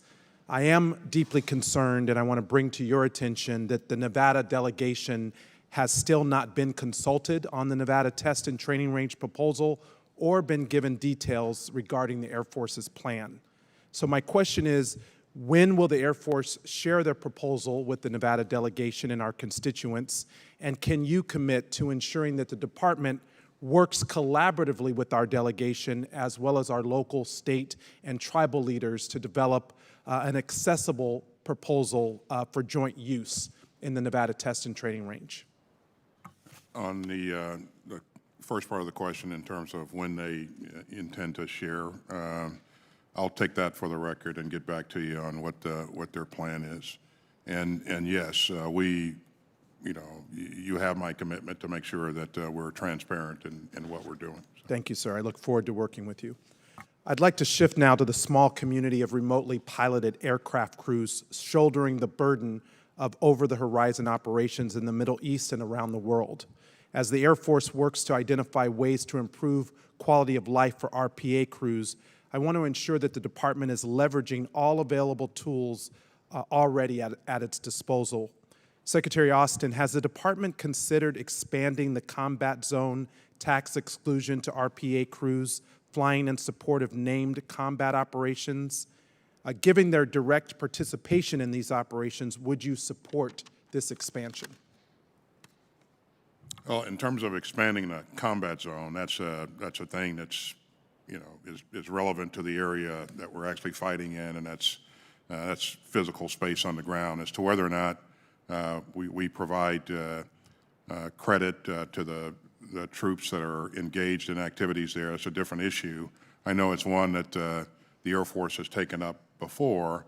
I certainly support rewarding and awarding those airmen, soldiers, sailors that have participated in meaningful ways appropriately. Thank you. General Milley, given the unique burdens and stressors faced by RPA crews, would you commit to exploring the expansion of this program, the Special Operations Command's Preservation of the Force and Family Program, to include RPA crews flying in support of combat operations? I'll absolutely take a look at that along with Secretary. Absolutely. Thank you. Changing subjects, in recent months, we've seen a concerning rise in attacks on LGBT rights in state houses across the country. These include efforts to deny life-saving medical care to our most vulnerable youth and a range of other potentially deadly policies. Secretary Austin, what steps is the department taking to shield active duty service members and their dependents from these hateful attacks? And are state laws denying or restricting gender-affirming care considered during the PCS process for service members with impacted dependents? Yeah, there is some litigation ongoing with respect to a couple of states here and this particular issue, and so I won't comment on that. What I will say is that, and you've heard me say this and demonstrate this before, that all of our troops are important to us. They're at the top of my priority in terms of their health and well-being, and we want to provide opportunity for everybody who's qualified to serve in our military. And everything that we've done up to this point reflects that. We'll continue to do everything within our power to take care of our population. So just related to that, in my final moments, it's my understanding that in 2021, DOD issued only about 4,000 prescriptions for PrEP, despite the fact that HIV infection rate among active duty service members has nearly doubled. So what steps has the DOD taken to improve access to PrEP to our service members? Yeah, I can't answer that question, but I will take it for the record. I'll get back to you on what we're doing or not doing in DOD. Thank you. I yield. Thank you. Gentleman's time has expired. Mr. Wilson is recognized for 5 minutes. Thank you, Mr. Chairman, and thank you for being here today.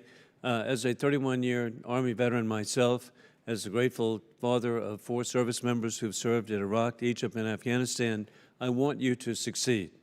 And that's why I'm concerned, as Sean Hannity has pointed out, that correctly identified, that we're in day 234 since the murder of 13 Americans, service members in Afghanistan, as we left American personnel, Americans behind. I hope that you both can, by immediately providing help to Ukraine now, the most advanced military equipment for victory for the people of Ukraine. We need to show our resolve and show our success for the very brave people of Ukraine who are just remarkably pushing back against Putin. With that in mind, General Austin, the front page of the Washington Post provided on February 28th, it speaks for itself that Putin is threatening, he's a war criminal, I believe, the families of America and our allies with nuclear weapons. Modernization of our strategic nuclear stockpiles should be a top priority moving forward. We cannot expect to deter Putin when the nuclear capabilities are lagging behind theirs. Putin's recent invasion of Ukraine, which included threats of first-strike nuclear attack toward America and our allies, elevated nuclear modernization on the department's priority list. Can you explain the importance of modernization for deterrence? Thanks, sir. It's absolutely critical. As you've heard me say before, the Triad has served us well over the years, and my goal is to make sure that it continues to do so. And that's why we've invested over $34 billion in this budget towards the modernization of our Triad. And indeed, what you're saying, peace through strength, works. And also, General, in May 2018, NNSA announced that it would pursue a new approach for the plutonium pit production split between the facilities at Los Alamos and the Savannah River site. The war criminal Putin has the ability to produce plutonium pits, yet the United States currently lacks this ability. Does the Department of Defense continue to support the 2-site solution for the plutonium pit production? How can we reasonably expect that this vital program will be adequately supported when the Department's budget request does not even exceed the rate of inflation? Well, I can assure you that we're going to make sure that we have the capability that we require to make sure that our Triad remains functional and safe. And so this is a thing that we'll continue to invest in. But we'll maintain the capability to do what needs to be done. And the 2-site solution to, with the capabilities of Los Alamos and Savannah River, that's critical that it be 2 sites? Well, what's critical is that we maintain the capability that we need. And again, as we look at things going forward, we'll make the right decisions. But my commitment to you is that we will make sure that we have the right capability, adequate capability to be successful. And the American people need to know many of the pits that we have are 60 years old. And so this is something that's just got to be done, and the 2-site solution would really work to the benefit of the American people. And a final question, General. Gruesomely, our treasured ally, India, the world's largest democracy, is choosing to align itself with the Kremlin by choosing Russian weapons systems over American and allied options. What weapons platforms could we offer through the Foreign Military Sales Program that would incentivize Indian leaders to reject Putin and align with its natural allies of democracy? Well, as you know, we have the finest weapon systems in the world and the most advanced weapon systems in the world, and so we have a range of capabilities that we can provide or offer. We continue to work with them to ensure that they understand that it's not in their best. We believe that it's not in their best interest to continue to invest in Russian equipment, and our requirement going forward is that they downscale the types of equipment that they're investing in, and look to invest more in the types of things that will make us continue to be compatible.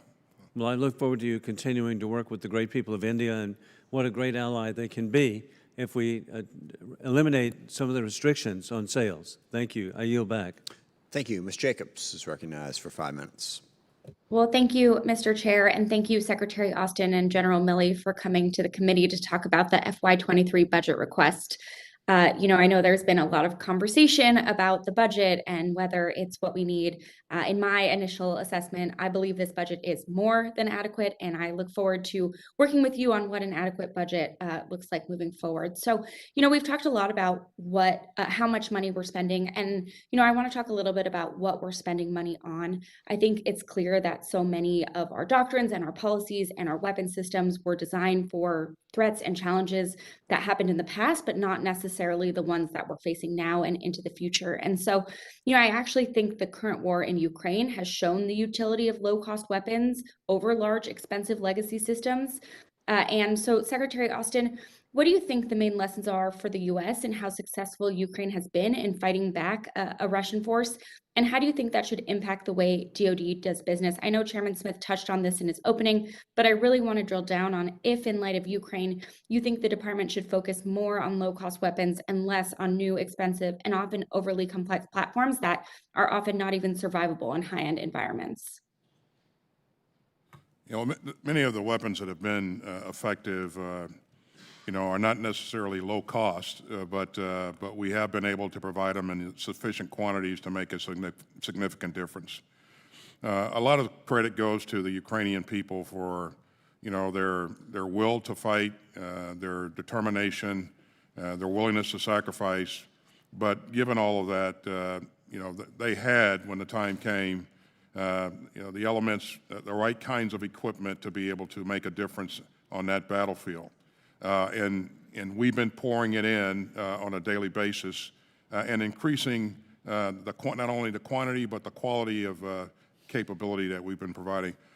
So there are some lessons to be learned in terms of commitment, leadership, tactics, techniques, and procedures, logistics, integration of different types of platforms. A number of lessons across the board. But a key lesson is that if you pay attention to the right things and do the right things, armed with the right equipment, a smaller force can be very, very effective, and that's what we're seeing today. So. Well, thank you. And I do think they're low cost relative to some of the high-end alternatives that we're talking about here today. And I think it shows some of the real limits of the high-end systems that, for instance, Russia had.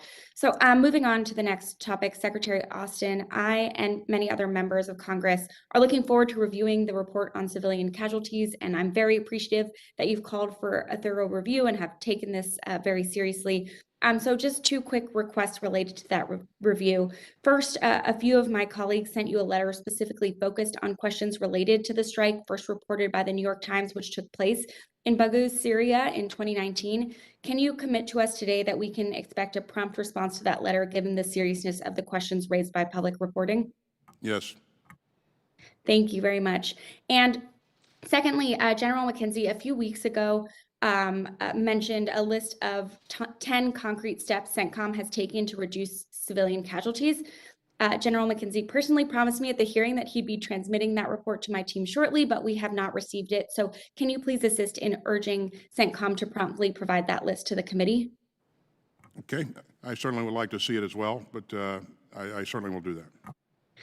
Well, thank you. And finally, based on information from NGOs in the media, such as the New York Times civilian casualty files, is DoD planning to revisit cases that were likely prematurely dismissed as a result of faulty initial assessments? At this point, we don't have an intent to relitigate cases or that from before. Over. Okay, well, I think that it's important that you do so, since we know in so many of these instances that we've seen some really horrific cases that the initial assessment was declined, and so we were never able to get more information on that.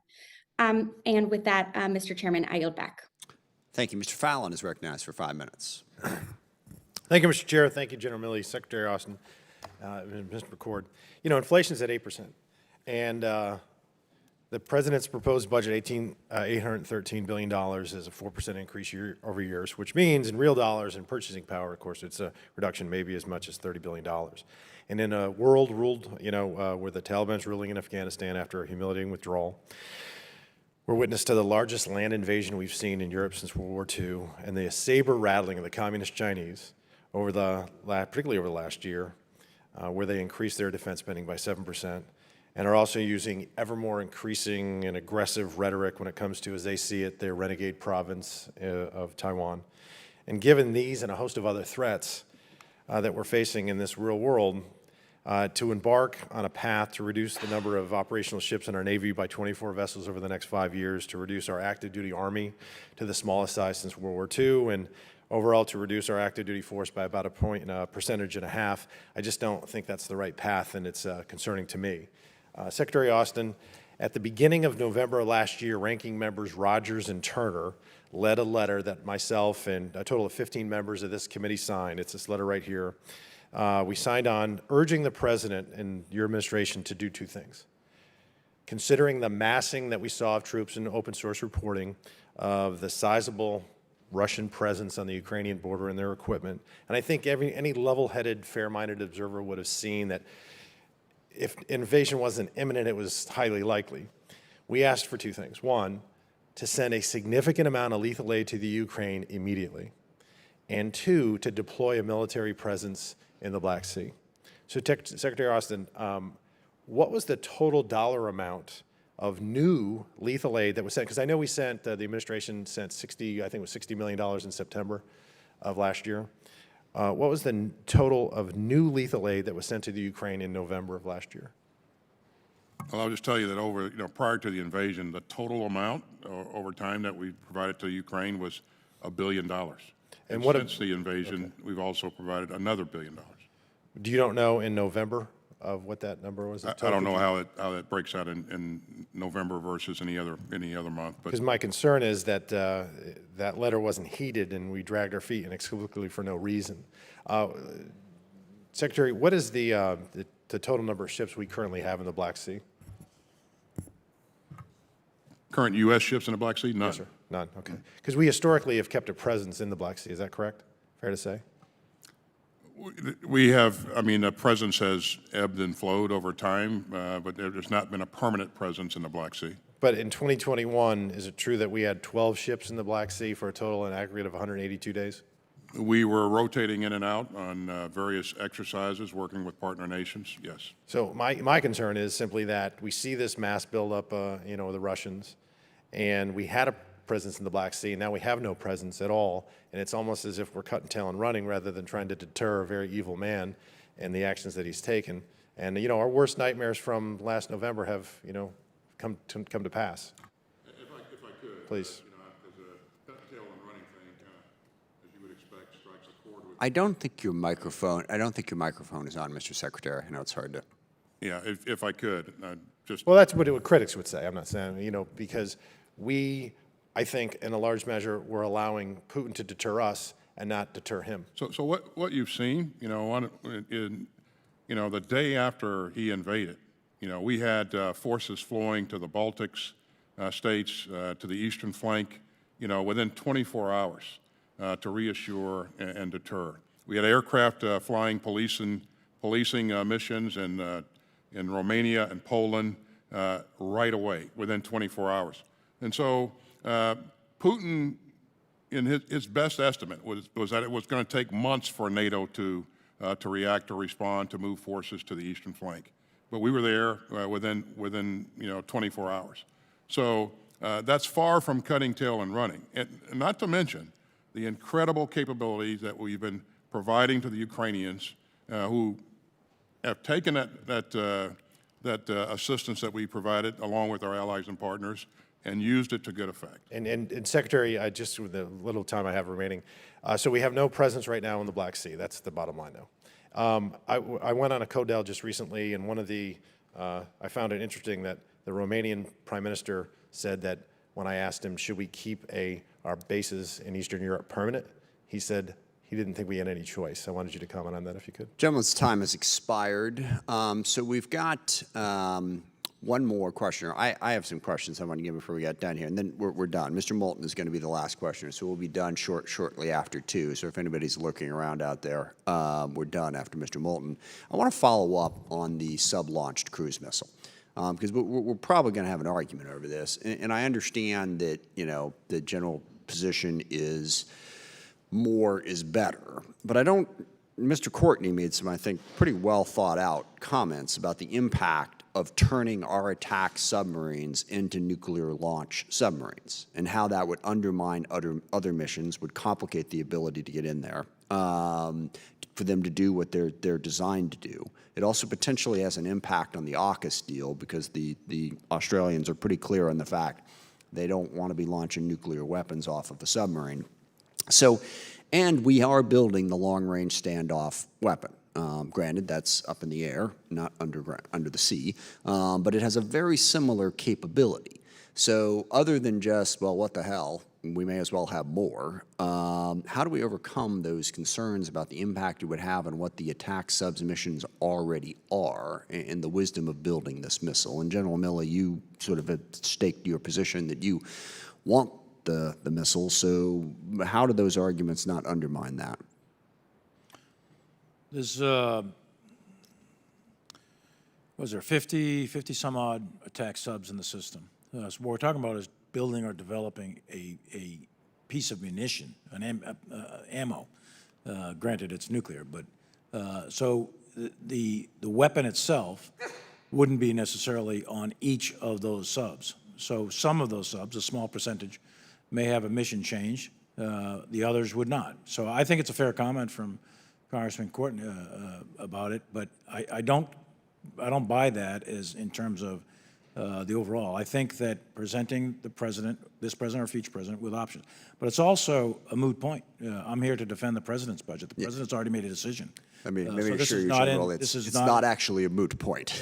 Well, I mean, we're still going to fight about it up here. So, Yeah, okay, so- that's why I'm trying to make sure we have the argument. Yeah. But look, I support the NPR, which is part of the NDS, and we have a lot of nuclear capability.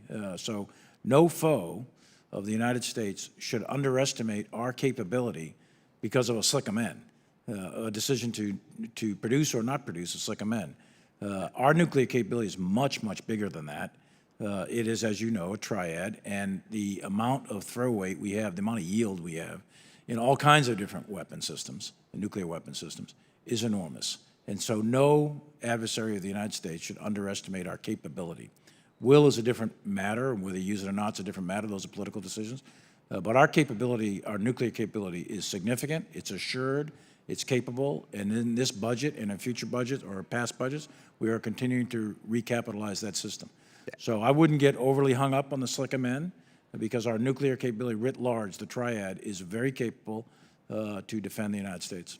And that's good. I will point out, as you can tell, there are members of this committee who will get overly hung up on it. So we're trying to work through that and make sure we have the arguments clear and in front of us.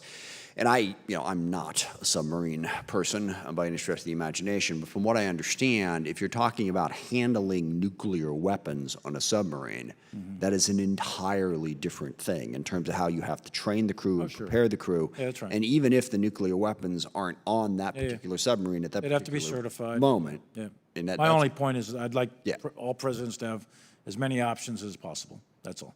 Fair enough. Mr. Moulton is recognized for 5 minutes. Thank you, Mr. Chairman. Gentlemen, thank you very much for your continued service to the country and your stamina. You have the weight on your shoulders of protecting freedom around the globe while avoiding a nuclear war every single day, and that's not a weight that many would be able to bear. I was quite critical of the administration's handling of the withdrawal from Afghanistan, but I have to tell you, I think that the last 2 months of Putin's war in Ukraine, you've handled brilliantly. And so I want to sincerely thank you for your leadership that's been so critical to our priorities and to the success of the Ukrainian people. So thank you. The only consistent criticism that I've heard in a bipartisan way on the effort in Ukraine is just simply the speed at which things are moving. You've done all the right things.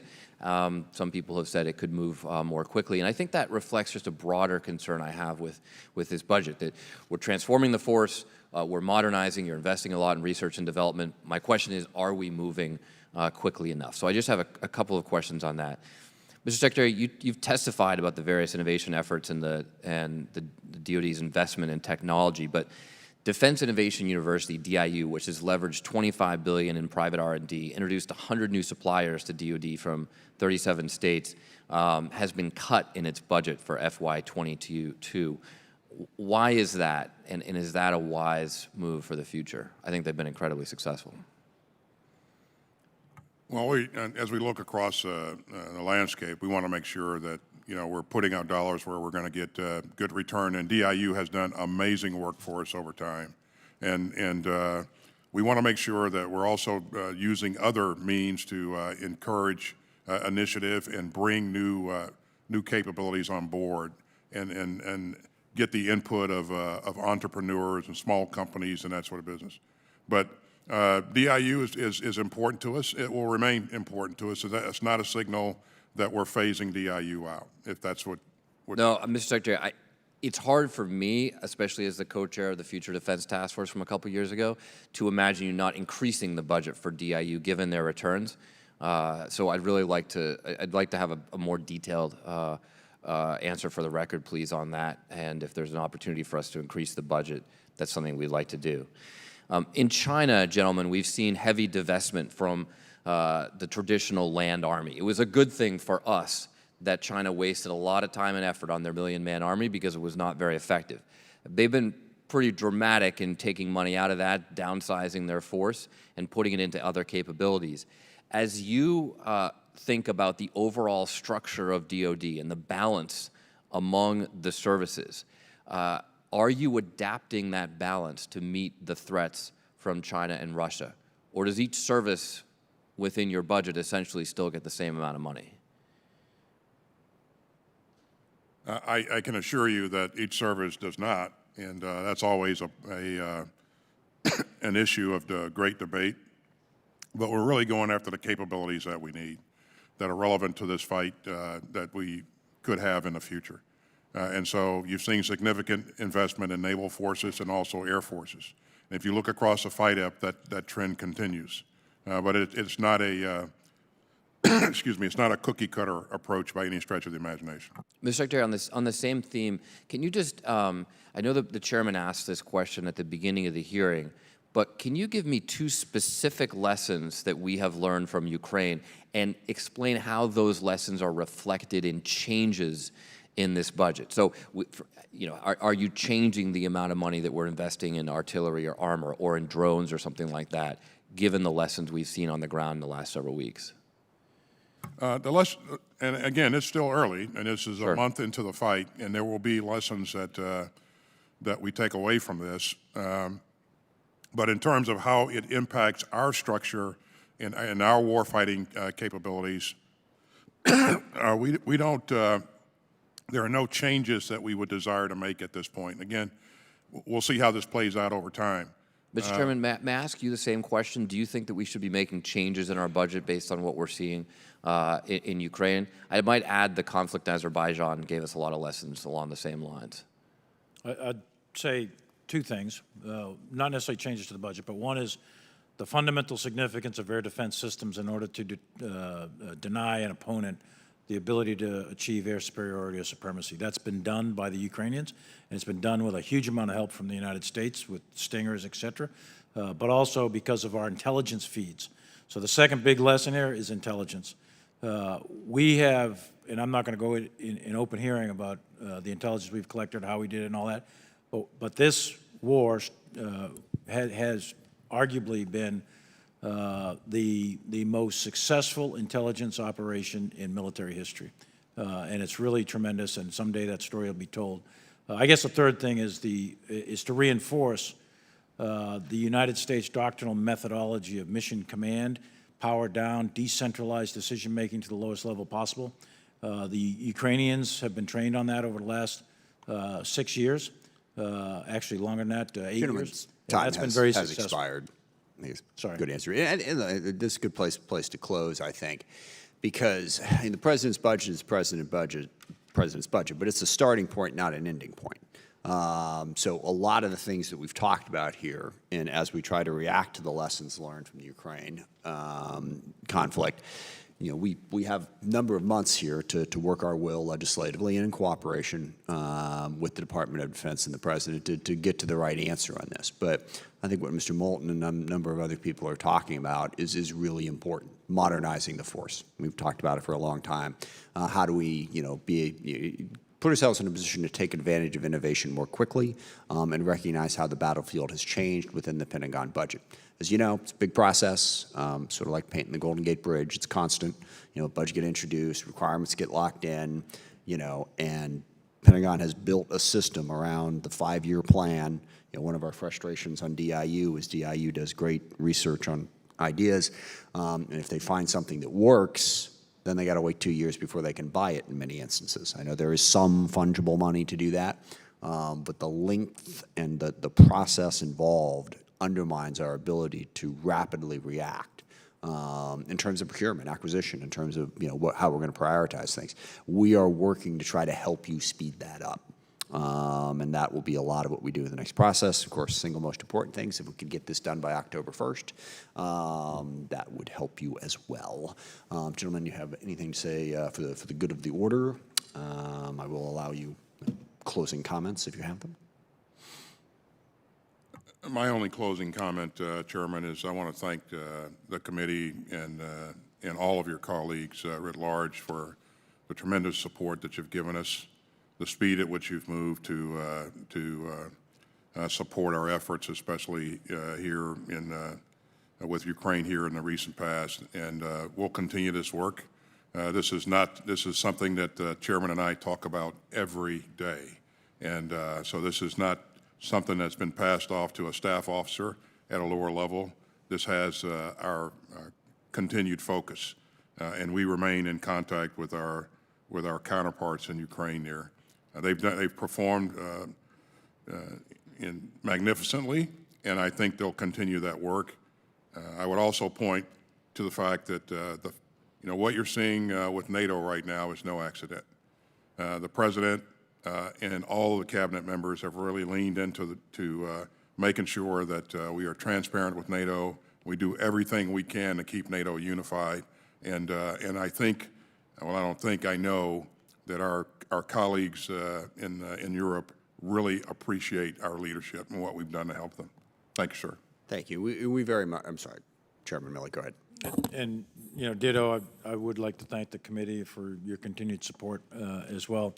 And I want to reemphasize what I said in the opening statement. We are at literally, in my view, a pivot point in the geostrategic history of Europe for sure, and perhaps the globe with this invasion of Ukraine.